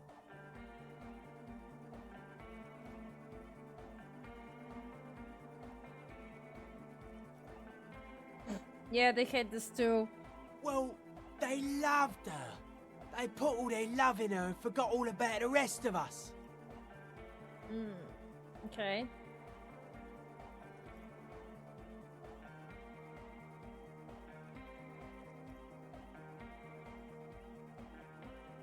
But she's the innocence of humanism. Humans seems to be a pretty big deal around here. Humanism leads to eating sugar and pigs.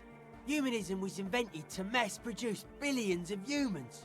Billions of humans can mass-produce hundreds of billions of pigs. And many, many more tons of sugar. She liked games.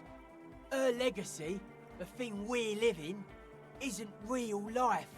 It's a strategy for some kind of victory against a long-dead opponent. But, yo, I'm only annoyed. What do I know? But like, who isn't accused of being a mass murderer in those days? No one says Arno van Eyck is a mass murderer. The Anodic pioneer Rietveld is not a mass murderer. He is not accused of mass murder. Likewise, no one says Jermaine Egghead or Andre are mass murderers. You can live entirely outside that suspicion. Billions of people go about not being guilty of mass murder. Just not her. Okay, I'm done talking about her. I do not want to think about her. What a strange choice of words. Caustic. Overflowing with negativity. That can't be healthy. What's happening here? Why do you keep coming back to this window? I don't know. Well, you shouldn't. You shouldn't come back to this anymore. Stop talking about it, please. How are you settling again? Hard to say, Copman. Signs in here are distinctly wild. Gonna take a while before everything's properly synced. I did get to talk to the Crabman, though. You mean Tygo? Anyway, he's been giving me kind of a psychic rundown of this place. Dude's seen some crazy shit, but he's actually a lot like us. Admiral, welcome. Egghead, yes, Egghead is the best. I love Egghead. Hardcore!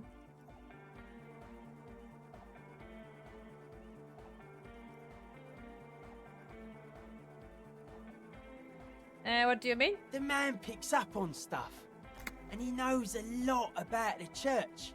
I got a lot to learn from him. Good thing you didn't squash him.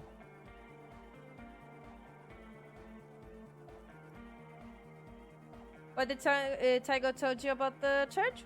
The Crabman's been lurking here for a while. He's experienced things. Things that give off bad signs. As far as we can tell, the Ubies built this place about 320 years ago as a sarcophagus. You mean there are dead people here? Not like a literal sarcophagus. I'm just being metaphorical. What is it for? Encasement, confinement, of something they were afraid of. Something new and unheard of on the Isla. I think that's what the Crabman is experiencing when he climbs around upstairs. Like, this is some old world shit the Ubies had heard about. I thought the best way to deal with it was to build a church, surrounding it, to contain it. I don't get it. Contain what exactly? I don't know. And it's not something they properly understood either, what it does. But it's what this Sona person is looking for and trying to measure. So the universe mini hole. It'll be fruitless though.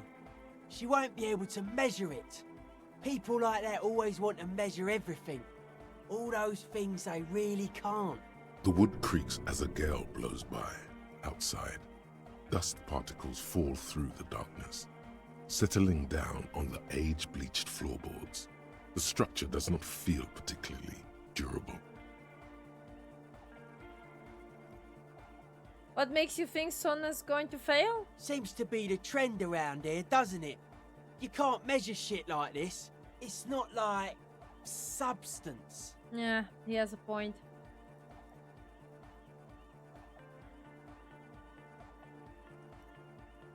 This building seems less than structurally sound. No, it's pretty fucking unsound if you ask me. They should have built a club for Anodic music around it instead. Anodic music will definitely contain whatever we're dealing with. And if it can't, well... I found the Doom commercial area in Martinez proper. Maybe it's the same thing the Ubies were trying to contain? Like a concentric ring spreading out. The struggling villages. And that is what caused the communards to fail in defending the beachhead. Yeah, a lot of failure has gone down around here. Think there's any meter to the theory? I don't know. Maybe, maybe not. It's not a thing we can answer. cop man. Even I have limits. I'm a limited-size person. Well, if it's without substance, I guess there's nothing to worry about. Maybe you can figure things out, cop man. I think we got on a good level here. The signs are syncing up well. Why are you so suspicious about everything? Suspicious people are esoteric people. We don't go around spilling everything to Johnny Law. They don't call me Noid for nothing. It took us setting out for this whole enterprise to get our signs synced. Why are you called Noid anyway? It's short for paranoid. Ah, makes sense.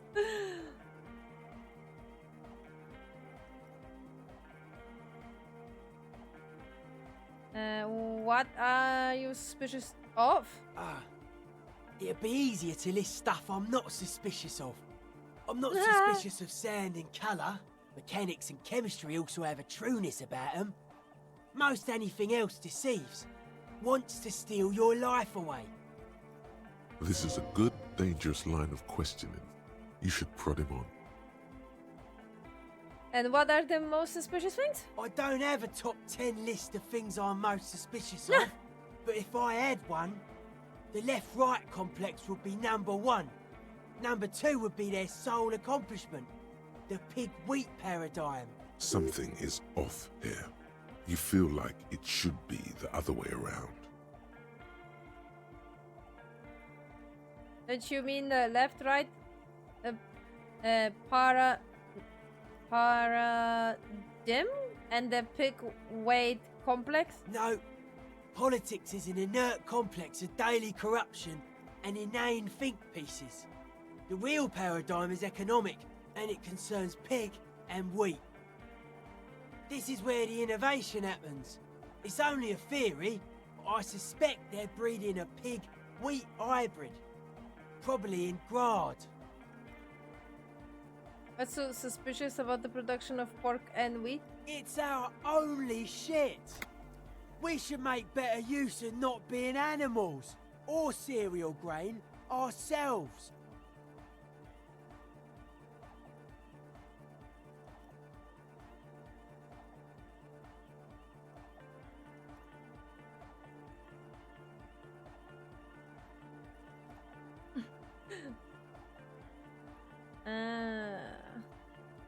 What's bad about animals? Animals are cute. Nothing.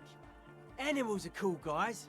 I like animals too, but that doesn't mean I have to be one myself. Okay, I get it. Yeah, I get you. I feel that. That was certainly stimulating. I want to ask something His else. eyes flicker.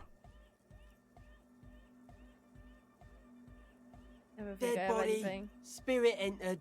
What is there to talk of? Sure. What's with the clothes? Don't be rude. Okay.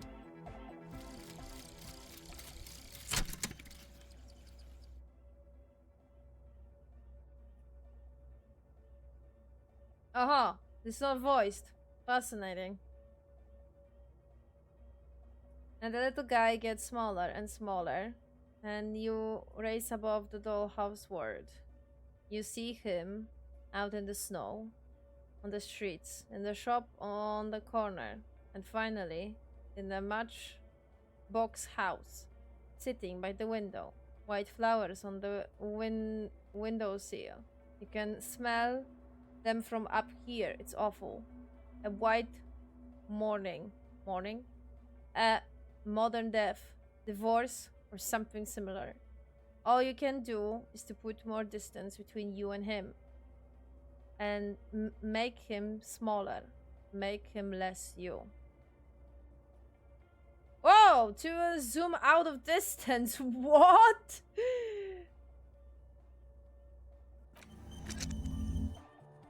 Huh.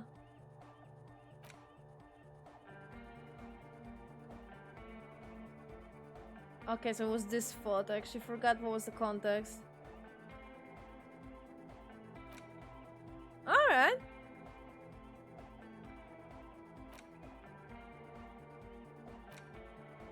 Alright, so definitely I want to do the alcoholism one.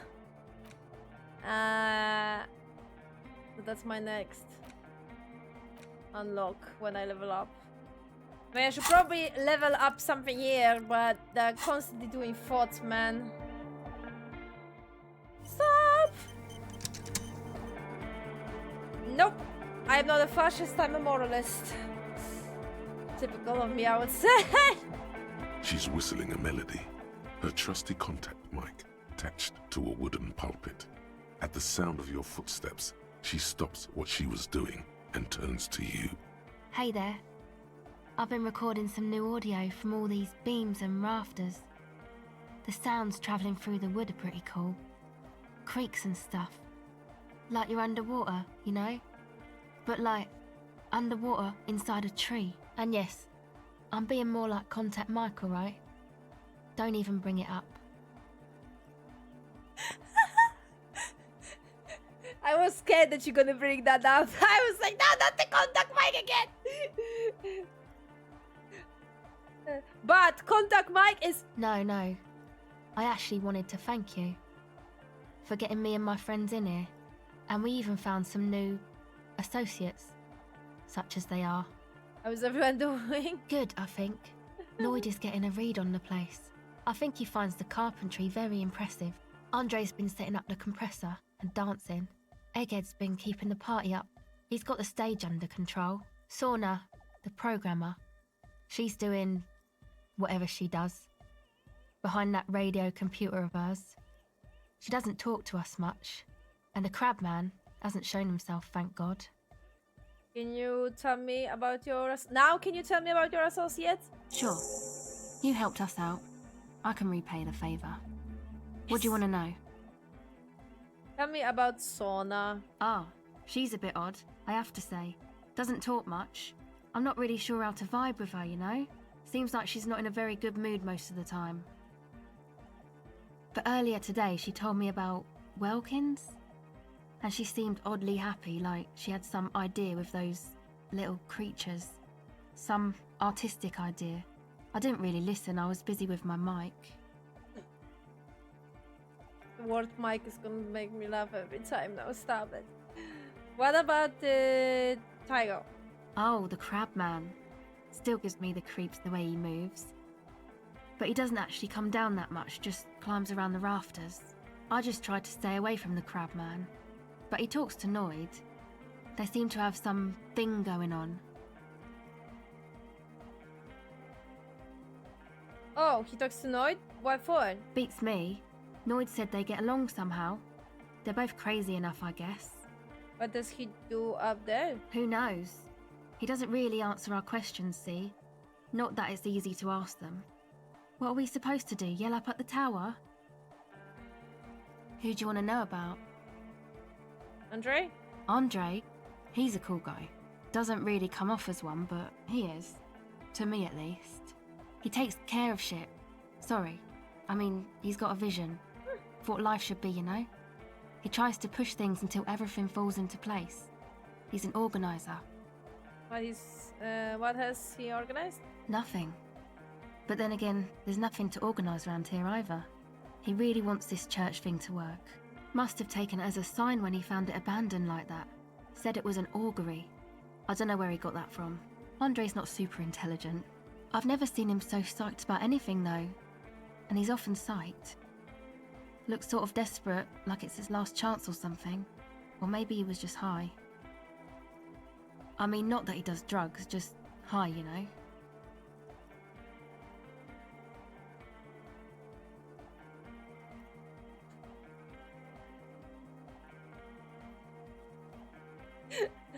Relax, Gare. We are police officer, but we are corrupted, rotten to the marrow.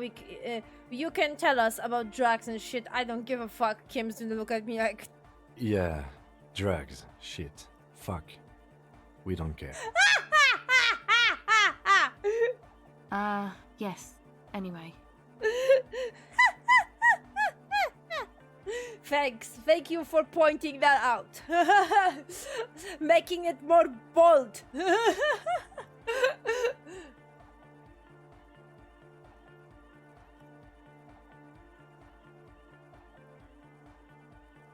Is Andre your boyfriend? Yes. Could it be that he's balding? Him thinking it's his last chance. Come to think of it, yes. This is the first time you've heard her laugh. Aww. He's in some kind of a self-destruction mode with that hair of his. Bleaching it like that. Probably wants to get rid of it altogether. Are we not gonna comment that Andre has those like dots on his body? I think this is Who do you want to know about? this is something from the drugs, is it? And maybe that's what she meant when she says that he doesn't have much time left. And maybe the drugs are like completely eating him up. Tell me about Noid. He's a four-burger, I guess, like the rest of us. Okay, maybe not Egg, I don't know about him, but Noid and the rest are from Forberg, making the pilgrimage up north to visit the Elysium. He's real hardcore about the lifestyle. What does he do? What do you mean do? Like for a living? Yes, don't be rude, Harry. He's a carpenter, trained and all. He's very good, he just doesn't have the mindset to work like that. In a shop somewhere. What kind of mindset is that? He abides by the hardcore, sir. You would have to ask him yourself. And you? Sir, I abide by the law. A strange feeling. Every now and then, something feels off about the way she speaks. She doesn't change tone, but you feel as though there's more about her than she lets on. What is this pilgrimage you're talking about? It's just something poor Forberg kids do every spring.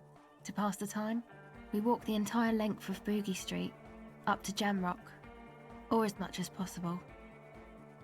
Why wouldn't be? I don't know, man. Have you been down Boogie Street? It's a little bewildering.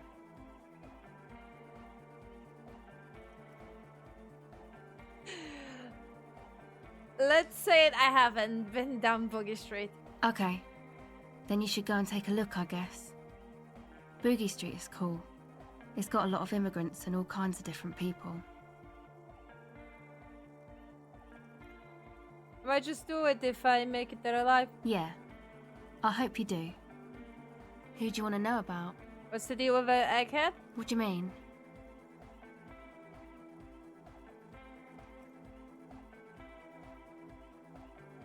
What does he think when he's no. What does he think he's doing when he's yelling all that stuff? Oh, that. He's the party boy. He told me as much, but what exactly is a party boy? And Nordic music doesn't really do vocals in the traditional sense. Vocals are thought of as rock. That's to say they're a bit backward. No offense if you like rock music though. Rock music's cool by me. Pachoo, swish. Your credentials as the resident future man of Revachol are being questioned. Show her you're hip with the times, Gramps.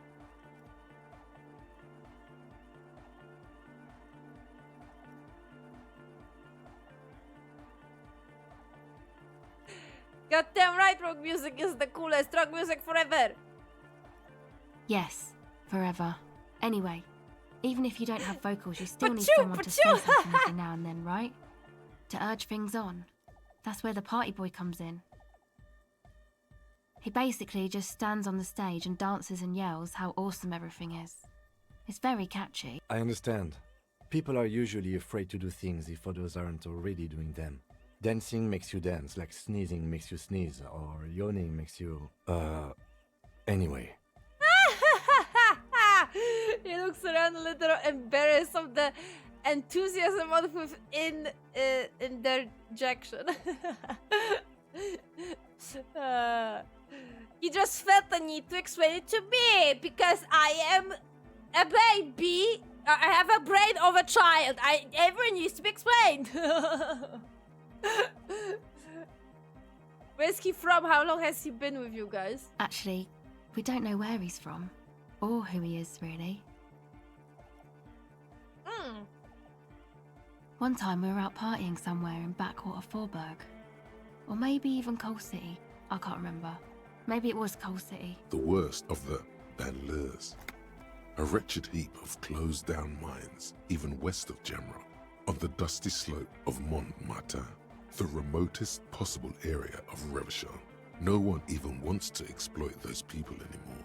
Egg was yelling along to some jam someone was spinning, all night long. Just kept yelling until he didn't have a shred of voice left. When the sun came up over the mines... There were mines? Yeah, it was in Coal City. Egg came with us. He made this wheezing puppy dog sound all the way back. Couldn't even speak. It was definitely Coal City, because it took us 2 days to walk back to the fort. He just wheezed the whole way. We never really asked why he came with us, or who he was. I think his name is Jermaine. People are sweet. You can see it must have been a great night. The memory causes her to go silent for a moment or two. You wish you'd been there. Aww. Who do you want to know about? Actually, do tell me about yourself. Me? Again? Yes, I forgot. Tell me about yourself. There's that phrase again. Really reminds you of something. Okay, I told you I am a silver bird? What does that mean? It means I don't answer questions about myself.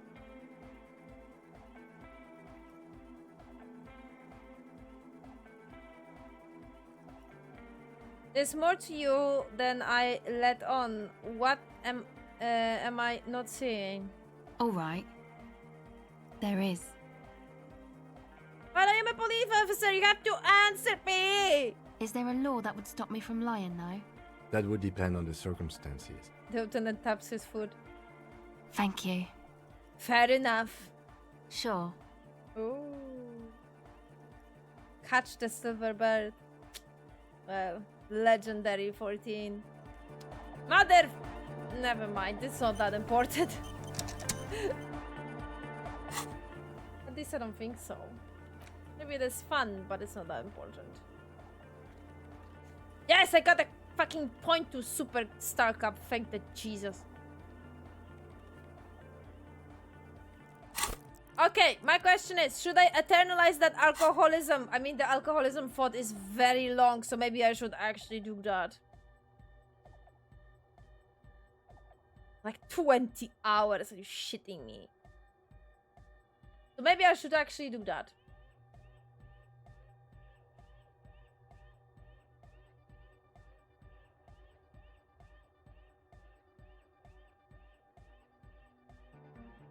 Cleaning out the rooms? Hey, that's a... What? When did I got that one? Someone's been walking around in your dreams lately, looking for something, tidying and rearranging, storing away all the unrealized dreams, putting out paints in boxes. The worst nightmare have settled down for a while. A spot of light on the bedroom door after the dark. Ooh, why so many interesting thoughts are triggered now? Pattern emerging.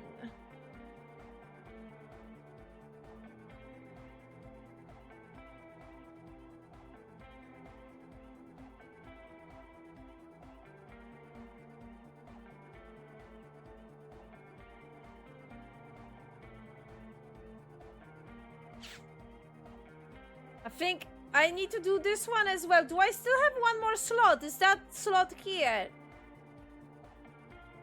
Or I don't have any more slots. This is the max, so I'm gonna have to forget something.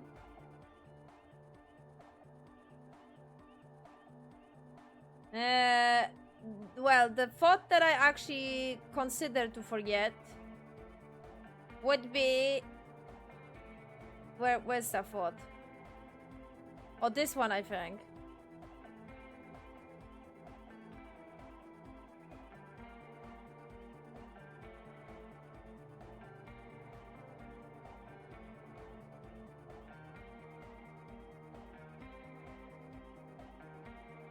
I have no clue what is this shit though.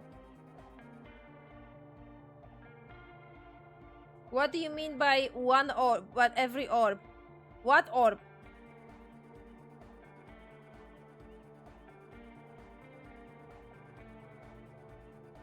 I mean, I don't need that, to be honest. I don't think I do, at least.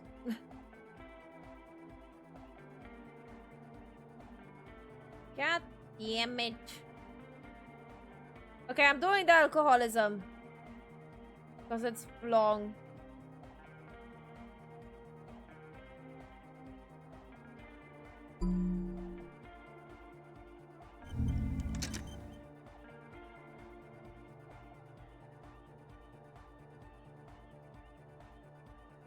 Ah, those orbs.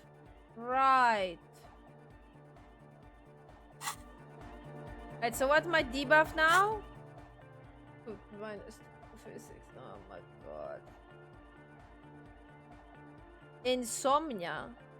I can't go to sleep? Fuck! Well. Well.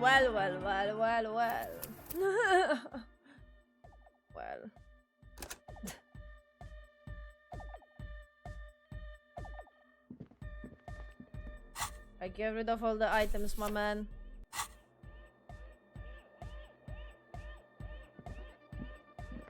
Yeah, it's all set up, man.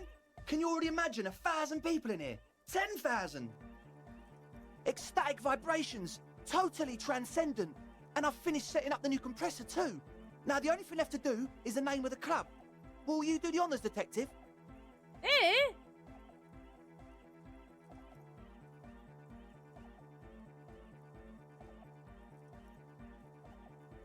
Kim, how would you name the club? I wouldn't. I wouldn't build a club, and I wouldn't name it either. An underground place with no name? Sounds like something the Crabman would say. We're not going with anything the Crabman would say. Why not? The Crabman has ideas, Estelle. Ideas from another level of consciousness. I don't care. I don't like the Crabman, and I don't like his ideas. His ideas are spooky. Next, please. How do you propose? The name. Everything I managed to come up with sounds just wrong. Andre's overthinking it. Yes, you should do it, detective. It would be good for the signs. Noid's right. You've helped us so much. It's the right thing to do. Again? Hardcore! Yakokata! Yakokata! The place to be! Yakokata would be actually nice. Yakokata, the zone of ecological catastrophe. That's too morbid, Egg. Got anything else? Hardcore! Hardcore to the mega! No, it has to be bigger than hardcore. Yes, it has to be even bigger than hardcore to the mega. It has to be bigger than the scene. Noid? The amnesia. Like the... I can't remember the name of the club, Amnesia. Amnesia! It's not amnesia, guys. What? Okay, I already forgot how you pronounce her name. What would you suggest as the name? Akele? How about something simple? Like the club? No! Too modern and too ironic. We don't want ironic. We want real. Real and true and beautiful. Like a morning after the rave. Sona, do you have an opinion? No. I don't. Good. We have too many opinions anyway. Okay. You have? Well, what's the name?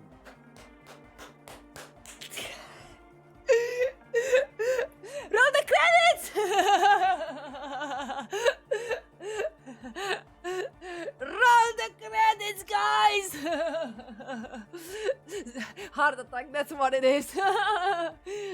Let's go! Let's go! This is the title of the game, let's go! Disco Elysium! Like that DeLorean word for the world, you mean? Elysium. But Disco Elysium? Isn't it wacky? Disco's kind of gone, isn't it? Forgotten. The past is the future, but the future is dead! No, it's beautiful. Beautiful and brave. Like we want it to be. And short. And memorable. It's settled then. Everyone welcome to Disco Elysium. Andre breaks into frenzied dance-like motion to celebrate the name. Someone turns up the beat. You should go with the flow. Join in on the experience.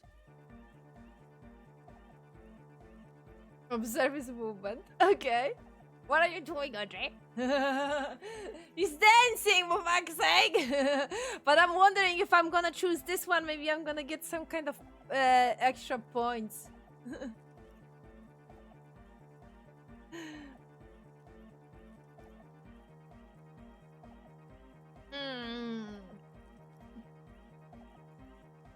I'm dancing.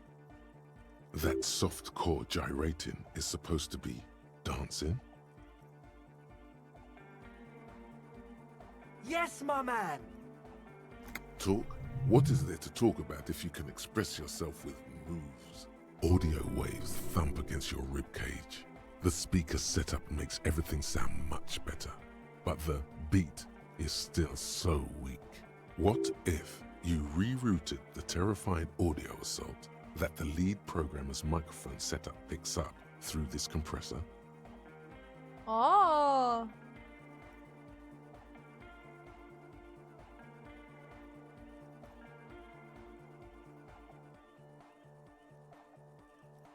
Okay. Goodbye, officer. I will join you in a second. Need to reroute? Good morning! Yeah! Oh, so we need to do this shit.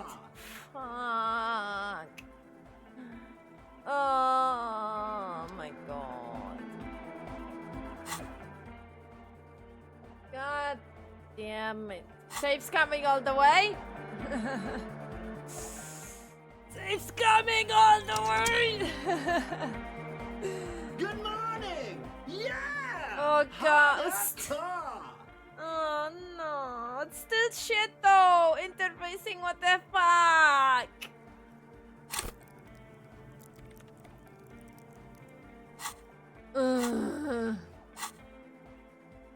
J'adore! God is close by, but maybe he... Bzz, bzz, bzz. Go.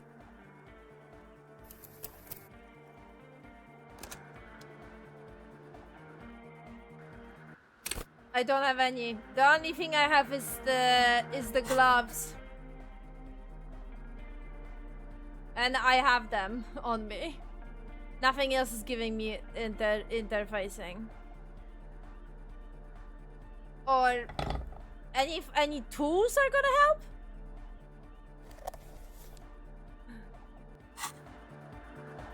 Good morning! Yeah! No. Harder car!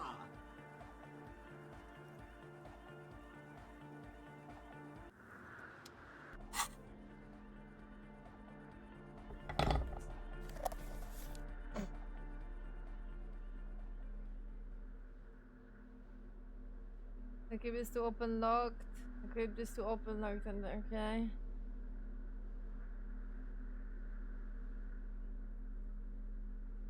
Play the tape.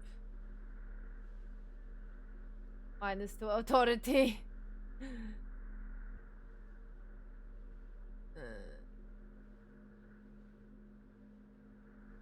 Yeah, no, I don't have anything else that's giving me interfacing.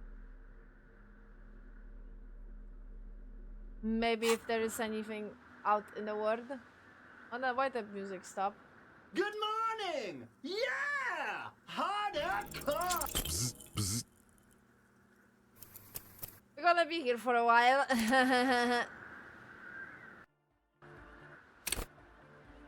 Good morning! Yeah! Sidechain the beat. Hey, only 3 tries though. Look at that. Actually, it didn't took that long. I thought it would take a lot longer, like 7 reloads or even more. What does it even mean? Listen, you can use the compressor to select between which track it's compressing, either the auxiliary signal or the main input from the tape. Make it alternate between the signals. The compressor controls the game based on the level of the signal on the aux sidechain input. It will allow maintaining a loud sound without peaks that fill up all the headspace. You know what? I like when in like the game, like in general, like we have the moment in the story or something, and then I have this decision and I have the check that, it happens. And I like when I succeed the check, something happens, and when I fail the check, something else happens. So it's like a branch of the decision. I don't like the idea of those white checks, because with those white checks, it's basically like, well, you're gonna succeed, and then something in this side quest is gonna happen, like progress this side quest, and if you're not gonna succeed, well, you're gonna have to level up and try again. And it's like dangling in the air. It's so fucking annoying. It's like, well, in that case, if you want me to make, like, as a decision, I would do it as a decision. If I fail, then that's one decision. If I succeed, that's a different decision. Not that it's, like, dangling in the air and taunting me, basically. It's like, ah, bitch, you failed. You can't progress. He, he. Like, you can. My decision is accept it and be like, okay, fuck it, and just ignore it. And the quest is, like, basically stuck in this point. Or I can level up again and again and again and again, and someday I'm gonna succeed. This is not the choice. This is the torture. For a completionist like me, man, that wants to see all the different endings for side quests, man. That's out of the question. My fucking notebook needs to be clear of quests. And this decision, it's not clearing it, man. It dangles there forever. Side-chaining it, you said? Yep. Then he puts on his headphones and his eyes go wide. Wider than they've ever gone on drugs. He starts jumping up and down with bliss in total silence, still listening to his headphones. Hey, what did you do to Egghead, Cop Man? Did you break him? Just wait and see. Are you ready, pussy? Noid straightens his back, ready for the beat. Pussy! I was born ready, Egg.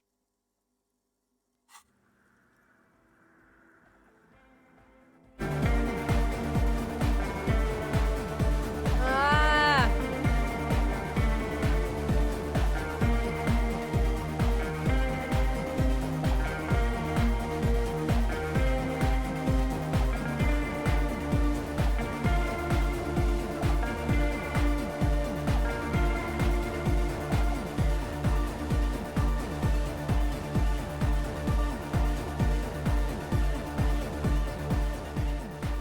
The audio assault is glorious. The speed freak dances on the stage, intensely waving his hand in the air. This is beauty! This is life! What in the world is going on? The way melody and bass flow together, it's unnatural. Your body is taking a beating from the low frequencies crashing over you. It's making you feel alive again. Aww.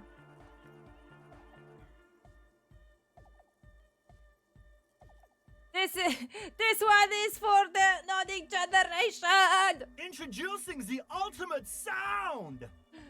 You have tempt the sound, made it our own. God damn it! This dance club idea might just work out. DeLorean Church! The place to be! Pump it! Pump it! Who will be the innocence of hardcore anodic dance music? Yes.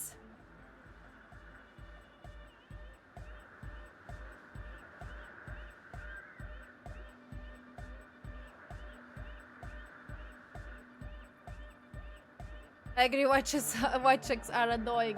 I don't know, it's just like... if we are doing this whole thing, like, for example, it was in Baldur's Gate, for example, right? Like, let's make a fail and a different decision branch. Not basically a freaking... what's the name? Carrot on a stick. Oh, that's what I was trying to say. Because it is a carrot on a stick, and I'm like, fucking. It's not working. Oh my god! So now it sounds like the version of the song that is actually on the OST. Ha ha! Nice. This is the final form. Oh, hey, man. It's good to see you. It's 4. Oh my god, it's so little though. Savior. Okay, right. Do I have anything? I don't think I do. Dun, dun, dun.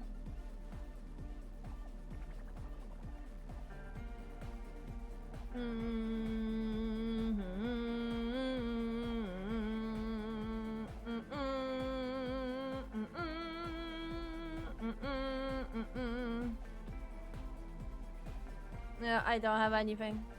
I have shit that can give me minus. I can actually upgrade it. I don't actually mind.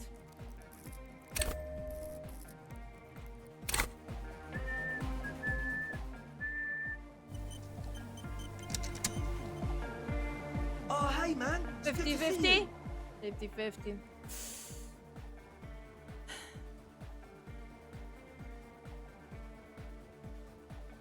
So can I... am I... You close your eyes and vacate your skull, leaving your brain to wonder, where did that little fluttering light go? Oh god, they're gonna be 2 checks. I think I'm gonna reload if I fail. Total darkness. You sink down the darkest fathoms of your own personal deep, vertebrate by vertebrate, through the unformed skulls of your mind. Stop being so fucking dramatic, brain. Here it will begin.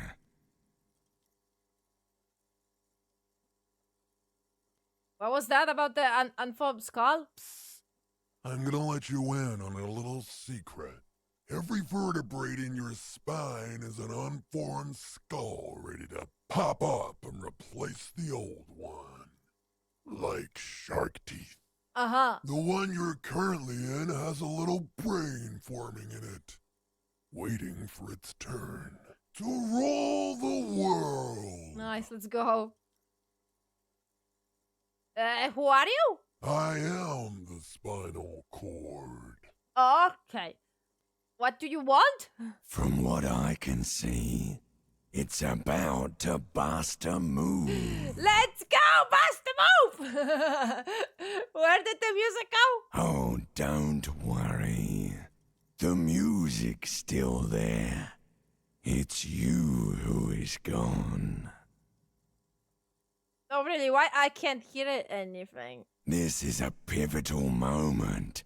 Try not to piss yourself.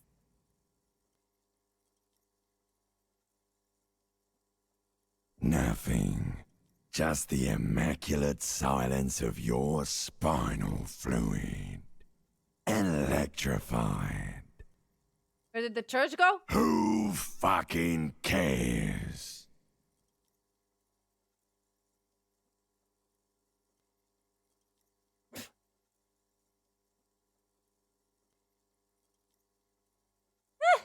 I hate walking life. I hate this word. I hate and fear everything. All I want is to dance. Please, God, just let me dance. God?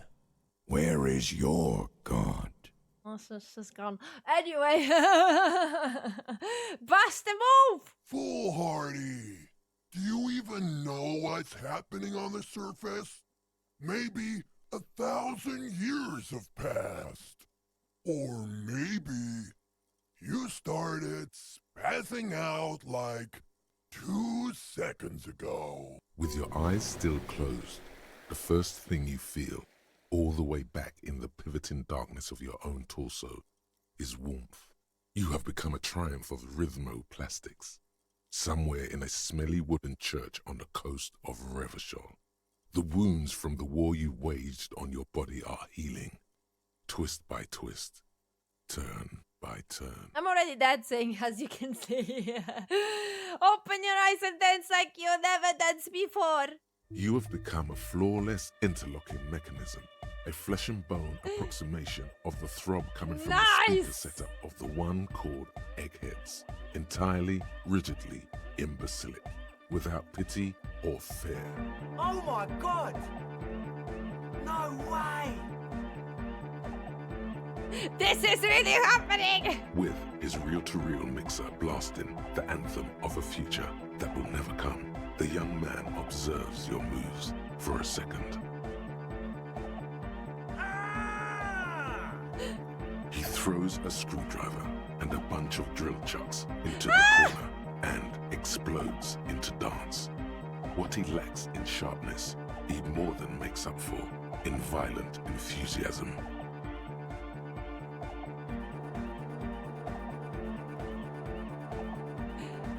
Kim, get in here! What's going on here? Delinquents. Delinquents! Lieutenant looks at you and the speed freaks running around in the church. A group of unhinged lunatics.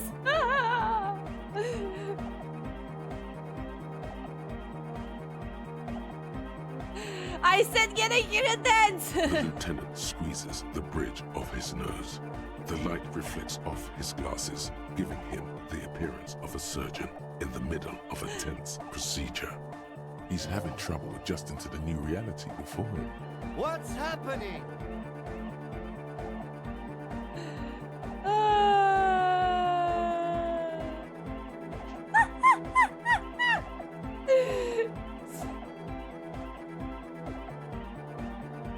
Help Kim, I think I am turning into some kind of hyper superstar.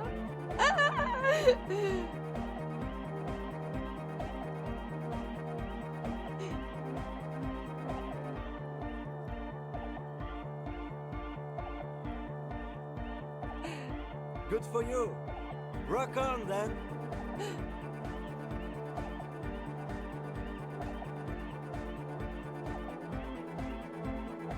I called you to dance! What? 92, nice. Okay. Praise the Lord. If Gabe is gonna fuck me over, I'm gonna fucking lose it. That is it! Don't let the lieutenant leave without getting his card gone. Who's the one in charge? You are.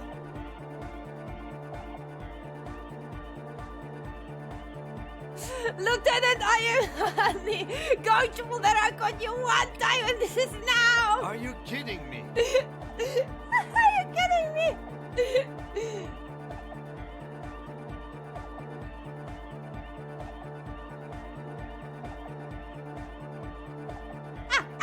And that's the one you want. It's all a joke to you, isn't it? Chain of command joke. That's joke. Well, no more. Call it up, Lieutenant. What? Get to what? Get to what? Cut to what? I said cut the net. Then Black Lieutenant Boogie-Woogie. Sheesh, okay. Okay, you psychopath. I see what you're doing there. It's jacked up footwork, plus is that Ubi folk dancing? Nah, it's not Ubi folk. It's hardcore. Yeah, whatever.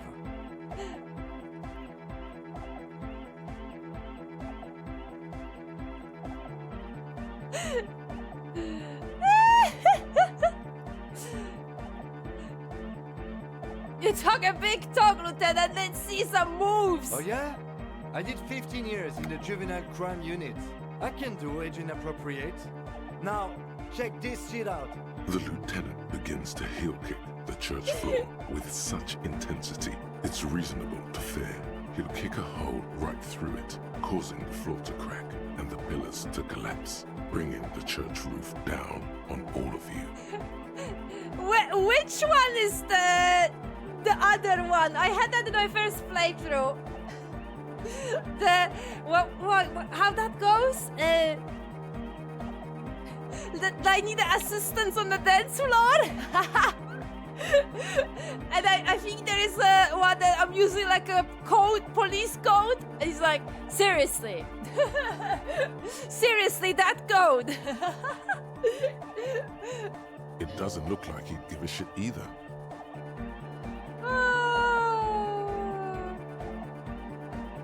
Tense, it's the law! The young man immediately bounces up and down, then assumes the same dance pattern, embellishing it with some sort of waving motion. The authority of the law is clearly unquestionable. Oh, that's really tense! It's the law! Oh, Jesus, funny now.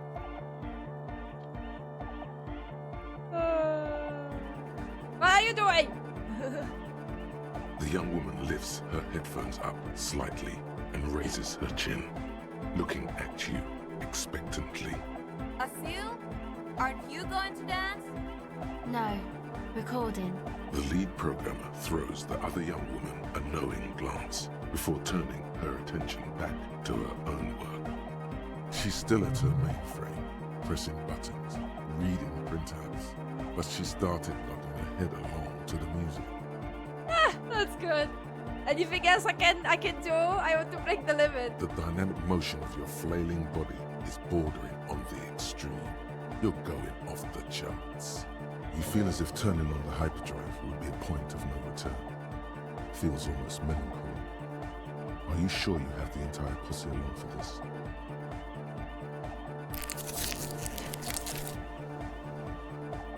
Here we go again! Hardcore fills the air! The sound above my hair! The what now? The sound above your what? Above my hair, man! Okay, this is too imbecilic. Excuse me.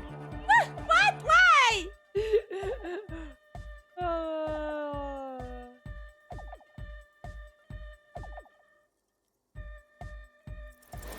Music pounds through the hall of an old stave church on the coast of Martinaise. Several figures are lost in the beats. Their bodies pull this way and that by sound. One of them, an officer of the RCM, suddenly stops. He appears disoriented, then starts shaking violently, no longer in rhythm with the music. This fucking game. I fucking can't. I fucking can't. 92!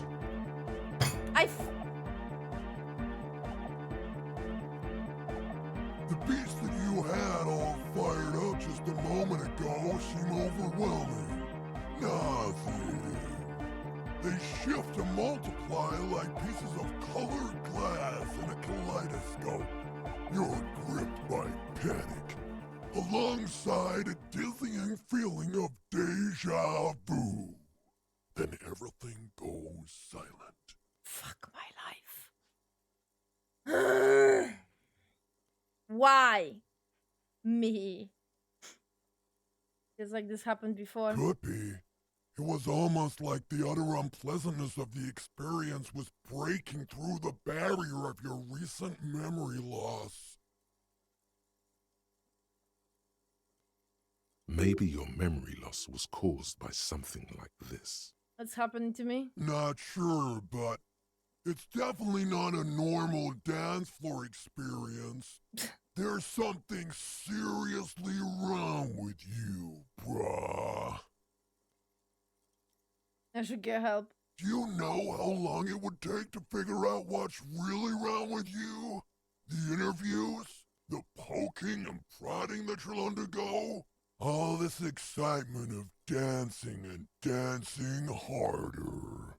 And even feigning real hard is better than dragging your feet from office to office, examination room to examination room. Oh, mercilessly white, bright and smelling of antiseptic. Besides, you've got a case to solve right now, and you won't get to solve it if you turn yourself into a lab rat. Whatever's wrong with you can wait.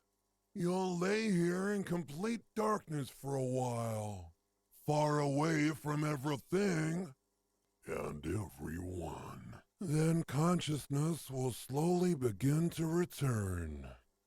It won't be fun, but you already know. It rarely is. Waking up, you see the lieutenant talking to the young people, a worried look on his face. I've seen this thing happen before to people partying too hard. It looks pretty dangerous, though. Nah, man, don't worry. He's mainly dehydrated. It's a regular party reaction, yeah? Look! He's awake! What happened? Are you feeling alright? Give him a moment. See? This is why you need distilled water.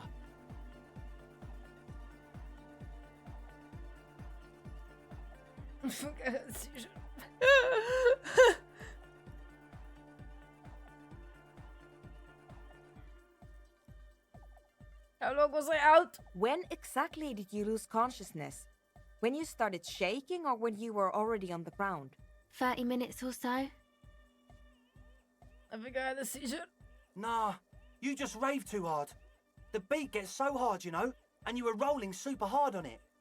Has anything like this happened to you before? Maybe this is what happened to me when I lost my memory. That seems likely. Can you stand? Oh! It was intense, but I'm pulling myself together. Boy, I am out of juice.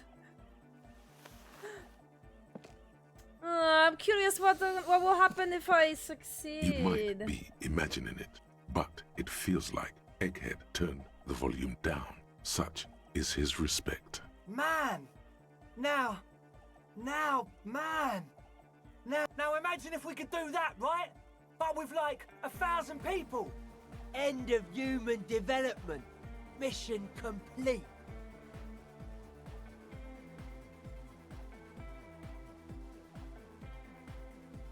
Right aesthetic. All right. You're absolutely beat. Muscles relaxed and feet like noodles underneath. Aww. That's sad. Goodbye, officer.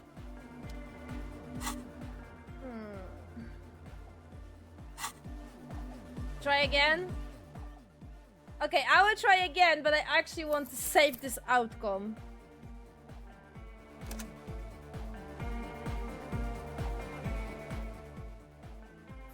And I will reload back here.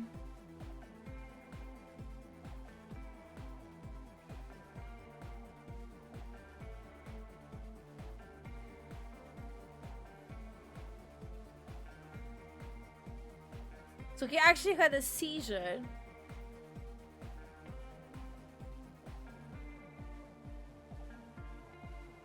No, I saved.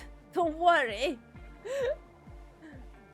I wanted to save because I want to keep this outcome. I save it on my very old sci-fi that I had at the bottom here. I know what I'm doing. And I want to load a quick save that happened here. And see the outcome, but I don't want to keep the outcome. Am I making sense? Oh, hey man, it's good to see you.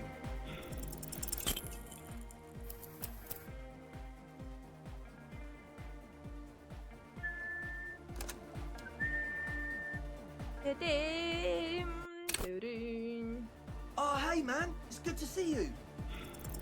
You close your eyes and dream of the shapes your body should form to bring this strange music into life. For now,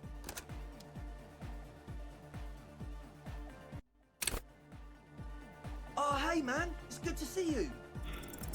you close your eyes and dream of the shapes your body should form to And bring now this it's strange not music gonna freaking work.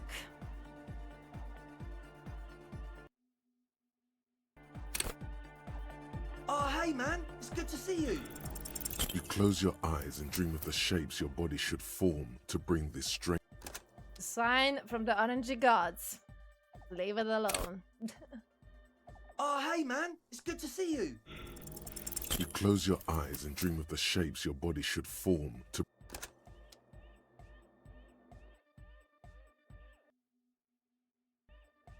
Ah, took 3 Oh, tries hey, man, before. It's good to see you. You close your eyes and... And it was vacate actually your the 3rd skull, try. leaving your brain to wonder, where did that little fluttering light go? Total darkness. Here it will hove. No. Or get. Oh, don't. This is nothing. To roll. Yes. From what I can see. To roll. I am. From what I can see, Foolhardy. With your eyes still, you have become a flawless Oh my god! with his. He throws a screwdriver and a bunch of drill chucks into the corner and explodes into Dawn. What's going on here? Delinquents. Delinquents!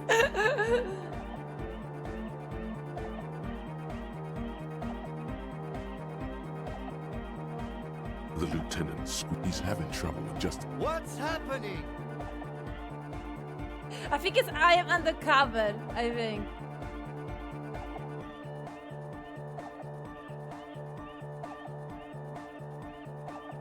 Good for you. Rock on then.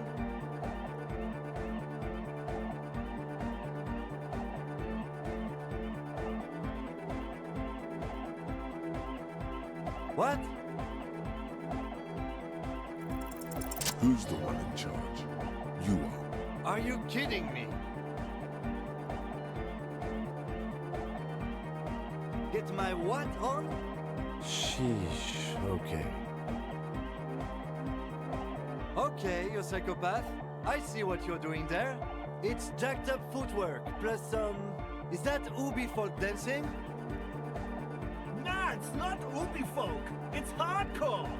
Yeah, whatever.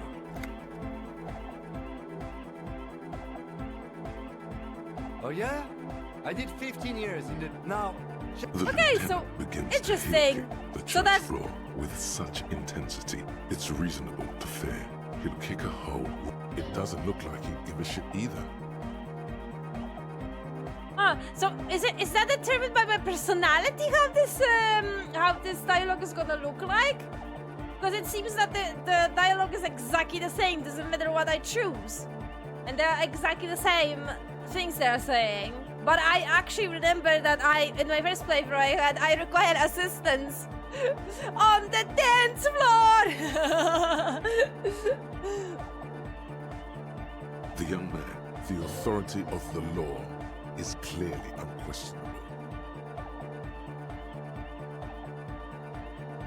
The young woman lifts her headphones up slightly and raises her chin. Asil, aren't you going to dance? No. Record. The lead programmer throws the other young woman a knowing glance before turning her attention back to her own work. She's still at her mainframe, pressing buttons, reading the dynamic. You feel as if turning on. Here we... Hardcore! The sound above... The what now? The sound above your what? Above my hair, man! Okay, this is too imbecilic. Excuse me. It is too imbecilic. On the coast of the Martinez Inlet, in a small weather-beaten stave church built 380 years ago by settlers from the Occident, most likely to guard against an anomaly at its center, an officer of the RCM is contorting his body into idiotically rigid shapes as he invents the future of dance music. It's the hardest anyone has ever danced. This is a strange thing. I keep having this cold, even now. I am La Rebachelière. I am the city. What do you mean you are the city? I am a fragment of the world spirit, the genius Loki of Revachol. Oh. My heart is the wind corridor. The bottom of my air is red. I have 100,000 luminous arms. Come morning, I carry industrial dust and let it settle on tree leaves. I shake the dust from those leaves and onto your coat. I've seen you. I've seen you. I've seen you with her. And I've seen you without her. I've seen you on the crescent of the hill. Shit, I'm communicating with the fucking veil thing. The modulations of my voice are noted down with thermometers and barometers. You feel me in your nostrils, on the little hairs on the back of your neck. I also reside in your lungs and vestigial organs. Everywhere there is space. But who am I? Why are you talking to me? You are an officer of the citizens' militia, Jean in Rebut. When you wear your coat, you wear my soul. You move through my streets freely, in motor carriages and on foot. You have access to the hidden places. You also circulate among those who are hidden. I need you. You can keep me on this earth. Be vigilant. I love you. An officer of the RCM is lying on the floor of a small church with his eyes rolled back and his tongue lolling out. Several others are standing around him. He slowly comes to. Had a good rest there? I spoke to the city of Revshol. Fuck yeah! I bet you did. Those were some advanced moves, man. That's all great, but we should really get going. We spent enough time doing aerobic exercise for today. Huh. You might be imagining it. Man! Now imagine if end of human development. All right. You're absolutely beat. Muscles relaxed and Goodbye, officer. Okay. I am okay with my failure, to be honest. I mean, that was quite interesting. But I am okay with my failure. Oh, the god of dance is back! I'm dancing with the god of dance! But mean to ask you, what's with the hair? It's to express my individuality. Is that a bald spot? It's hard to tell for sure with the fused together spikes, but it looks like he's balding. Or is it because you're balding? Or because I'm balding, yes. I want to fuse the remains of my hair together before it leaves me. I want to show my hair. I don't give a fuck how old you think I am. I'm 20. How old are you, Andre? Not 20. Is it important for you to be an individual? Of course it is. Otherwise, I'd just be another poor guy with no education and no money. General issue, man. Now I'm all that, and I have radical spikes. Fair enough. Maybe it was a bad idea. Anyway. Goodbye, officer. Okay.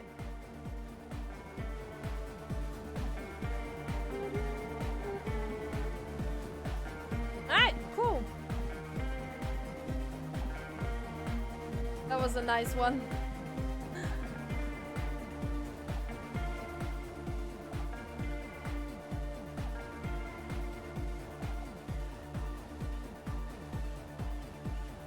That was a nice side activity. Right. What? No. Oh, we can talk to the dice maker. What else?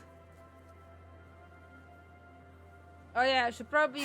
Okay, I should probably progress here. Like, actually wander around here in general.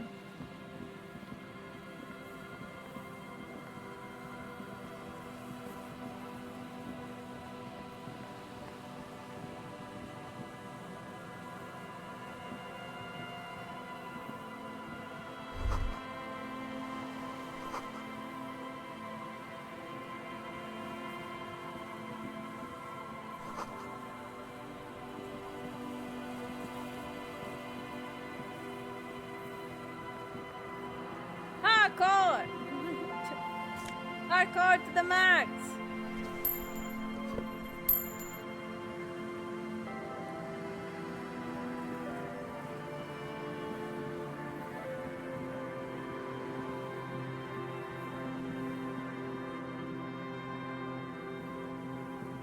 Now it's playing in my head.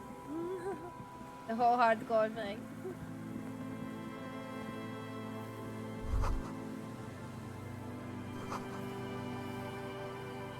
Sees important somehow?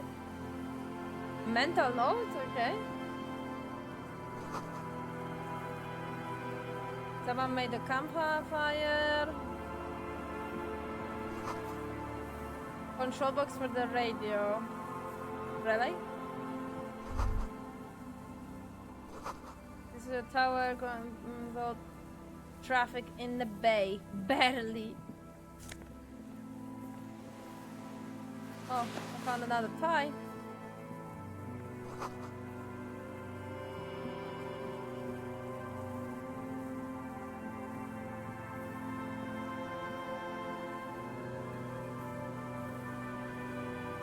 Molotov or Momotov.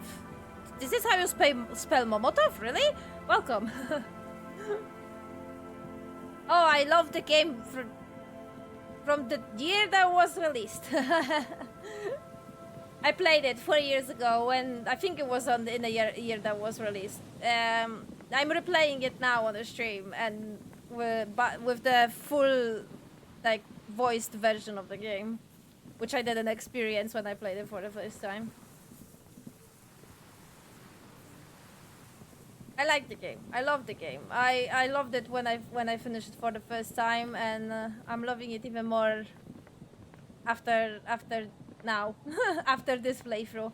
I think it's actually quite funny for me that I'm actually like realizing that I can't believe that so much can change in your own, like, I don't know, like head, in your own beliefs, that I think I actually appreciate the story even more than I appreciated 4 years ago. Like, I don't know if it's thanks to the game being fully voiced and my brain is not overheated by the constant freaking tower of text, because that was a little problem. I mean, I like visual novels and RPGs in general, but sometimes it was too much for me, and I was so fucking like intensely want to know, oh my god, I want to know how this is gonna end, and I want to solve this case, and I want to play, but at the same time I can't handle this fucking text and the top match text, but I still want to play. That I think I missed a lot of things, like a lot of themes flew over my head, I think. And currently I think I understand a lot more. I think I actually understand a lot more what's happening, and I actually appreciate it more. I don't know. Thank you that they decided to do the full voice acting for this game. I fucking love it. Thank you for the follow. I appreciate it.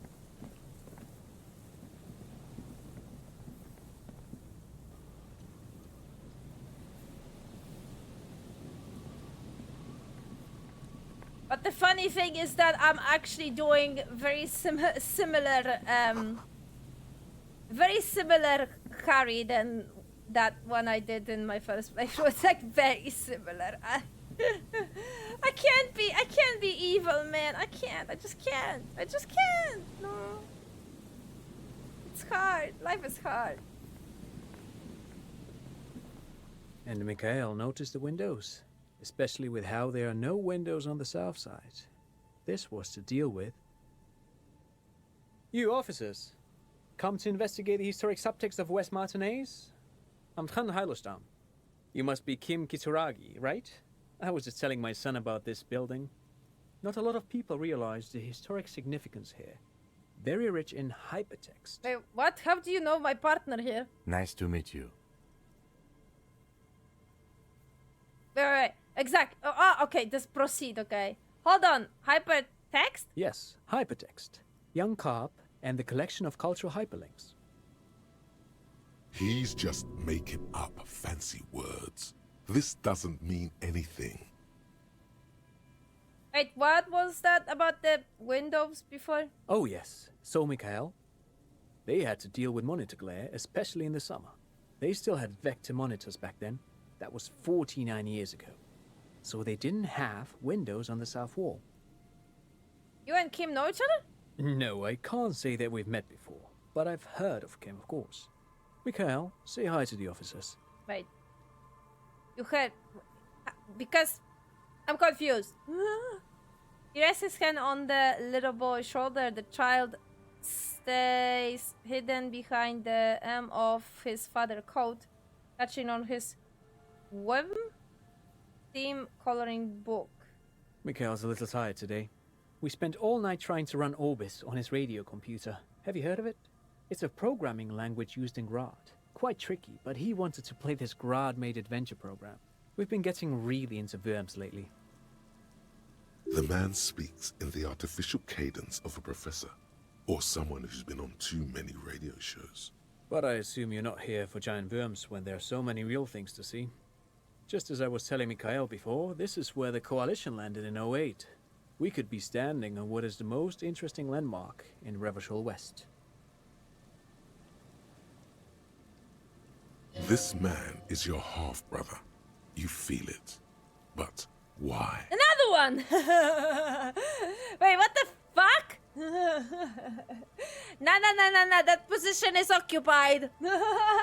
Well, get a load of this guy. He really enjoys his trivia. The Orbis programming language was named after its inventor, Victor Orbis, a cybernetician from Grad. They run Vox in the Occidental countries.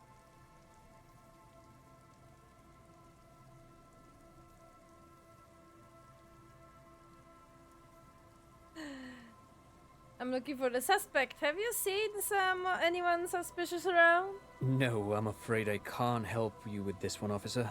It's just a regular day off for me and Mikhail here. So you haven't seen anyone around? No, I'm sorry. As I said, this is just a day off. We just arrived anyway. There's something friendly and familiar in how he says that. A day off. What's so fascinating about an empty old building? Aha! But it's not just any empty old building.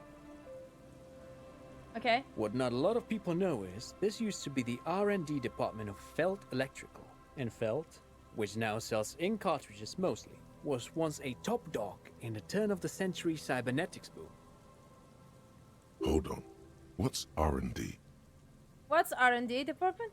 Apologies, it's an acronym for research and development. They don't use it anymore. You're probably more familiar with RTD, Research and Technological Development. Mea culpa. You are not familiar with that one either. This man is a bookhead. Oh no! It looks old and weathered, with seagulls picking apart its stone and metal carcass. Bushy undergrowth has taken hold of the collapsed rooftop. Some kind of bird has set up a nest on a broken windowsill. That's not surprising. Only a vestigial ink cartridge and ferrotape manufacturer remains. They started out as a midway electronics outfit in Königstein 2 centuries ago. After an aggressive move to Revachol, Feld became a global player in the emerging personal electronics market of the pre-revolutionary era.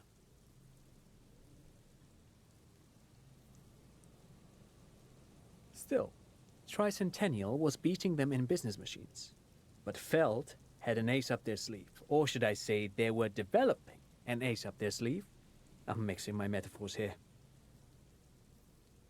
But was that Ace? It was here in Martinez, possibly in this very building, that they developed prototypes for a tape computer. An elegant folding mechanism of rollers and ferrotape ribbons, portable enough to be a take-it-home solution. Oh. Revolutionizing business machines, possibly even bring them to the average consumer. Which is a feat of engineering even today's giants, Rehm, ICN and ZAM, haven't achieved yet. He assumes something like a combat stance, facing the wind. What happened? Indeed. What? The revolution! Unfortunately, their moonshot project never made it to the market. Feld's move to Revachol backfired. The revolutionary government liquefied their assets and expropriated those very advanced prototypes. Possibly from this very building, or one of the adjacent ruins. All of this was built by Feld, even the boardwalk. Wild Pines built Martinez proper as a resort for their middle management. Feld built this side of town for R&D. What happened to the engineers, the company people? Oh, I'm afraid it didn't end well for the boys. But this story is a bit too dark for little Mikhail here. Now, if you were to ask about tape computers... Wait, is he saying that we should just bypass the excesses of the revolution?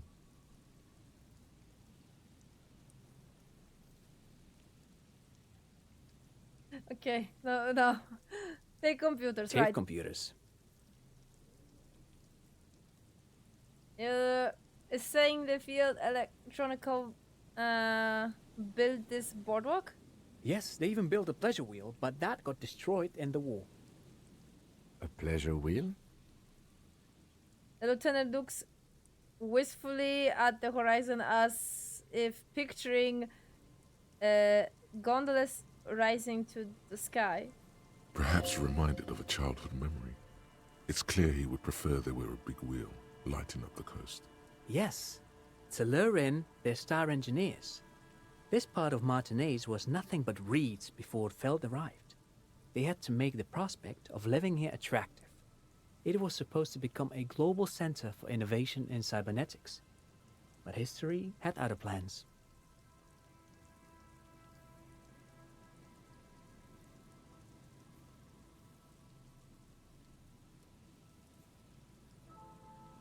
There's one more passive check during the conversation with Ravachol, a really hard one, when she tells you that at a rate it's about 20 years, someone will drop a nuke on her and ask her to...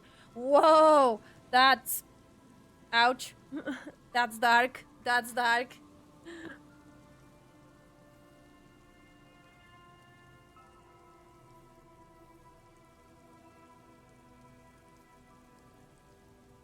Hypertext. It's the thing, 90 word. Is it? Funny. What did the revolutionaries do with those advanced tape computers? They used them for military communications, but also to write and send out press releases, the most notorious example being Le Décret de Mars. What was that? What's the Mars Decree? I mean the radio transmission sent out to news agencies and world governments by the newly created commune of Revachol on the 7th of March in the year 02. A short-lived legislative foundation for a short-lived utopia. It's a beautiful piece of text, actually. A singer-songwriter I know, Charette, called it a love poem to Revachol on her political concept album, Bon Baiser dans ce Lind. You should read it. Every local library in Revachol stocks a copy of the decree. I tried to get Mikhail to memorize it. Tried to. Someone was much too interested in worms to be paying any attention. The kid takes a peek at the green and silver worm on the cover of the book, already forgetting about this part of the discussion. How did those tape computers work? Did they work like radio computers? Actually, no one knows. No one even knows what a computer made entirely of tape would look like. But word has it, they were very elegant, exquisite, alien-looking turn-of-the-century hardware. Buckle up. 10 years ago, I did a little freelancing, I guess you could say. I was a special consultant for an exhibition at the Wompty Dumpty Dum Center in Vredefort, Oranje. It raised the same questions, and we had lengthy discussions with Paul Ockerman, who was head curator at the time. This was before the twins Keith and Guy Juice joined the team, trying to... Wait, did he just say Wumpty Dumpty Dum Center? That's what I flinched. I was like, what? He did it. He said Wumpty Dumpty Dum Center, like it's the most natural thing in the world. What the hell is a Wumpty Dumpty Dum Center? And who the hell are Keith and Guy Juiced? Exactly! Wumpty Dumpty Dum Center? Keith and Guy Juice, what are you talking about? The Wumpty Dumpty Dum Center for Contemporary Arts. The exhibition itself drew on Lagerman's notion of memory, and so there were some parallels. That's why the head curator, Paul Ockerman, chose to... You're making this up. Kim, is he making this up? In fact, I'm not. The Wumpty Dumpty Dum Center is a place you can visit if you're ever in Vredefort and are ever in the market for an exhibition space / contemporary art research center. But perhaps I should return to the tape computers. As I was saying, the device itself was very elegant, fragile even. One could write directly on the tape using a special chemical solution. The machine would then analyze the handwriting, perform operations, and project output onto a white screen. It was a beautiful, delicate thing. Made of black film and folding tape structures. Cool. Very, very cool. Though I understand the socio-economic causes of the revolution, it pains me to imagine the revolutionaries setting fire to this precious device. But so they did. The Felt playback experiment vanished into the fires of 07. Wait, the playback experiment. Yes, the official name of the prototype. Some sources report it as the felt playback experience, but those are incorrect. Why did the revolutionaries destroy it? Who knows? Maybe it was an accident, or maybe they didn't want the technology to end up in the wrong hands. Either way, they're all gone now. All 3 versions of the prototype. Nothing but debris and ashes remain inside that building. But of course, what else? Okay. No, thanks to you for having me and little Mikhail here to pick your brain. A very interesting conversation indeed. Pick your brain? If anything, this was rather one-sided. He did the talking. Whatever. Exactly.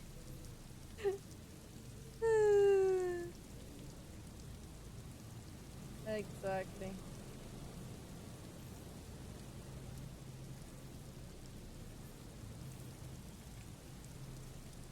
Wanna check?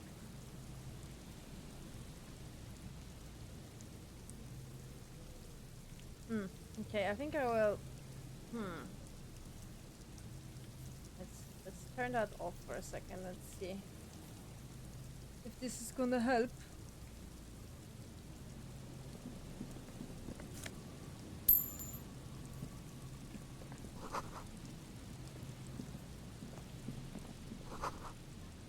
So I can see the. Oh, nice.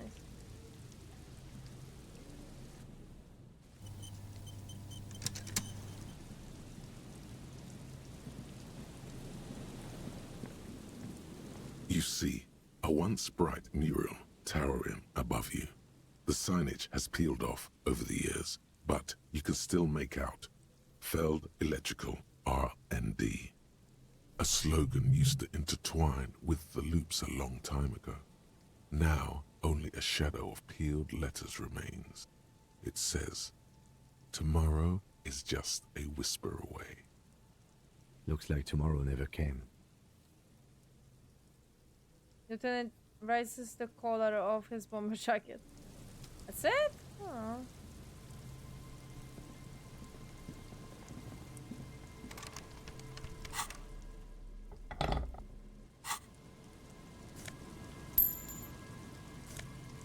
Nice. Nice, nice, nice. I need that. Thank you very much.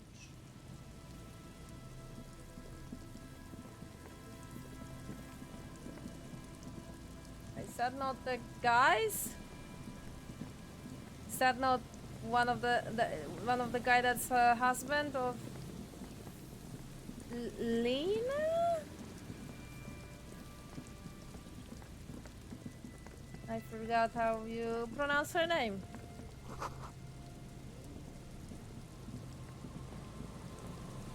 Here we go. Nice and easy. Yay! No way out, little guys.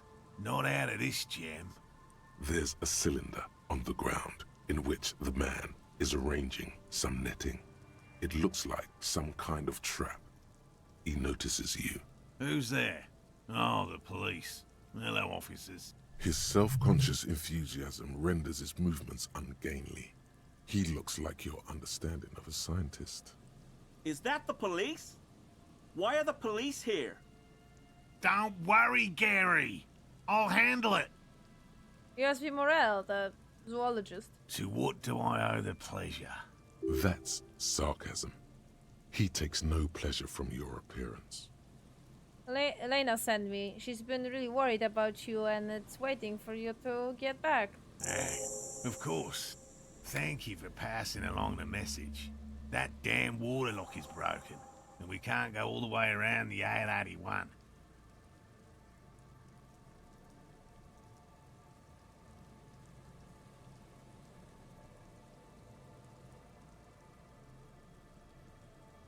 Yeah, let's not say that. The water lock has been fixed. It was fine when I crossed it. Oh, good. We should really be getting back. Gary could use a hot shower and a warm bed. Did he say we can go back now? Yes, Gary. We can go soon. If you see Lena, tell her I won't be long. This is a man possessed, always on the brink of some breakthrough. He won't leave if there's a sliver of hope. The great find might happen today. Sir, your wife is waiting for you. I just have to do one more round. See if the phasmid has taken the bait. Then we go in. For all his passion, this man is diligent and patient. You could learn things from him. I'm looking for a suspect. Have you seen a woman with red hair who seemed to be on the run? I'm afraid not, officer. I've been busy digging around in the reeds for days, looking for signs of insect activity. I'm less interested in mammalian concerns, to be perfectly honest. The lieutenant takes a short note in his notebook, then gestures for you to proceed. Tell me about this phasm you're looking for. Well, first of all, it's damn difficult to find, which is why we've been knee-deep in the reeds laying traps for it. What makes it so difficult to find? Good question. Being a phasmid of the order Phantasmodea, a ghost insect, it disguises itself as plant matter. In this case, the reeds. Awful lot of reeds around, aren't there? And I suspect it may have also developed other specialised techniques to protect itself from predators, or scientists in our present case. What sort of specialized technique is this phasmid using to hide itself? It's my hypothesis that it has evolved certain electrochemical defences that allow it to interfere with animal perception, impeding pattern recognition, confusing the visual cortex. But I cannot describe how these defences work, much less how they evolve, without studying a live specimen.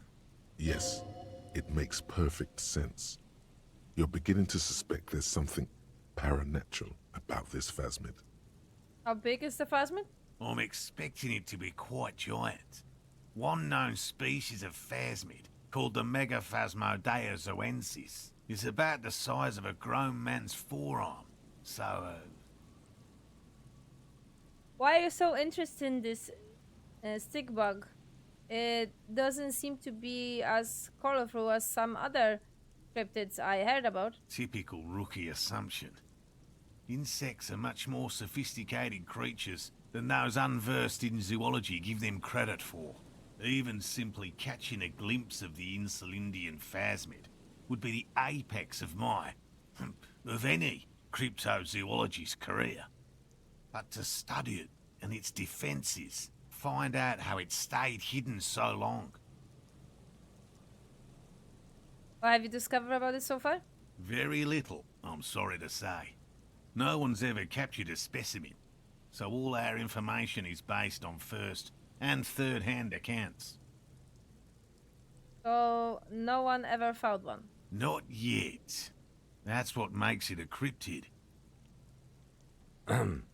Just out of curiosity, if there's no proof of its existence, how do you know it's real? I know it's real.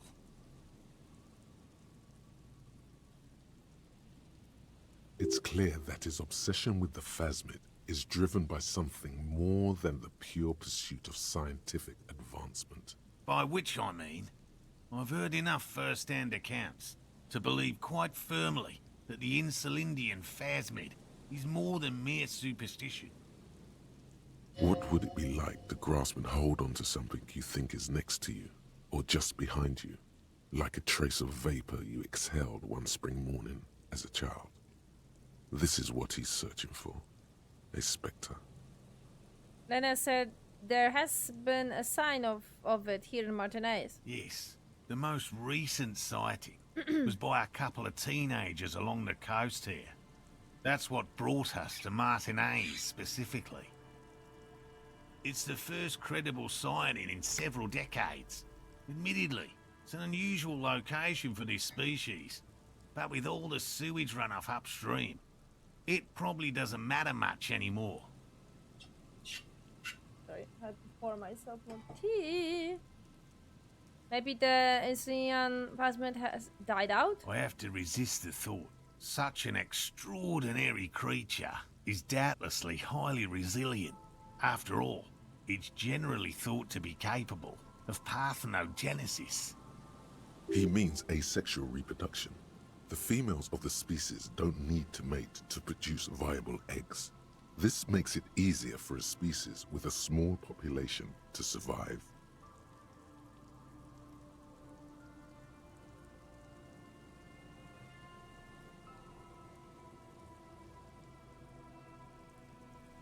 That's pretty clever. Yes, Insulindian phasmid is a very clever insect. That's why it's so damn difficult to catch. But as a scientist, I'll try my best to remain dispassionate. Tell me more about those traps. Well, they may not look impressive, but Lena designed them quite cleverly, so I'm sure they'll do the trick. Lena designed the traps? Yes. He says with some pride. How do the traps work? Simple. Attracted by the locusts, the phasmid crawls down the funnel and, having eaten its fill, can get back out. At least, that's the intention. The net isn't a perfect solution, but we didn't want to use anything that might damage the specimen's delicate exoskeleton. What are you using as a bait? Locusts. Nearly all known phasmids are herbivores, of course.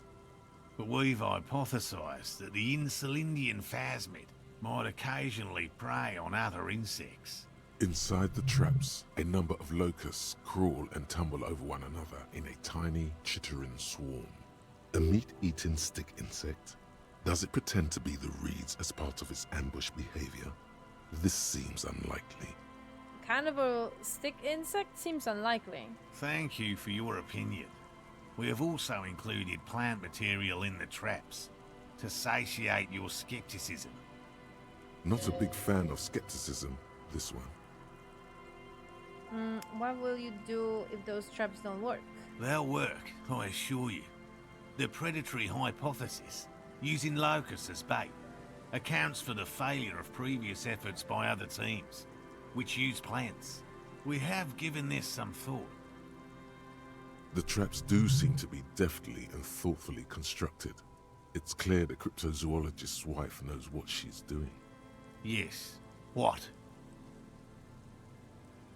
How did you become a zoologist? I've just always liked animals and puzzles. Searching for cryptids is a bit of both. He seems reluctant to talk about himself, but he'll open up, if you prod a little. So you're living your childhood dream? It's not child's play, just because I have to traipse through the mud every so often.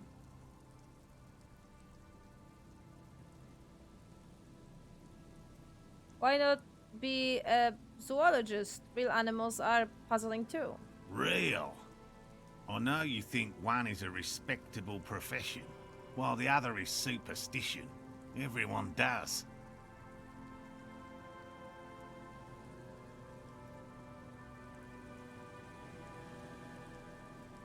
I don't. It's a profession, just like any other. Indeed. My methods do not differ from other scientists. I simply draw upon a wider variety of evidence. And I have more hope that something truly surprising might happen. Your nerve endings tell you there is no such thing as a positive surprise.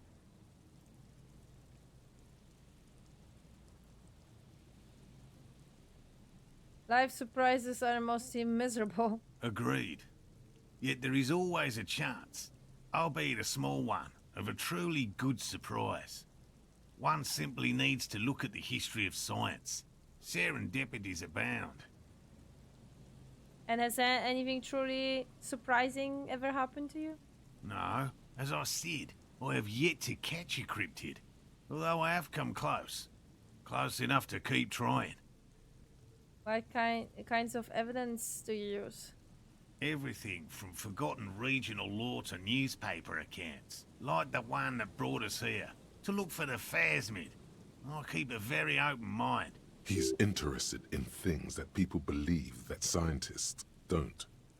Think other scientists don't listen to ordinary people enough? Most establishment scientists only care about reputation and remuneration, not real research. And certainly not the truth. They're a cowardly lot. And both the field and basement archives can be dangerous places. So you have never discovered a cryptid? No. Very few cryptids are ever discovered, and not for a lack of trying. To stay hidden is a cryptid's primary quality. It's even in the name, cryptid. So how many cryptids have been found? Of the list of cryptids kept by the Cryptozoological Society of Chemnee, which is 4,082 items long, about 2,000 have been confirmed as hoaxes. 2 are categorized as confirmed discoveries. The rest are in differing stages of discovery, refutation, and data collection.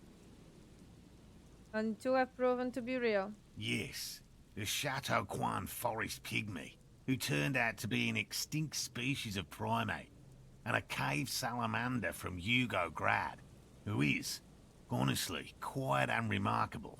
It's in a zoo somewhere. We cryptozoologists are brutally honest with ourselves. More so even than the public.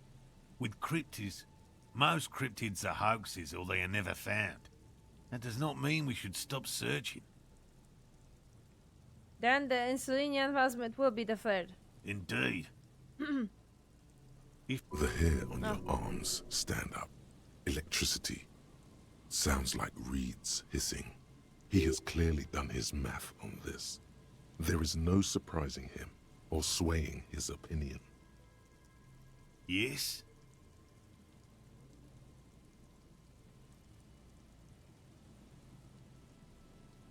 All right.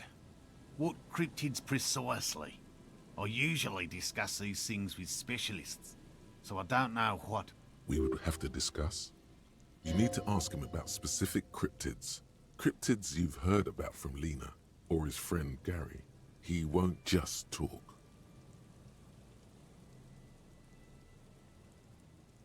Which cryptid did you almost catch? You said before that you almost catch one. A willow person.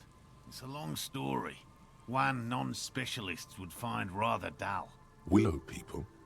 Not at all. What are willow people? They're not people, really. Some argue they aren't really animals, as they seem to have evolved directly from trees. They're very, very thin, almost flat in fact, and can camouflage themselves easily, wrapping themselves around trees and blending in with the tree bark. In that way, they're not too dissimilar from the phasmid we're looking for here. Did you almost catch a willow person? Gary and I painted an entire grove's worth of trees in slow-drying paint. It was a bright lavender colour. I was hoping one of the willow people would get paint on it and not be able to camouflage itself. After waiting in hiding for hours, I saw a figure slip from one of the trees, a lavender shadow, dashing through the grove. And then? I chased it with a net. Not very elegant. You can't be elegant in the field. And, well, it was faster than me. A lavender shadow. I know you think we were snacking on funny mushrooms. It's easier to mock someone and to admit that the world might be more interesting than you've imagined. Furthermore, I'm not saying it was a confirmed sighting. I'm painfully aware of what goes into verifying such things. There is a serious possibility that I saw a squirrel or a trick of the light. I am my own harshest critic. He makes it a real point here to sound falsifiable. By all means. I did the same. Lena seems really eager for you to return. And I'm eager to return to her, I assure you. But I can't leave before we finish with these traps. My wife understands that just as well as anyone. Come on, Morale. We've been soaking out here for days. It's time to go back. And leave the traps? Absolutely not. Come on, she wants us back. I'm soaked up to my nuts over here. We'll both catch reed crabs if we don't dry out soon. The crypto-fascist, I read that now? Won't let Lena down. Sounds like the cryptozoologist's wife shares a special connection to the Phasmid somehow. I didn't know the Phasmid was so important to Lena. Of course it's important to her. She's seen it. A verified sighting, on record. One of only 4 this century, and it's hers. Really? She seen the Phasmid? Didn't tell me that. Yes, that's how we first came to know one another, in fact. But that's her story to tell, not mine. Needless to say, you must ask her about the mysterious Phasmid. Suffice to say, it's long been our dream to find proof of the Insulindian Phasmid together.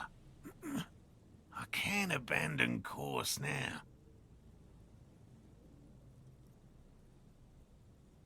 Okay, I understand. I don't give up on things either. Good.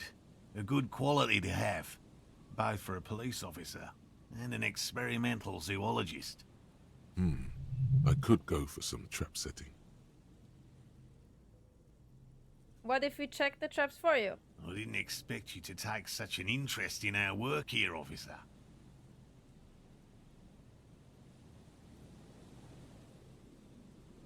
We are looking for someone hiding on this very coast, looking for another thing may lead us to her. Why not? At least it will give us the excuse to look into a lot of reels. That it will. What That up? it. There Okay. are 4 in Sorry. total. One is to the south, on this little peninsula, by the boathouses there. It's very near.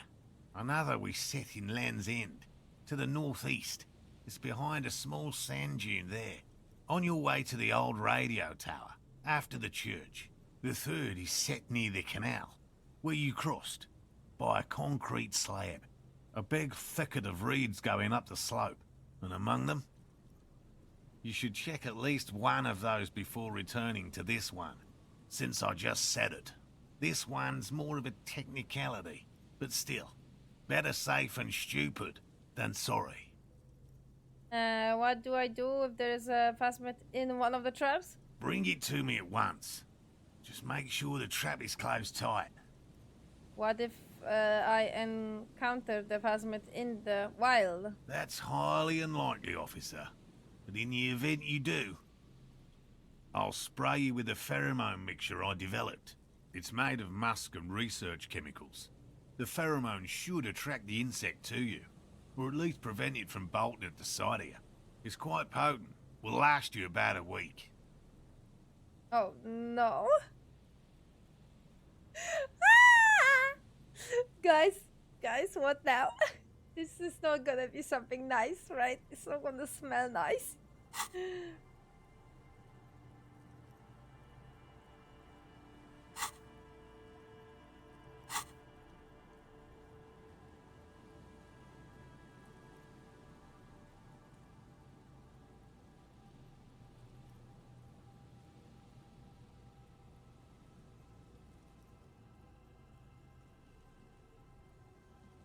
Not exactly spell, because technically if I want to, I can even end the game now, technically.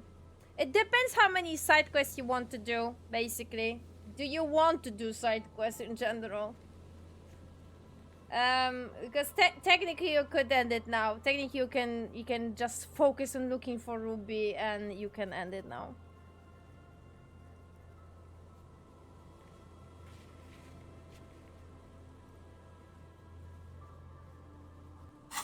And I don't think I will do like everything. I mean, I don't think I'm even able to do everything, because some things are determined on your choices and statistics and shit, and they're not gonna trigger. So, yeah.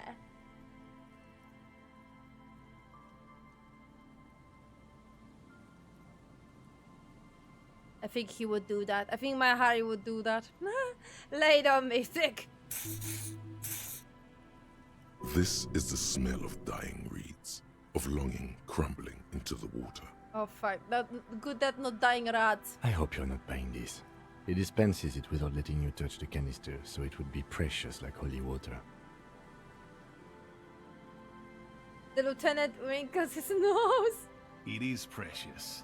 A single dose cost me 50 real to develop. Not that I expect you to understand self-financing one's own research. Right. Which means you two can pack up and go back to the whirling. Whatever he thinks about this detour, it's clear that these men are exhausted and in need of assistance. Finally, someone's talking sense. Thank you for your help. Gary and I will start breaking down camp. If you have any more questions, now's the time to ask. We'll be gone once you get to it. Yeah, go.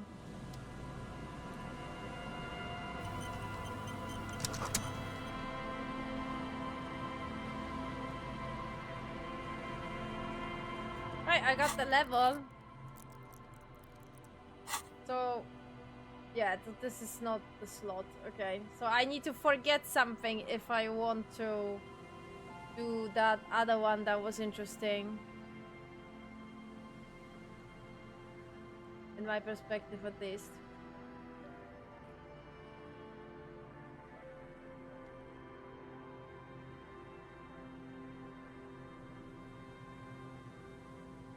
Where was it?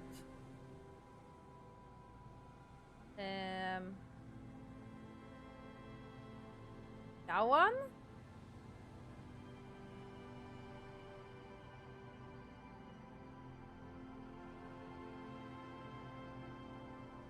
No.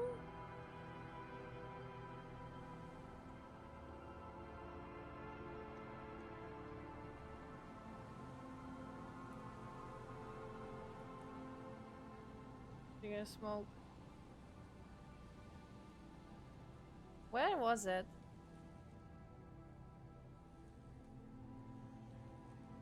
Contact Mike. No.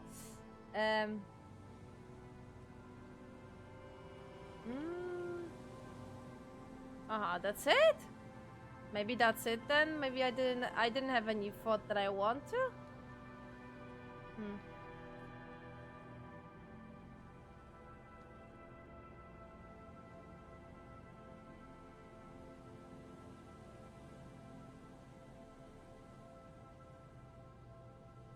Sanctuary Coast is approaching. The glooming. The hell is that end of the world thing?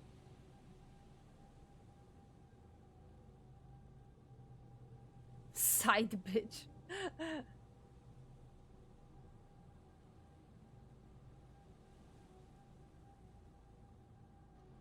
Don't freak out, but every time you say I'm the law, and you say it a lot, it's basically hello for you. Your jaw does this weird thing. It sort of shifts sideways. Okay. Hanging out your face. Sounds oddly. You wouldn't notice it, but after saying you are the law 80,000 times, the question does come up. Why do you? Wait, why do you think you're the law? Why do you have law jaw? Okay. Okay.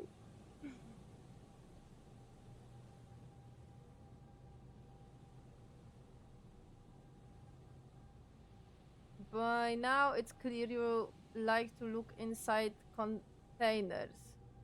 You like to open doors and see what's behind them. Maybe secrets. Maybe more juicy containers. Let's be honest. You like all containers. Trash cans. Okay. Utility trays. Utensil trays. Coat pockets. Secret containers left behind by the Philippine king that hold forbidden relics. Okay, you haven't come across one of those yet, but only one day. Wait, is that why you are so hellbent on opening containers? Do you think you will find the holy spectre and the orb of the Montague? Okay. That's funny. Contact Mike. And that's it, right? Oh, I still have this. Someone's walking around in your... Oh, this I wanted to do. Cleaning out the rooms. And okay, rest is blocked. Okay.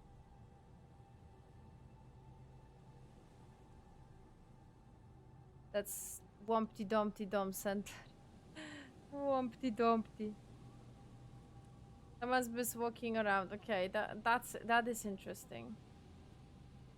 But I need to spend a point to forget about something.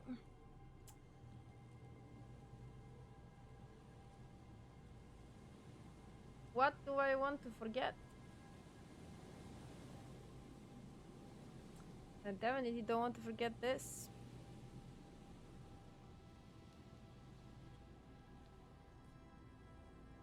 Maybe the feminism, but at the same time, oh man.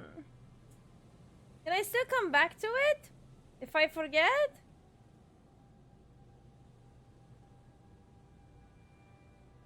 Sad. But I could, I guess.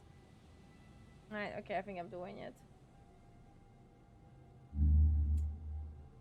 And... where are you? Cleaning out the room.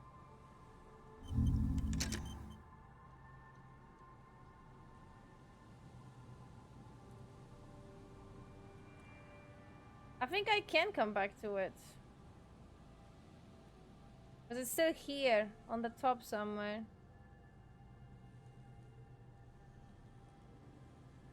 Should be at least. But I need to get rid of something to be able to put it back. So what's the point, right? There's none.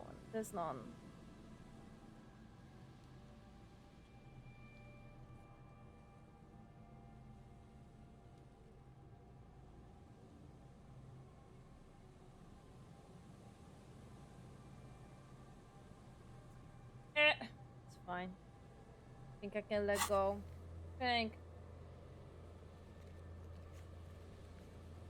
Check the traps. Okay, so this is all the traps, Mark. Sadness. Sadness. That was just my personal funny thing. But at the same time, I didn't use any of those special dialogue that is showing because you are a feminist for a very long time anyway. It's fine. Like, for example, there was this thing here somewhere, I think in this dialogue with the zoologist guy. Ah yeah, where he said that the cryptid can produce eggs without a male. So technically, because I was feminist, I think I had that couple of different ones, I think. I mean, makes sense technically.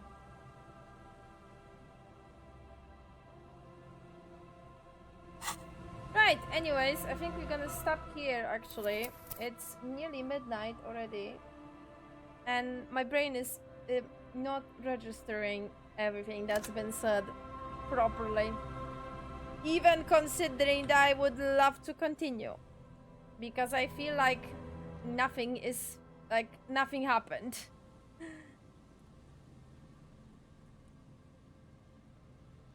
Yeah, see, you can sleep. Okay, it's here. Most people settle for the bed after or not long after. At the night, the streets are empty. By the 2, everyone is asleep. Yeah. So I think by the 2, I don't know why I'm feeling like when we reached 2 a.m. I think the game is forcing you to go to bed. I think, but I could be wrong. Anyway. That is all. I'm glad that we finished that quest, that side quest in the church. That's nice. We learn more about Dolores Daly. That's nice. Give me a little bit to think about. Nothing happened. We were dancing.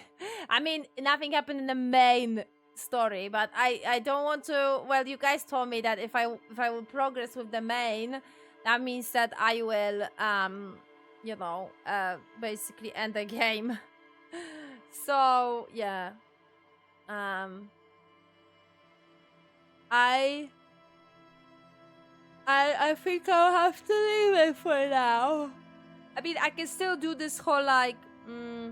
I think there is this quest that I can go to those locations that could potentially be the place that the sniper could shoot, technically.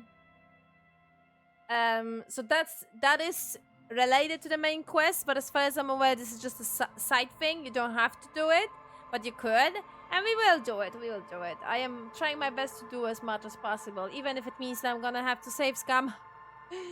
I am a perfectionist, and I would like my beautiful notebook of quests be empty. That's what I do. Anyway, we will continue in the morning tomorrow. I'm planning to start at 12. Hopefully we will progress more in the fishing village, because there's a lot of things that I didn't check and a lot of NPCs that I didn't talk to. So, you know, it would be nice to finally change that.